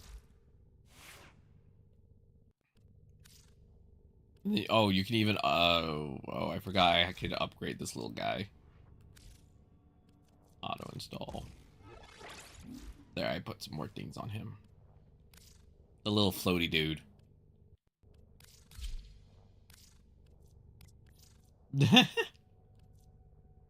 Why is one of the skins, why is the colorless sentinel skin for your Taxon? Why is its head between its legs? Why does it have a dick head? I have questions. Yeah, of course, Orion. Take care. Have a good that one. Have a good day, Orion. Thank you for stopping by. I really appreciate you. And thank you for the raid again. Take care, my friend. I'll hope to see you soon. It was nice chatting. Thanks for the info dump. Yeah, we appreciate it. Yeah, that skin for the Sentinel. This dude's dick is out. Like...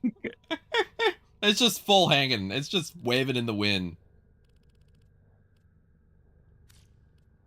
I'm just like, damn, that's some confidence. Oh yeah, definitely. You should definitely get in on the Warframe. We have plenty of space. I have like a new player oriented clan. Just let me know if you want any help with that, or maybe I'll hear it through unknown. Yeah, feel free to ping me as well if you want me to help connect y'all or whatever that may be. I'd love to be able to hang out with more buddies. I mean, just getting to hang out with Kira and do this has literally been amazing. Like, I woke up this morning so excited. I was like, I get to play Warframe and talk to Kira. Yeah, it's been nice doing this in the early parts of the day. I normally stream much later, but I've been liking it. It's a good reason to get up out of bed in the morning and actually be ready, you know. Yeah, like on Tuesday I wasn't feeling the best, I gotta be honest. But then I was like, wait, Kira's gonna be waiting for me to play Warframe, and so like it motivated me to actually get moving. Yeah. I was kind of feeling that way today, just because the mornings are rough for me. No, but it's good to have something fun to look forward to. 100%. Speaking of other players, you know, I still have to introduce you to Pepper and Jody, who are the other people that are kind of newer to the game that I wanted to see if you like vibed with. Okay, they're cool. both really fun, and I think that you have a lot to talk about with them. But you know, I don't want to give too much away. I'll let them tell you, and then you can figure that out on your own. All right, sounds good. Oh god, the Mag Pharaoh skin is so wild looking. That's a crazy helmet. I look forward to that. That sounds fun.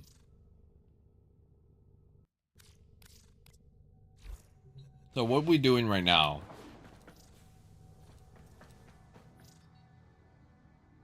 Oh, sorry. I was saying it, but I didn't have my mic open. We just finished Venus for the most part. There's one that still needs to be done called Montez, but you need to get your Arcwing before we can do that one. So next up is the Mercury Junction, which you did Vox Solaris. You'll need to purchase a rhino blueprint from the market with credits. We defeated the boss, the jackal, and then you need to start building a rhino component, which we got from jackal in your foundry.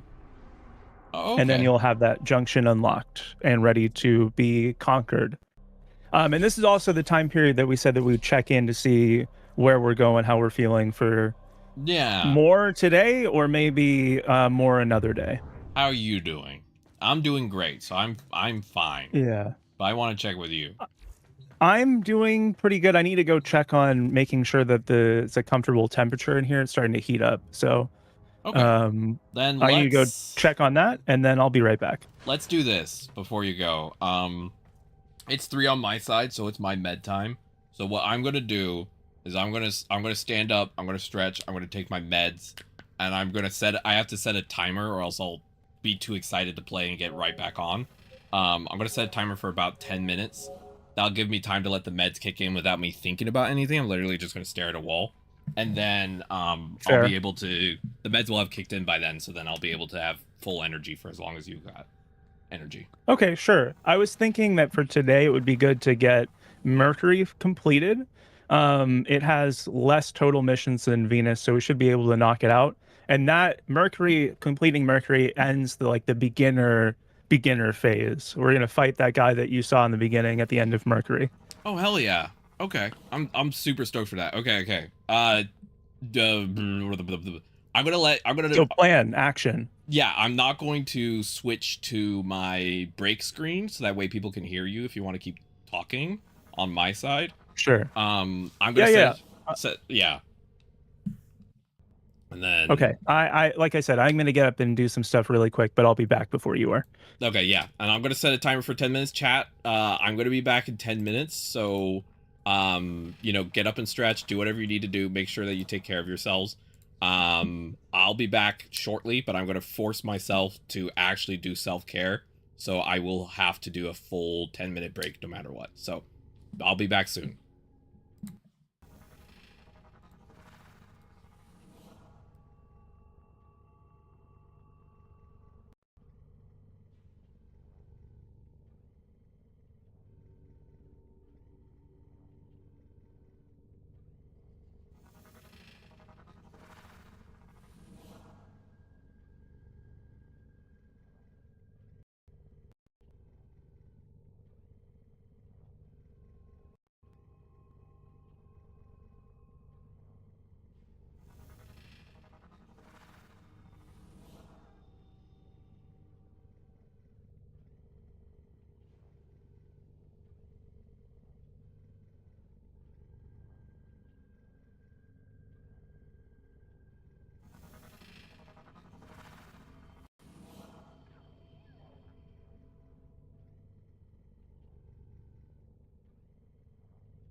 Hello, everyone.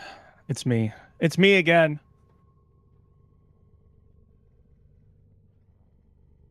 International bestseller, Quan Mills.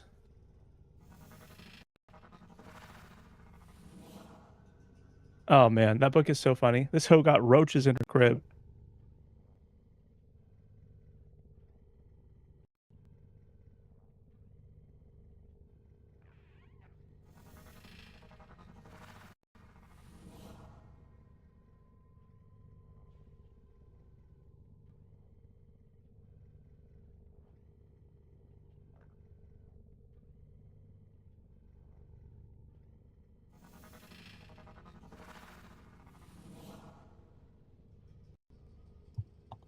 After checking all the mods that I have a total of 900 non-duplicated mods.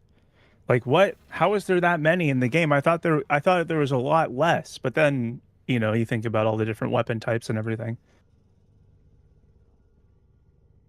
900?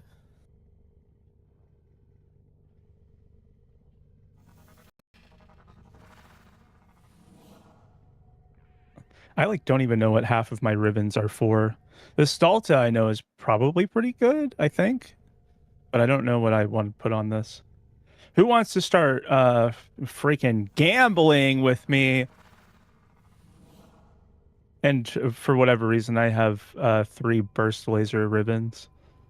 Don't ask.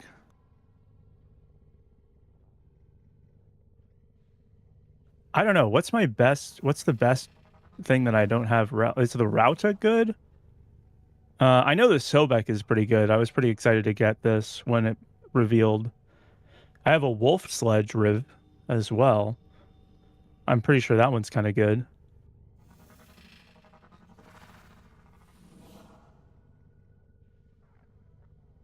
And then I have this Penta. I actually bought the Penta Riv because I wanted it, because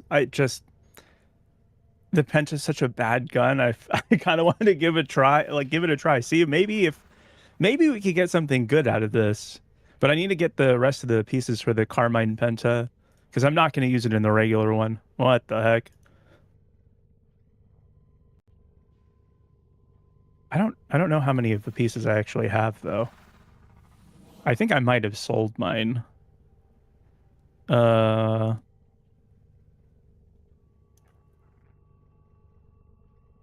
Let's see. Oh, wait, I just need the BP. Oh my gosh. Okay, so we gotta take a look.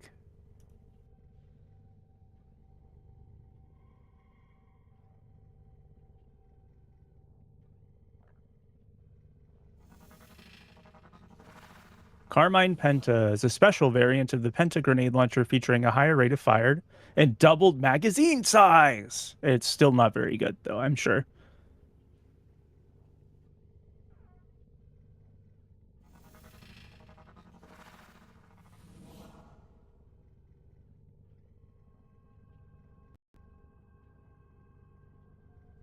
Oh, the Carmine Penta has a lower driven disposition than the regular? What the heck? Oh, there's also a Sekira Penta. I didn't know that. There's no difference in the... Okay. The blueprint is in Pluto Proxima Point of Interest. And is nearly guaranteed in 110 plus or minus 36 B caches.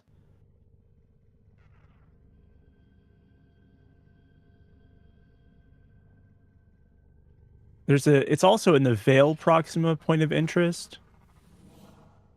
But why would I do the harder mission to get an item that I need to do 110 times?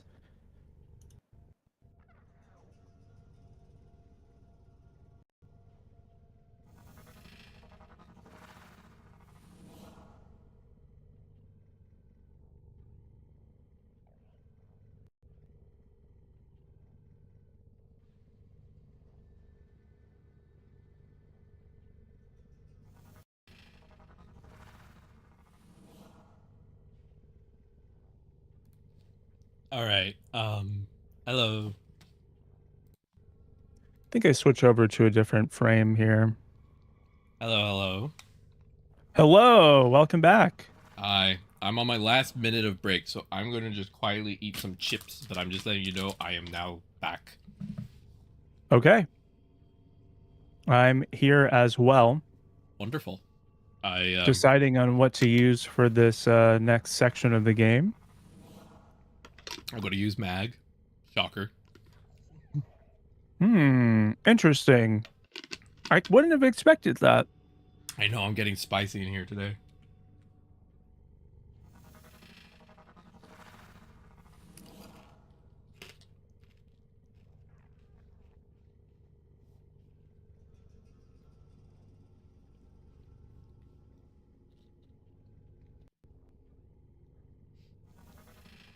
I always have the same routine when I take my meds. I stretch, I get up, I grab my Tylenol, I fill my water, I take my Tylenol, and then I go to the bathroom, and then I sit down and I look at a photo of my girlfriend and zone out for like a solid 5 minutes. That's cute. She doesn't like photos of herself, so I only have like 4 selfies. So I get to ponder them. Get to ponder the orb, I mean the selfie. Yeah. Gotcha. Let's see. So is there any weapon type that you've been really enjoying? Oh. Or is it maybe like handling characteristics that you like more than other? Handling characteristics, because a lot of the primary weapons have a lot of like jump when I shoot them. Like they move around a lot, and I struggle already with aiming because of disabilities. So I find the pistols amazing. The pistol in particular that I'm using right now, it's so stable that it actually makes me feel more competent at the game, which has been really nice. And so you'll probably enjoy the beam weapons a lot, which is good because they're also like they're the meta pick right now. They, are pinpoint accuracy. It has a little bit less range, but some of the better ones can also, when you hit one target, it chains to other targets too. Oh, nice. That sounds very much up my alley. Yeah, it makes it easy. Yeah, I have to figure out what. Ironically, the thing that I will say, the thing I've been having the most fun with this game so far is just getting to chat with you has been really, really fun. But the other thing I've really been enjoying is I've been really, really enjoying the how do I explain it? I really like the wall movement. That's been the thing that's been really keeping my brain engaged, actually. It's been the wall movement. Yeah. The parkour is really good in this. That's what I was saying before. Remember, I told you once you get the hang of this, like the movement in this game is going to feel so good. And it's kind of sad that other games don't have this type of freedom of movement. Yeah, I 100% agree with that. Quick question. It says get Rhino from the marketplace. Where do I go in the marketplace? Okay, so you're gonna, in the marketplace, which is the same one as the pallets, you'll just type in Rhino in the search. Rhino. And then there's going to be a couple results. It's the second one there that has a credit icon there. Yep, 35,000. Yeah, and you'll just get the blueprint.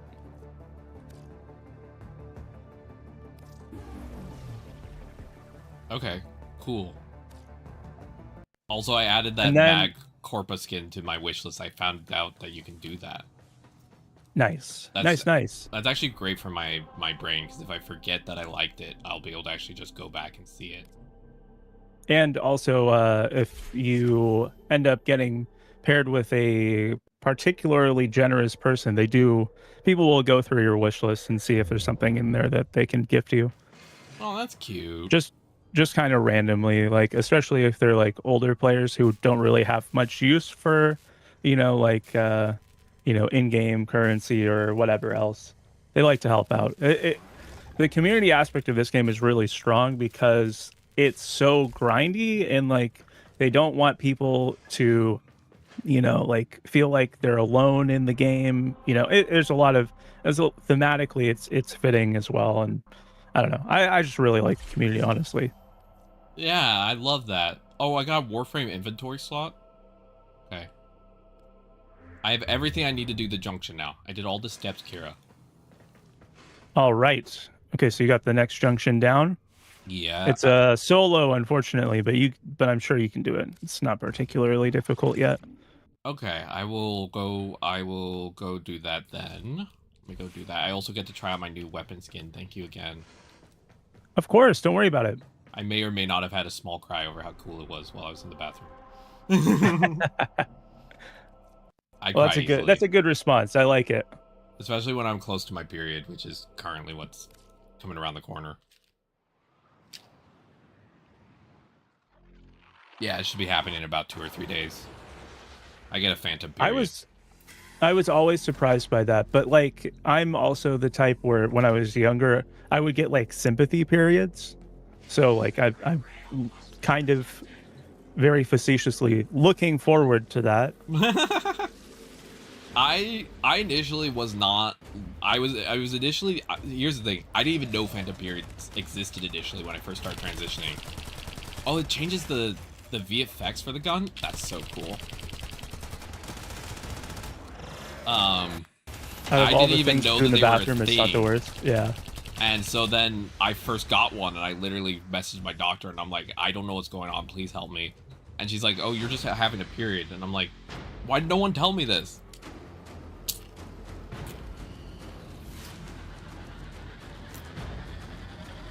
Yeah, Trader.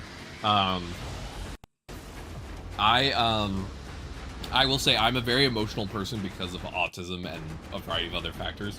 I cry so easily. I've seen an ad before of like an old senior couple happy together, and I imagined me and my girlfriend being old together, and then I sobbed. Like, that's just how I am. Okay, but that's like a normal, like, hey, we're not supposed to be crying about stuff like that. I feel like, I just cry a lot, is what I'm saying. I cry over random stuff. Like, I eat a good mushroom and it's tasty, and it's like I cooked it right, and then I cry because it was so good. Like, that's just how I am. I'm person. That's cute. I'm person who cry easy.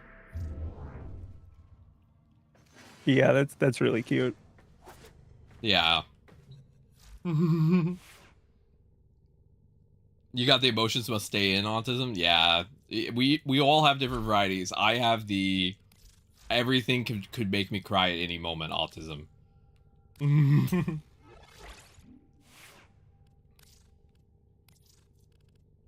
The only time that's actually ever helped me, the I can cry at any time autism, is that one time someone was being mean when I was trying to get my name changed, and I started like, just tearing up because I was frustrated.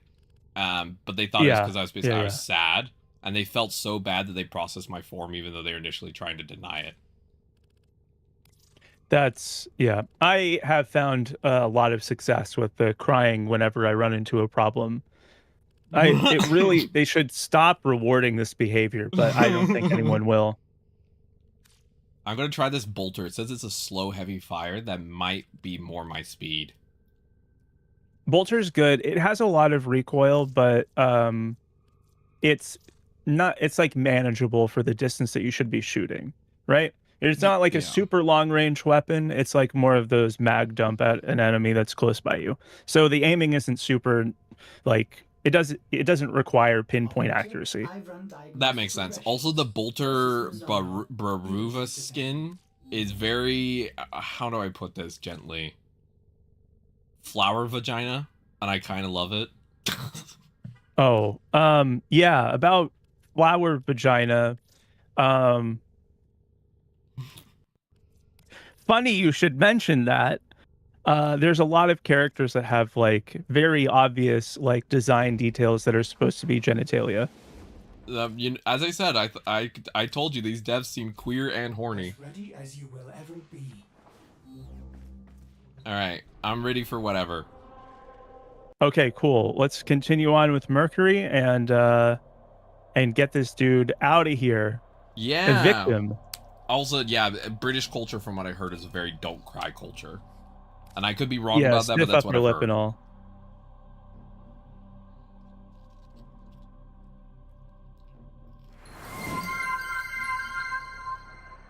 I'm doing fantastic today, Wolfie. How about you, Unknown? I am pain overjoyed. Okay, gotcha. My body hurty, but I am so happy. That's good to hear. I don't know. I mean, partially good to hear. One half of that is good. Yeah.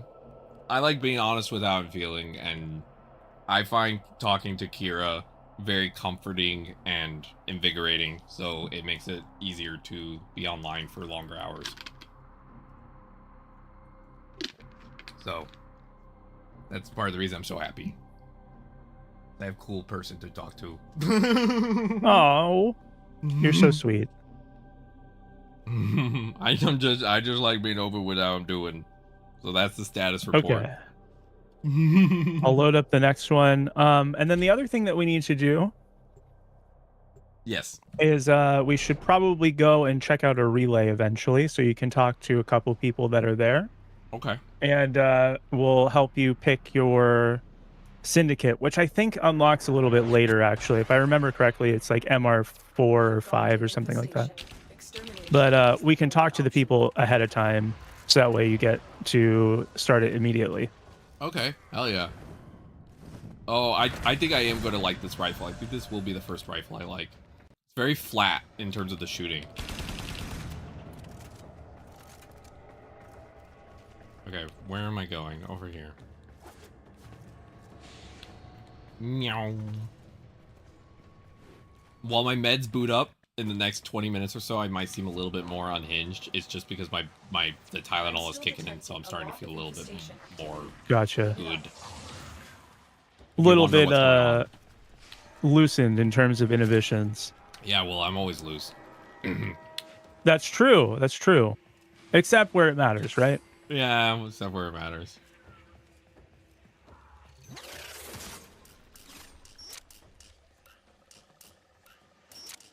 This one goes so fast. There we go. Bin. Oh. Using the same rifle as you? Yeah. Yeah, the Voltor is really good. It's a great beginning part. Just for context, Trader Thomas, we're a DID system, so each of us use a different name. Emporium is just the name for the channel. My name is unknown. Which, by the way, very cool. I'm a fan of the name. Thank you. I thought it'd be fun. I wanted to go for early 90s, early internet vibe, and I thought unknown. That's exactly what I got from that. Yeah, plus the animatronic model is meant to be kind of representative of like an early modem. I really wanted to give that energy. Yeah.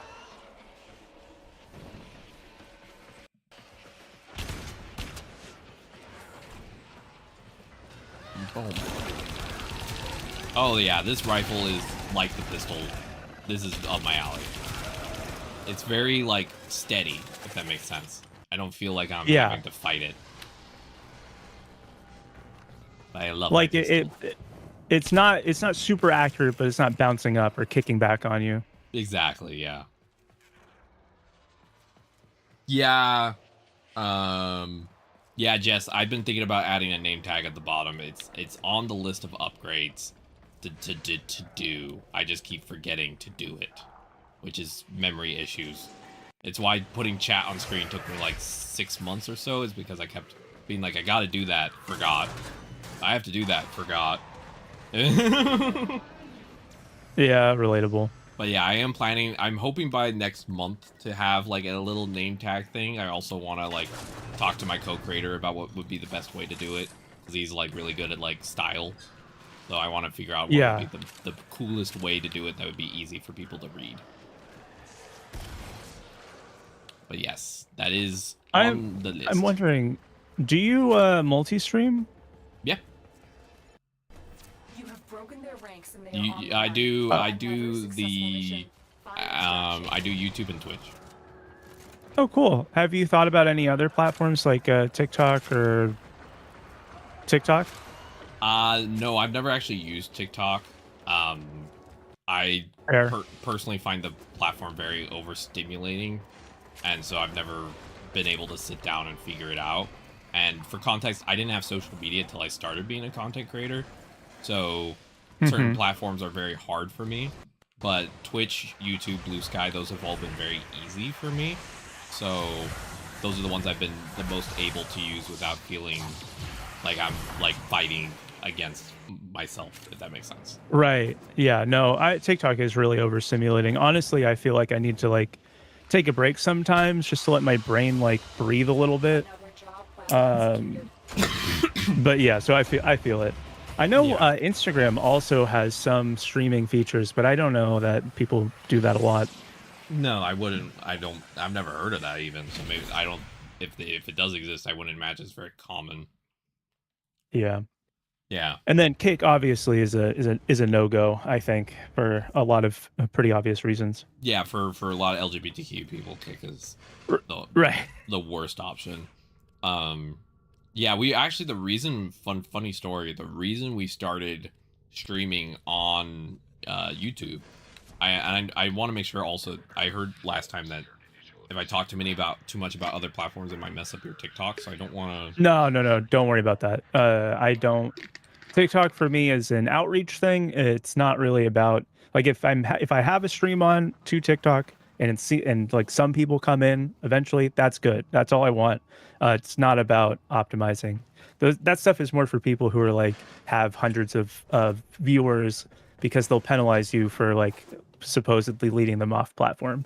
Got it. Okay. That's not my position. I'm not really concerned too much about that. Plus, I keep them there. We're not trying to poach them or anything. All right. Those are your little creatures that you keep over there?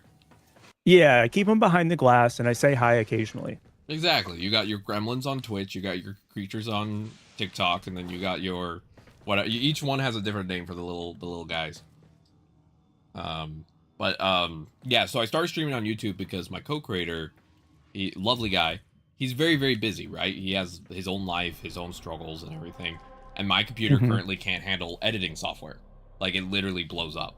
And so I can't edit. And he's the one who currently helps me with editing. I'm so appreciative of him.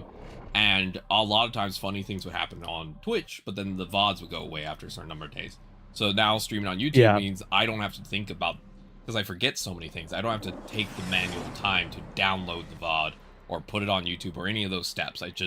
It's going to always be there. So if I send him a timestamp, he can find it whenever he has time, and it's not a problem. So, yeah. YouTube is more for storage. I completely hear that. That's one of the best parts about multi-streaming is just that one thing. I not having to pay for like a month worth of storage for my VODs. Cool. I like it. Yeah, that's exactly how I see it. It's free storage, and I have a lot of issues with remembering steps. So if I had to take extra steps to store my VODs, I probably would just never be able to do it. Just memory. And also I also, the other reason I'm gonna let you in on a little secret, Kira. The other reason I like streaming on YouTube is my co-creator, he's a great artist. He makes adorable little YouTube thumbnails for my streams, and I just like looking at them. Oh, that's so cute. Like the ones we sent you, like the one we're using on YouTube right now is one of the ones I sent you, and they just make me happy to look at. So I'm just like, hey, when you get a chance, could you make one little cute YouTube thumbnail? And he's like, sure. And then I just, every time I get to put it on stream, I'm just like, hey, so cute. I really enjoyed the teacher one. That one looks really cute. Mm-hmm. The poster one. Oh. Yeah. Yep. On the poster. Yeah, that one was great with the explosions in the background. I love his work. He's such a cool guy. Sorry, I could fangirl over my co-creator for like hours. I just think he's amazing. That's a good position to be in. Yeah. He is legitimately the coolest dude in the world. Like, he lives in Canada currently with his fiance, his boyfriend, who he met in college, and they love each other dearly. He has a lot of unique perspectives. He writes children's books. He's a writer. He's an artist. He's an editor. He's all these different things. He's a very multi-talented guy, and he also deeply cares about the world. And I don't know, I just think it's a really good quality to have in someone. Yeah, that is.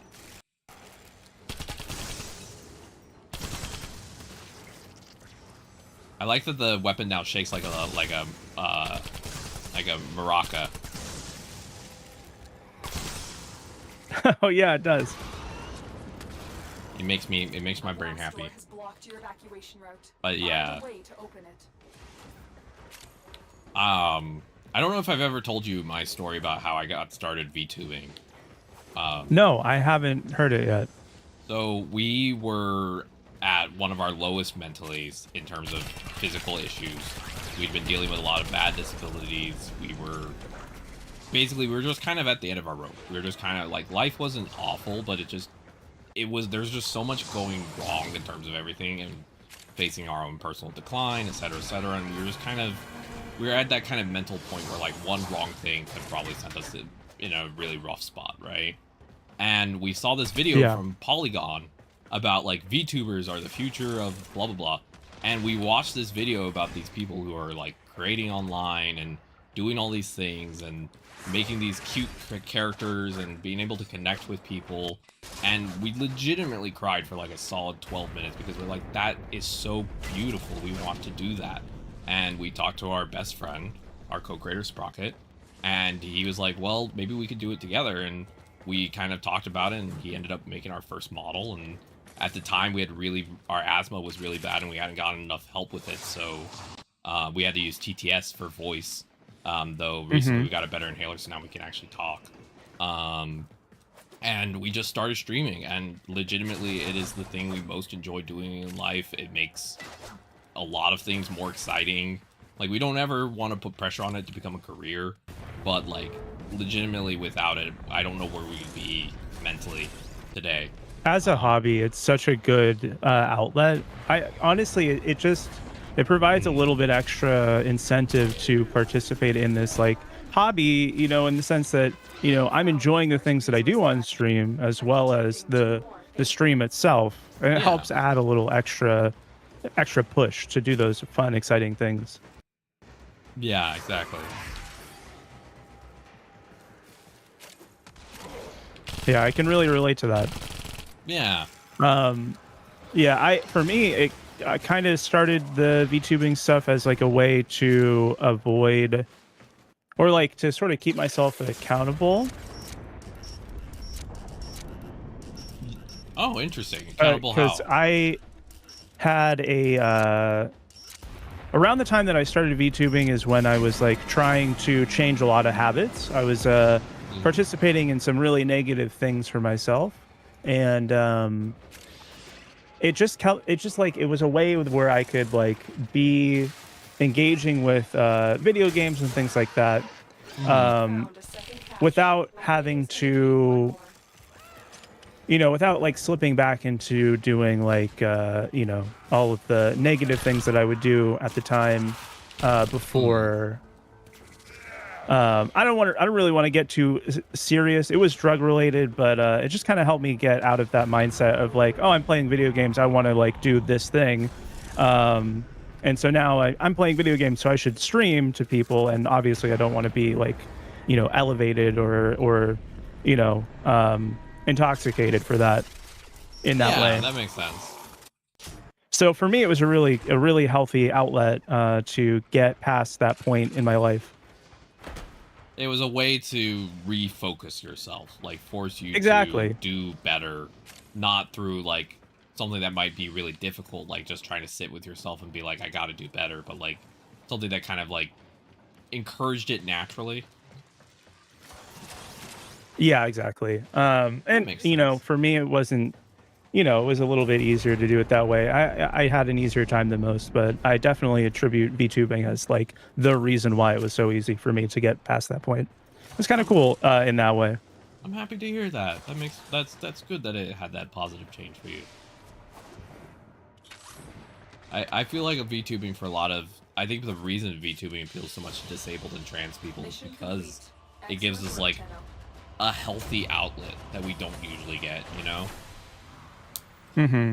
That's another thing is I've noticed over the years that the socialization part of it, like, you know, streamer to viewer to other streamers, like collaboration environments, it's really nice to, you know, be comfortable and also be social at the same time, you Mm-hmm. know, instead of being like too concerned with how, you know, how you're looking in a moment or whatever, like physicality of being in the same space kind of gets to me a little bit.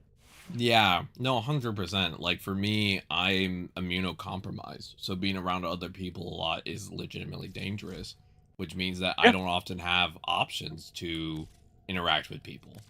And Yep, I'm the same spot to yeah, take immunosuppressants every day. yeah, I imagine you would have to, right? Because of the heart transplant, right? Yeah.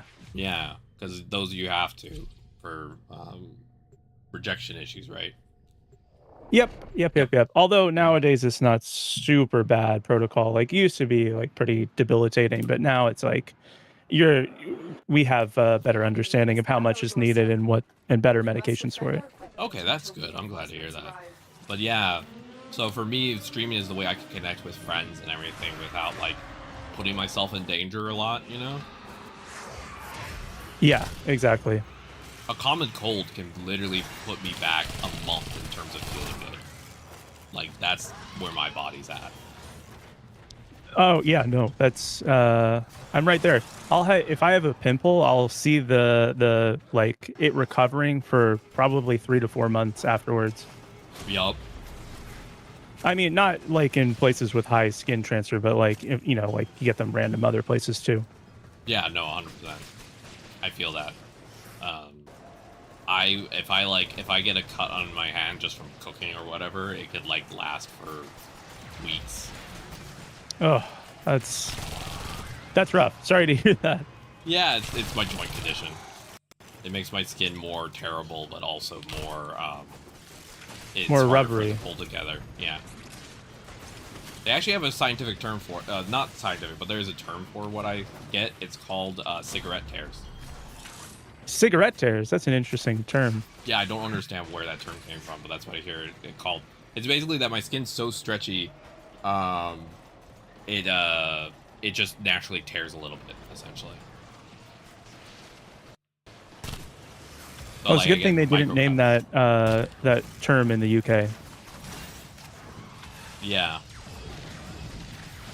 What was that? Oh, I was making a crude joke because what they call cigarettes in the UK.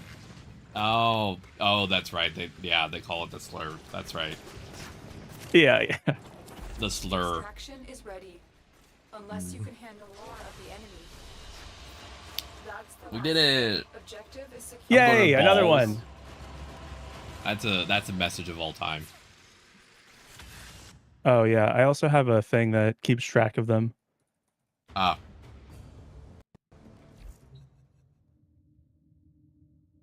You have a ball collection agency? Oh yeah. Oh, 1 second. Give me a second. I learned about the food item, Jess. I just learned about the food item the other day. Oh, really? Oh, damn. That's wild. 1 second. I gotta put my thumb back in its socket. There we go. Oh, sorry.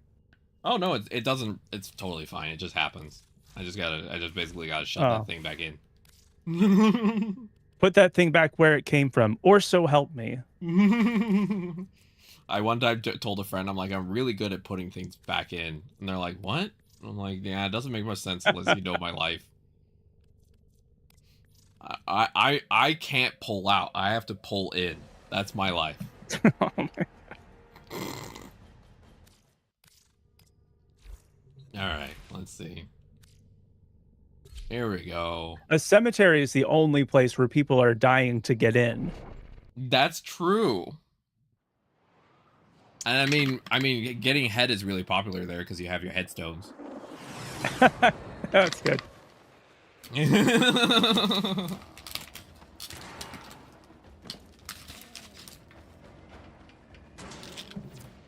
I remember a conversation about like are you actually alone if you're at oh, did we already do this one?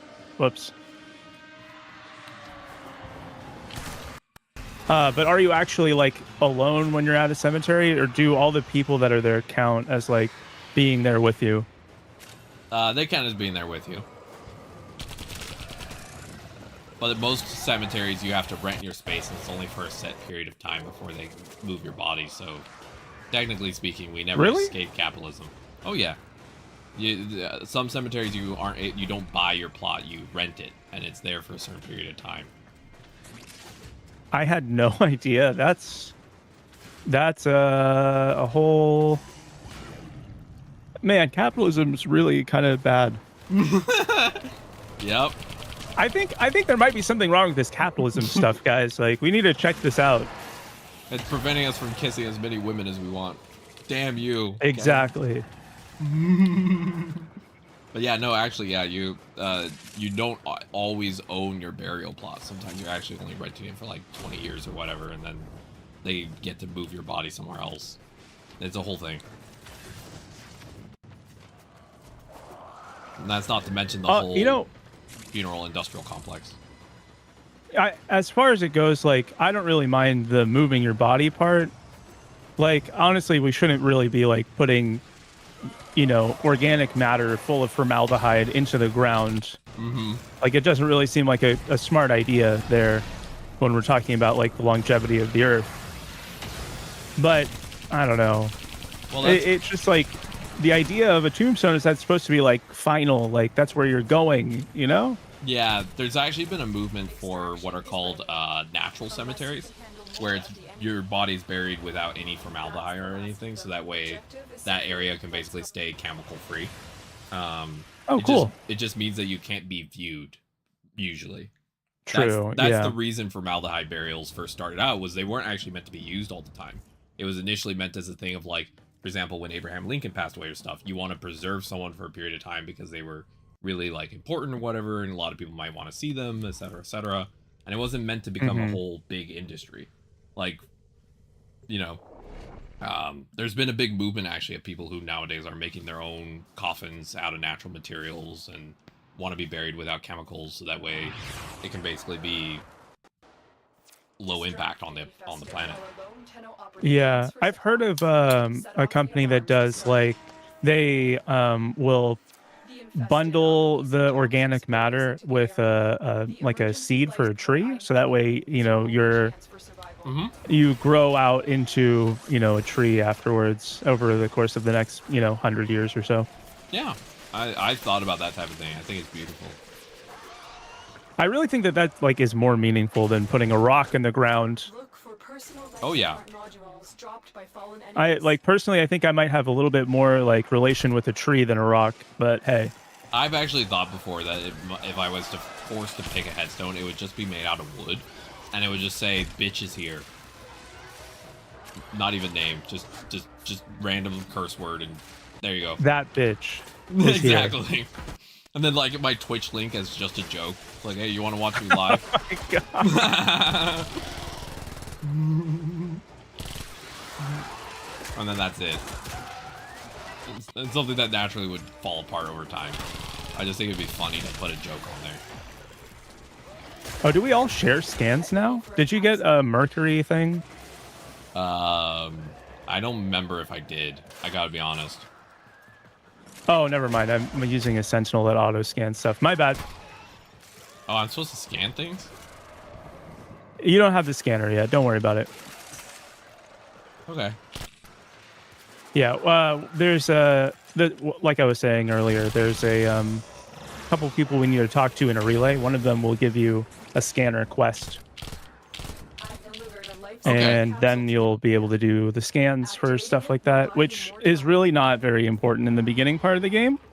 But later on, if you continue on to like late game stuff, it's a way that you can test out different builds for weapons and warframes and stuff like that. Kira, you want to hear how the new pistol sounds? It sounds so funny. It's just. Ooh, like that does sound nice, actually. It sounds like one of those like cheap low-end vibrators, you know what I mean? I totally do.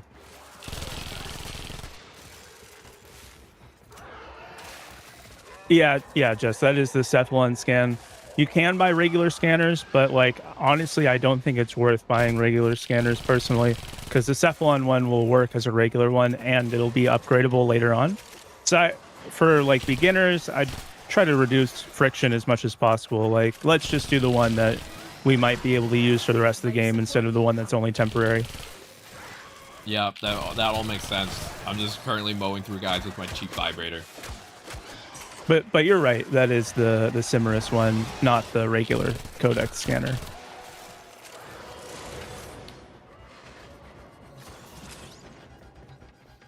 I'm a robot in the future equipped with a Hitachi and a will. Oh my god.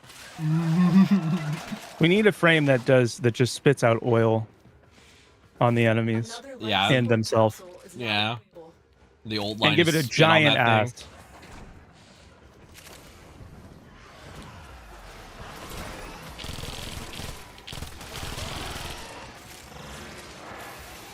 God, Maggot's so much fun. I also just love this pistol. I love how it spins, and I love how the reload is just putting a new circle on it. Circle. Wait, Folly. Yeah, that actually... Wait, yeah? Okay. I'm even more intrigued. Yeah, you got to ink all over them.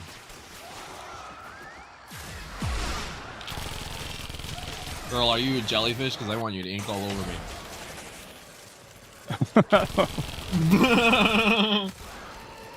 There you go. That's a trans-inclusive pickup line. Also, it's kind of gender neutral. Kind of. Yeah, it is. Just switch out the beginning part. Based on your audience. I really like that all people, most people, have the ability to ink on each other. It depends on what type of ink you're producing, though. That's actually something people don't know. Okay. This is purely scientific. I'm going to be fully upfront, but some people may think it's a little raunchy. Technically speaking, if you're equipped with a rod, you produce different types of fluid. It's not all the same. It's actually a mixture of over, I think, 5 different fluids that all mix together to make one thing. What? I didn't know that. Yeah, so if the clear part is seminal fluid, which is typically a lubricant meant to help things move along the vaginal tract. Then you have the actual semen, which is going to be the stuff with the actual sperm. Right. Then you have a couple others that help reduce the acidity, so that way the sperm don't immediately die, because naturally vaginas tend to be more acidic to help reduce the amount of issues. And so it's all of those all mixed together to make one thing.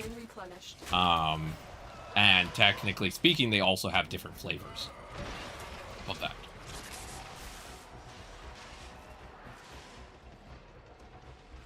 So, there you go.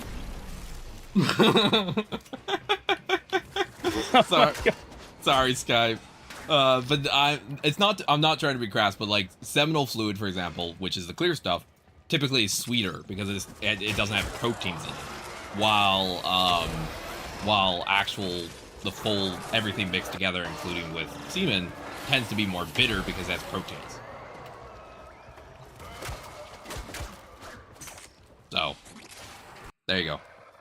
And a lot of people who are trans end up only producing seminal fluid after a long time on estrogen, because it typically turns off your semen production.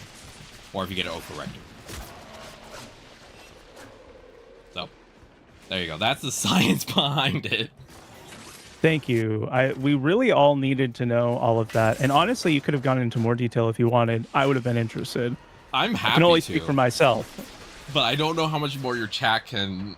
I don't know how much more... They're just complainers. Don't worry about them. I don't want to kill your chat. Oh, I almost fully leveled up the Furious. I'm at rank 29. Nice. Yay. I literally only have a little tiny bit of the bar left. Yay. But yeah.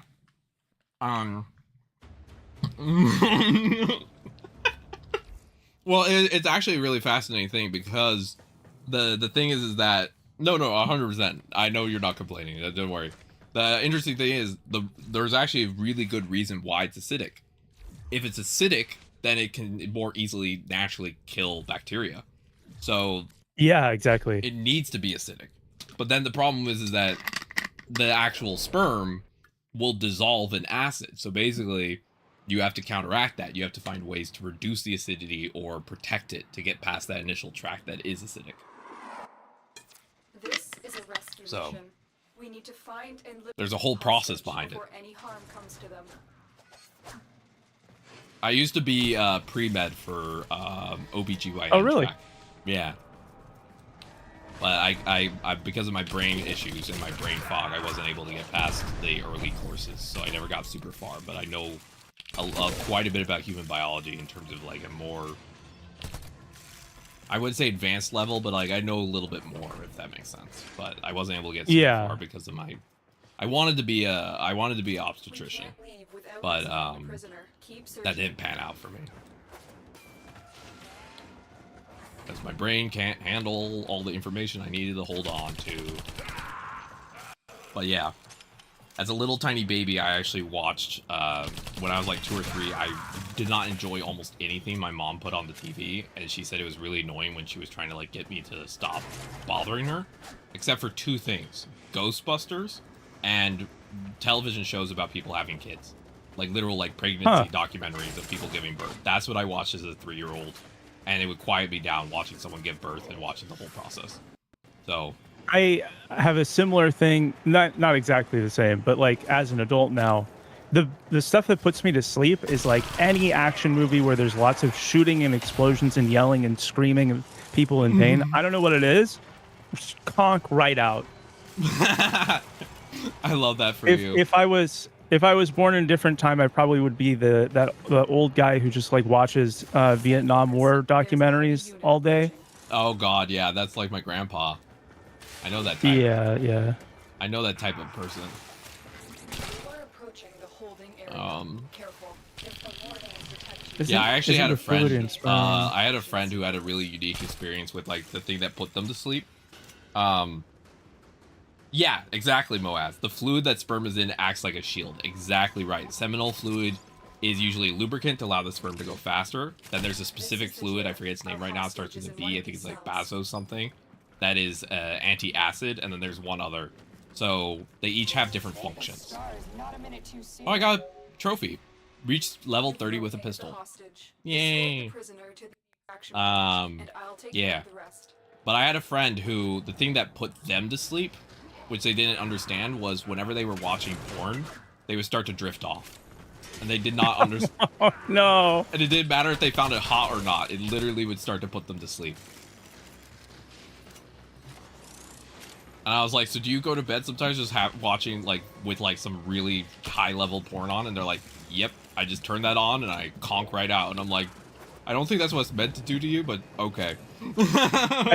If it works, it works. You know what? We take a win. They said it was awful though, because one time their roommate walked in and it was like, what am I perceiving? Like, what is this? What is going on in this room? Yeah, I can imagine. The roommate passed out with like 2 people going at it viciously on their phone, and it's just like, what is? I don't understand. I'm afraid. I am scared. All right. But yeah, there's a whole process actually. Like, fun fact, this is actually something a lot of people don't know. The place that the egg gets actually fertilized is not inside the uterus. It's actually closer to the fallopian tubes. That's actually a misconception. A lot of people think that it's like it implants on the uterine walls, but the reason you can have endotropic pregnancies is because it initially starts near the fallopian tubes. So, right, yeah. Yeah. Fun facts. This is something I also know. Just kidding, I didn't know that. But yeah. when the thing is the period cycle. So when someone goes through a period and they have a uterus, the full cycle is essentially egg gets released from the ovary into the fallopian tube, and then if it's not fertilized, then it drops down, and essentially the uterus builds up a lining to prepare for pregnancy. And the reason you bleed during your period is that lining is shed along with the egg. So it's essentially getting rid of that, and every month it builds a new lining, and then it gets rid of the lining, and that's the cycle. Yep. And yep. And the other Sorry, I'm eating a cookie. No worries. And the other fun fact is the reason people with uteruses are the only ones, people with those organs, are the only ones that actually can grow an organ. Because technically the pancreas, not the pancreas, the liver, right? No, it's the thing above the uterus that is to feed the baby. Yeah, it is the pancreas, I think, or no. Oh. The placenta. There we go. The placenta is actually fully grown and created. Action. Huh, I didn't know that. During pregnancy, the body builds a placenta, and that's why most people don't know that when you give birth, there's actually a second portion of giving birth, and that's getting rid of the placenta. Oh, I did know about this one, and then some people eat it. Yep. Which, I mean, like, if you can get over the gross factor of that, I heard it's pretty good for you. Yeah, it actually can be, because it's actually really dense. Because that's the main connection that the baby has. I mean, that's why we have belly button. Vital to enemy operations is here. Find them and capture them. So that's where the tube went in, the nutrient tube.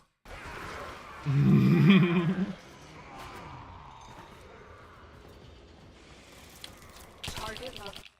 Bring them in. When the baby's first born, actually, they can't immediately cut the entire thing, because if they do, it will actually cause harm. They have to cut off a portion, tie it off, wait a period of time for it to die off, and then they get rid of the last bit, and then that's how you end up with your belly button. I always wondered about that, why that was the case. Yep.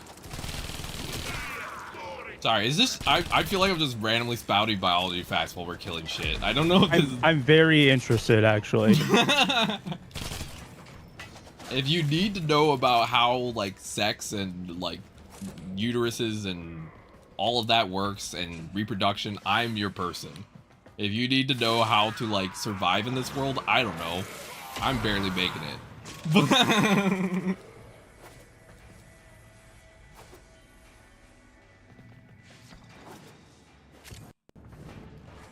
God, I'm stuck in a corner. I love the sound.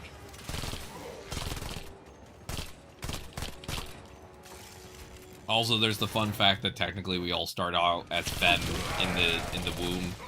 That one I think is really cool. Also, I think it's kind of fun that if you really wanted to, as a male person, you could decide to just lactate one day. One day you're just like, you know what? I want to grow these things. Oh, you're big sleepy, Jess. I know it's late for you because it's Scottish time. It's like 12-hour difference, right? Or 8? Yeah. Something like that? Yeah. It's a decent time difference. I'm glad the Rambling's helping. But yeah. I mean, that's why we have, like, that's why you can tuck, is actually because you have that, like, old opening that would have been used for other stuff. And that's where you put your balls in if you want, if you're tucking. 11 p.m., that would be 9 hours for me. Yeah. Okay, 11 p.m. is not the latest, but you do need to get sleepy soon. But, I'm not your mom, so, you know, you do you. I am your mom, and I'm telling you to stay up later. Mom wants you to play video games and talk to Mommy Lotus. But yeah, a lot of people don't know they have a canal that you can shove your balls up in, and I'm like, yep. That, yeah, is well, I mean, I know about this for a lot of reasons. Yeah, we know about this. Yep. And you're not supposed to do it too much, technically, if you want to maintain fertility, because it can cook the sperm. Yeah, that's an interesting concept. Oh, okay. Would you rather, really quick? Would you Warframe suits you. would you rather be in a sitcom or a soap opera? Oh, I feel like in a soap opera, I'd die first. In a sitcom, I feel like I'd be That's a bored good out of one. my mind. So it depends on if I want to be bored or dead. I wouldn't mind being like a dramatic death in a soap opera. That'd be kind of fun. Yeah, you can. Moads, if you Google the term tucking, and there's certain ways to do it, but basically, yeah, your balls can go inside your body, and then your rod can cover it, and then you use certain things, like, for me, I just use underwear, and you can just pull it tight, and then boom. Completely flat. That doesn't mean it's going to be the most comfortable thing in the world, but... It depends per person. For me, it's super comfortable, but it's because I don't have a lot down there, just to be frank. So for me, it's very comfy, and I've been doing it for 5 years, so I'm very used to it. But that's for me. Oh, fair.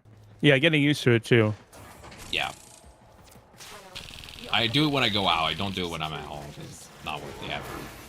That makes sense.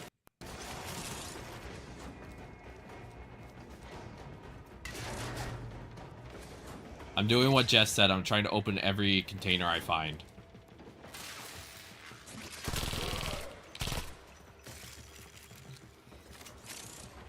They heard me shooting the cameras, unfortunately. Oh, no.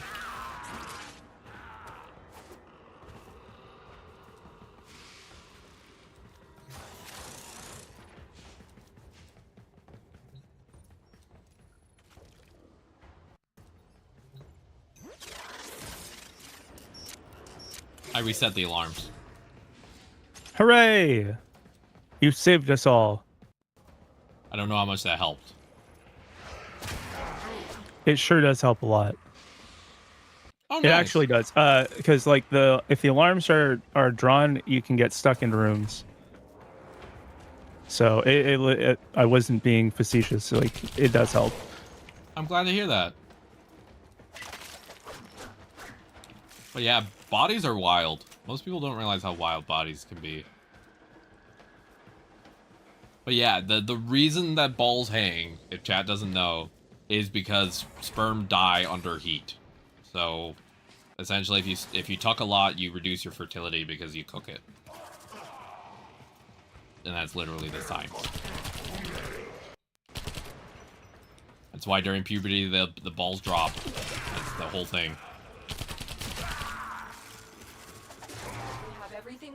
Welcome to Science Hour, where we kill random people. How did stream end up like this today, Kira? It's just a natural progression, honestly, you know. We just got extra hormones today, I think. That's all. Yeah, that's fair. I always know my period is coming because I start getting a lot more dreams about having babies. I hear Prague does that. Yeah, I am on progesterone.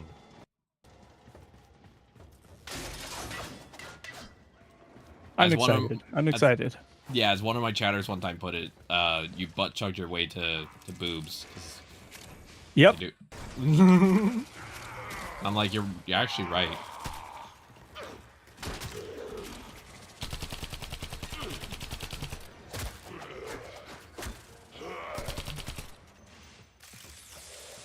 I actually used to be on a higher dose of progesterone, and it was actually really helping me, and I felt a lot better. But my doctor couldn't find quote-unquote evidence to support it, so they dropped my dose back down. Ah. I don't know. Honestly, I feel like sometimes I don't want to listen to a doctor who's like, you know, like, hey, you definitely are trying to make sure that I don't overtake medications, but like also you and everyone else doesn't really know a lot about this stuff right yet. Like, maybe I'll listen to people who are like on the dosage instead of the doctors who are like, well, I don't know.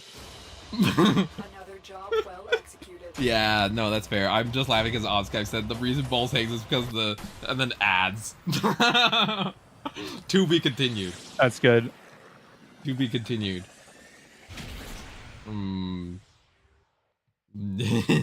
If a dominatrix is in a relationship, does that make them their insignificant other? Yes, it does. That is correct. And it makes the person who is the other partner the good girl or good boy or whatever term. Well, that depends day to day. Day to day, yeah, that is true.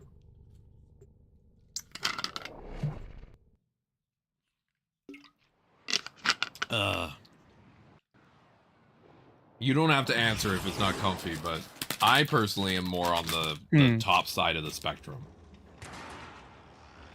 On the pop side?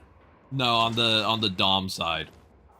These radio Oh, towers okay. interplanetary communications. Kind of You are going to capture the towers and both-ish. Both-ish. I don't really know that I don't Fair. have like a clearly defined role. I'm good on either side. Got it. I'm Back gonna make a from joke, but this is Vertis not Mad? judging you at all. Damn moderates. Damn liberal cucks.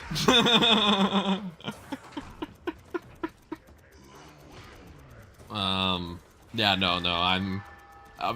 Everyone in our system except for One Piece is more on the dom side, actually. One Piece real? One Piece real.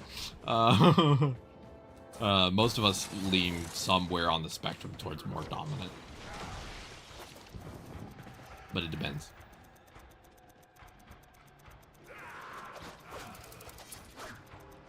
We are in total control.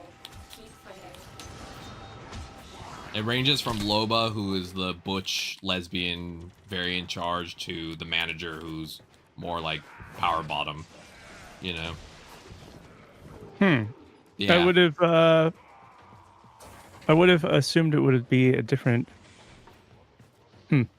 What was the question there? I mean, okay, so like, Yeah. I don't know, just manager reads more of a top to me. Yeah. Like in it, like the term, not necessarily the piece. Yeah, no, 100%, and he is like that. But the thing is he, as he likes to put it, he doms from the bottom. Got it. Okay, yeah. You can still be in charge, but not be the one who's doing certain things. True. Yeah, you make a good point there. Mm-hmm.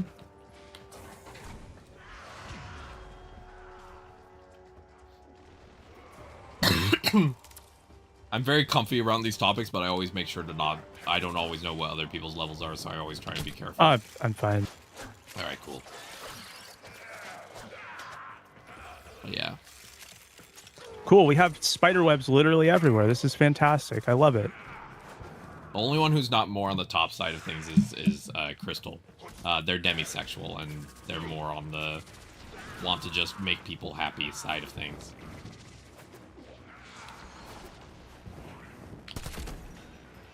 I one time asked them about it, and they were like, I'm a depressed furry. I don't want to have to think about being in charge. And I was like, that's very real. Fair. Relatable.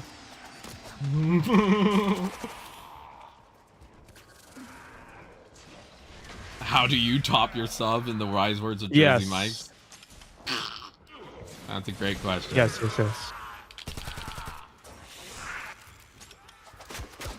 Let's just say my answer might be too freaky for Twitch.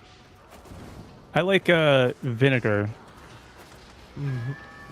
Wait, are we talking about something else?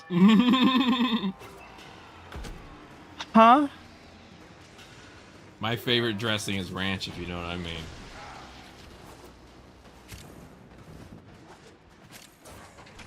Alright, there we go. What's the difference between an Indian restaurant and a Vietnamese restaurant? I don't know. What's the difference? Vietnamese restaurants are for profit. Indian are non-profit. Nah, that's a good one. Eliminate everyone.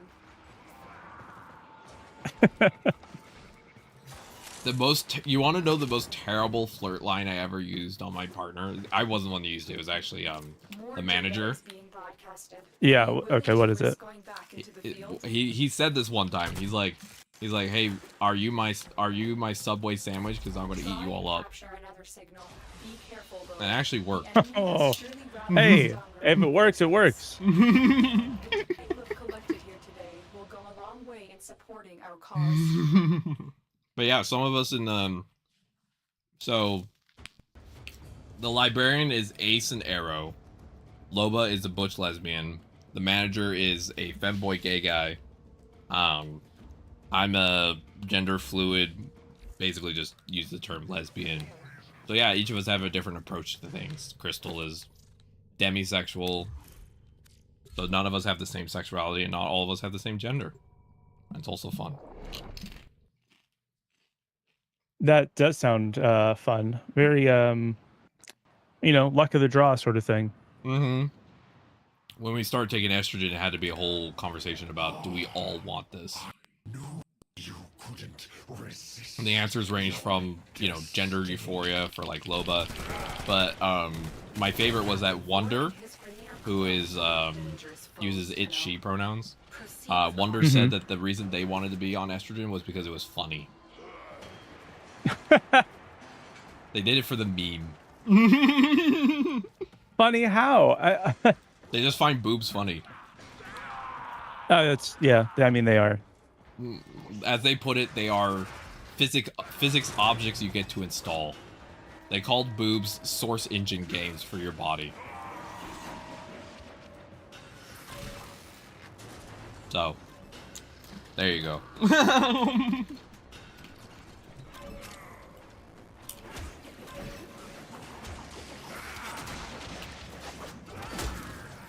Yeah. Okay, so little bit of lore segment here. Okay. So the guy that we're about to go fight is a Grenier, just like all the other people that we've been fighting here, as opposed to the Corpus from the last area. Exactly. And then we ran into the Infested earlier, the gross looking things that were kind of more creature than people. Yeah. So this guy is like a what he used right there is called a void key. These aren't really in the game anymore, but they used to be a really important feature of the game. And it lets you go into an area aptly named the Void. And that's where there's a lot of... Okay, I'm going to wait until he's done. There's a lot of the previous society, the previous... the Orican era, essentially, when the Corpus were a different group of people called different things, and the Grenier were created by the Orican. And so this guy is trying to steal the Warframe, which he failed at doing. And now he wants to basically kill us for stopping him and making him lose his rank, essentially. He's now kind of not exactly exiled, but he's no longer in good graces with the rest of the Grenier. Oh, okay. That makes sense. I'm understanding. Okay. Yeah. All right. So that's about it that you need to know at this moment. So is Captain Ford trans because he wants to install a void? Not exactly. He's not trans yet. He's like the first ever cis dude who's actually secretly trans, but also still a cis dude. If that makes sense.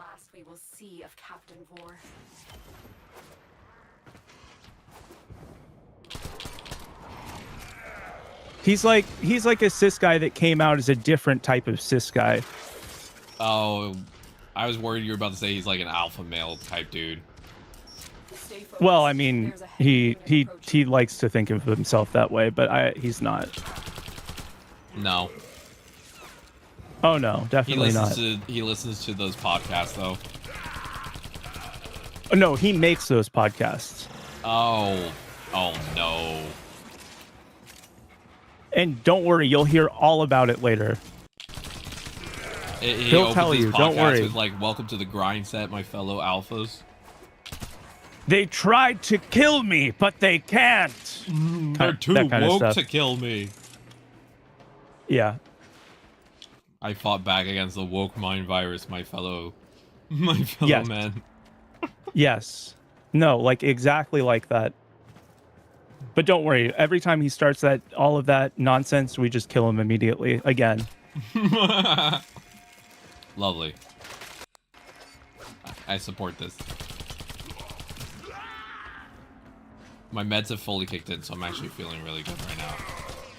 I'm in that brief time period where the meds are at their most effective, so I actually feel decent. Jess got it exactly right. Saw the TV glow, but it was one of those World War II documentaries. That went really into the detail of the mustache man. Oh no. Savior of Mercury. I got a Vor sigil, a Seer blueprint, 3 different mods, a Cronus blueprint, and then some materials. Material girl. Nice, nice. My webs cover all. All right, so now we finished Mercury. Let's go over to the relay. And then I think that'll probably be it for me for the day in terms of my Warframe playing. All right, sounds good. All right, so we're going to go to the Lorunda relay. All right, Lorunda. Okay, let me just see if I can build anything real quick. No, I can't build anything. I could build a Cronus blade, but I've been using the same bow staff forever. You know, as you go through the game, you'll want to change out and upgrade stuff, but don't worry too much about that. At the moment, the best thing for you is just collecting mods. Okay, sounds good. Let me real quick make sure it's check my mods, and then I'll do the junction. Let me just do that real quick. Sure thing. I mean, right now we're just going to go to a player area where we're just going to walk around and talk to people. So no big deal. No pressure on the mod stuff, but I just every couple missions what I've been doing is I just click the auto install and let it switch out whatever it needs to, and then that's just how I've been. It makes me feel like I'm doing the modding system even though I'm not really. I just click the auto install button and let it auto upgrade for sure. me. Makes me feel like I'm doing something. That's fine. So once you get access to the, like I said before, the way to get more endo, which is what you use to upgrade your mods, that's when it's kind of important to know what mods do and which mods are good for what stuff. But we're a little ways off from that. So as we go on, we'll just kind of cover the basics, like this element does this thing and it's good against these guys. Okay. That makes a ton of sense. Okay. And which relay am I doing? I'm setting it to a vote, so all you have to do is select yes. Yay. Yippee. I also was about to say that Yippee! Jess's frame doing all the webs. You could say are you webby for it.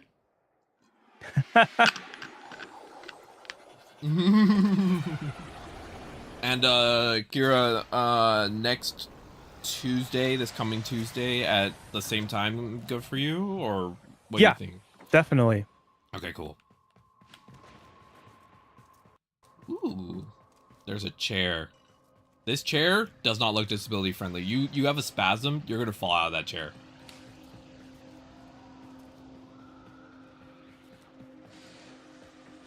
As someone who experiences bad tremors sometimes and shakes, that these chairs look terrible for that type of thing. Yeah.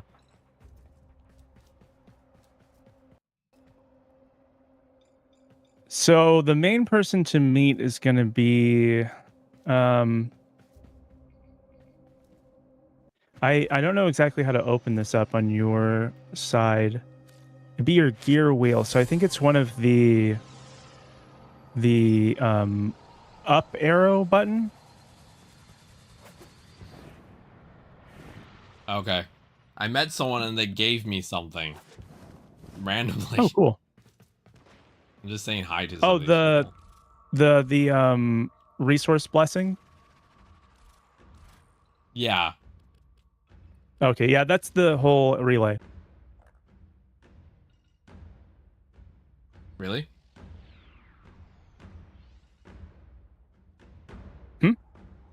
What? That's the whole relay is just saying hi to people.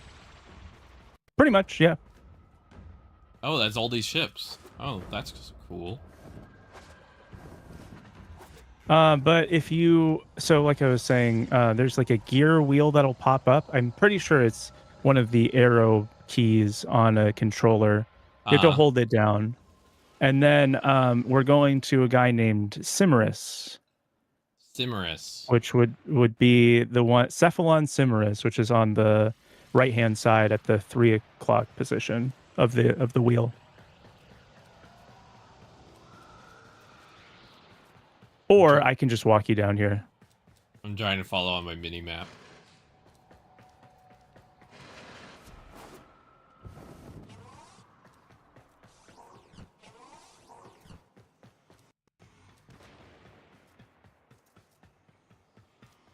Okay, yeah, I see you coming in.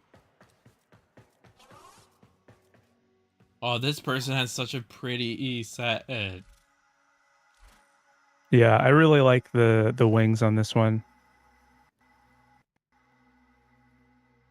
Oh, that looks gorgeous. Donut love that they look like a what is the name of it?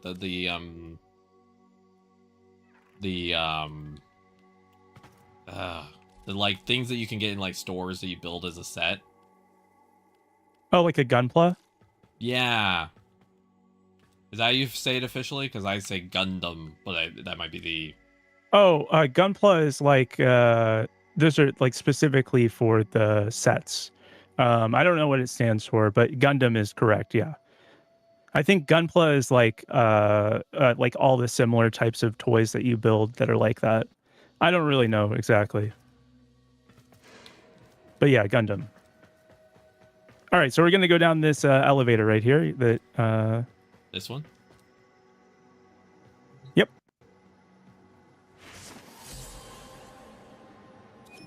Yeah, Affinity Blessing, amazing. Damn. And then the guy that we're going to is right through this doorway. I lost you. I got stuck. Oh, there you are. I got stuck staring at how cool people are, and I completely lost track. This guy gets right up in your face whenever you want to talk to him. You will make an excellent hunter. It's kind of annoying, actually. I am Cephalon Cimerus, the Destroyer, the Immortalizer. This is my sanctuary. Damn, he's just brain blasting us, huh? Should you assist me Basically, yeah. So if you talk to him, I think he has some stuff for you to know, and then there's like some quest that's attached to him, but we have to meet him, so you've done that. Fantastic. Is this murder? No.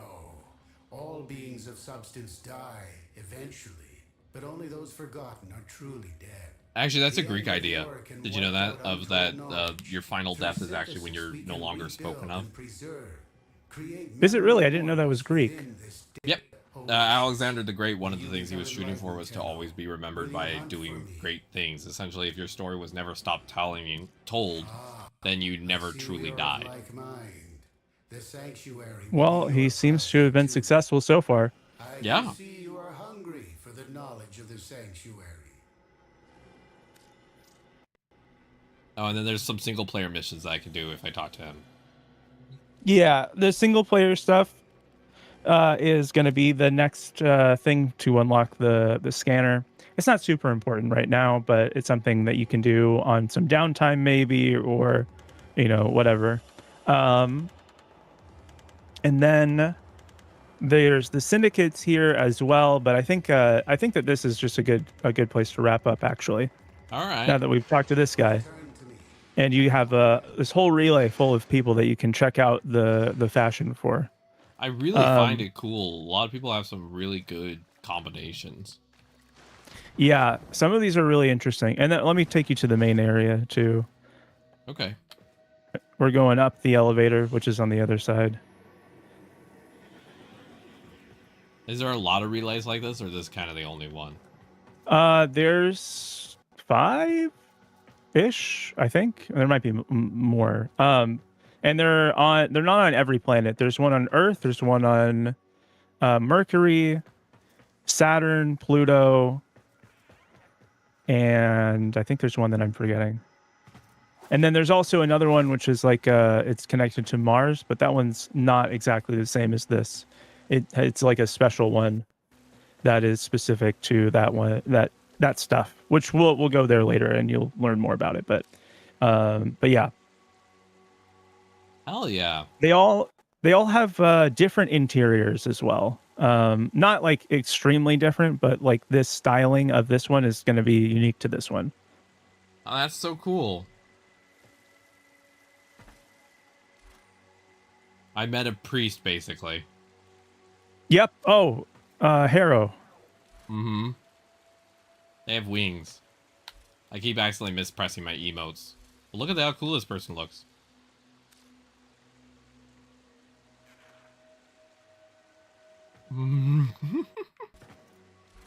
That's cool. Do people just vibe here for long periods of time sometimes? Yeah, so you have incentive to be here. There's like trading that you can do from some of them. And then also like a couple times there's been a big thing, like a blessing that's flashed across your screen. Yeah. That'll give you like a boost to collecting resources or getting XP or, other stuff like that. So yeah, so just hanging out here while you do other stuff, or like having your character idle here while you make yourself some food or something like that is a good option. That's cool. I love that. And then, but the main reason to be here is for that one guy that we talked to, the robot kind of guy, and then these side rooms are all the syndicates. Oh, I see. And so they each have their own sort of center, like ideal thing that they're trying to like uphold. And they're all slightly different. The most morally good. Morally good. Okay, so it's kind of it. So they're like a group of. So let me just say that they're all good, but in different ways. And then also they're all evil because if they don't like you, they'll do bad stuff to you. Oh, great. The world is very like not black and white in that way. That makes sense. But personally, I think that the ones that are the most like pure in their like stance is maybe New Loka, which is this one where they want to protect like nature and stuff like that. And then there's also Steel Meridian, which their whole thing is like justice. But what exactly does justice mean to this faction is a question that you should ask. But like we are the Tenno faction is like the good guys, quote unquote. We're sort of the if we were to compare it to Star Wars, like the rebel fighters. Like maybe we're not doing all of like the best things for everyone in the entire system, but our overall goal is good, and if we succeed, everyone's going to be better off. That makes sense. Part of the thing that is like not super obvious in the lore is that we're all kind of the Tenno faction is really, really, really small in comparison to the other ones. And we're at a point now where the best thing that we can do is stop like the Corpus or the Grineer from taking total control of the system. So we kind of like do things to keep them fighting each other and stop them from like amassing power. Because if either one of them wins, it's worse for everyone. Got it. But yeah, that's kind of the morality scale of this. I love that. All right, that all makes sense. I like when it's not all like purely black and white. I like not supporting the objectively evil guys, if that makes sense. No, I hear you. And part of the narrative in this is that you're trying to make the best decisions for the situation that you can. Like you're not like a bad guy ever. You're not forced to be a bad guy ever. But like, your decisions might have adverse effects to people that you kind of have to deal with, or, things like that. All right. It's very nuanced. That's very interesting. I like that. All right, but I think that's going to be it for me. I'm gonna. Do you have someone that you wanted to raid into that might and be I'm live also right gonna now? close up, so we're gonna both wrap up. I'm gonna just give my quick spiel. Chat, thank you so much for everyone who joined today, who hung out, chatted, followed, whatever it may be, lurked. Appreciate all of you deeply. All of this is only thanks to viewers like you. I like doing PBS. I like it too.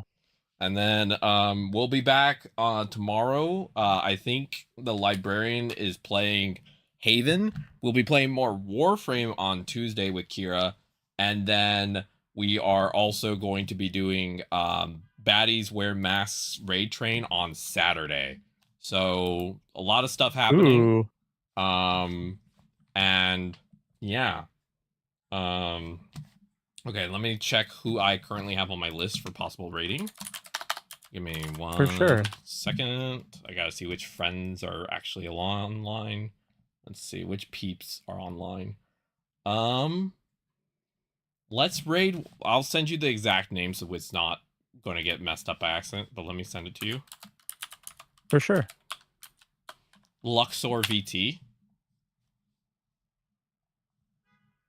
They're a fun vibe. So we're gonna raid into. I think I know kind of them. Yeah, they love Astarion, and also what's the name of the character? The two guys from Arcane.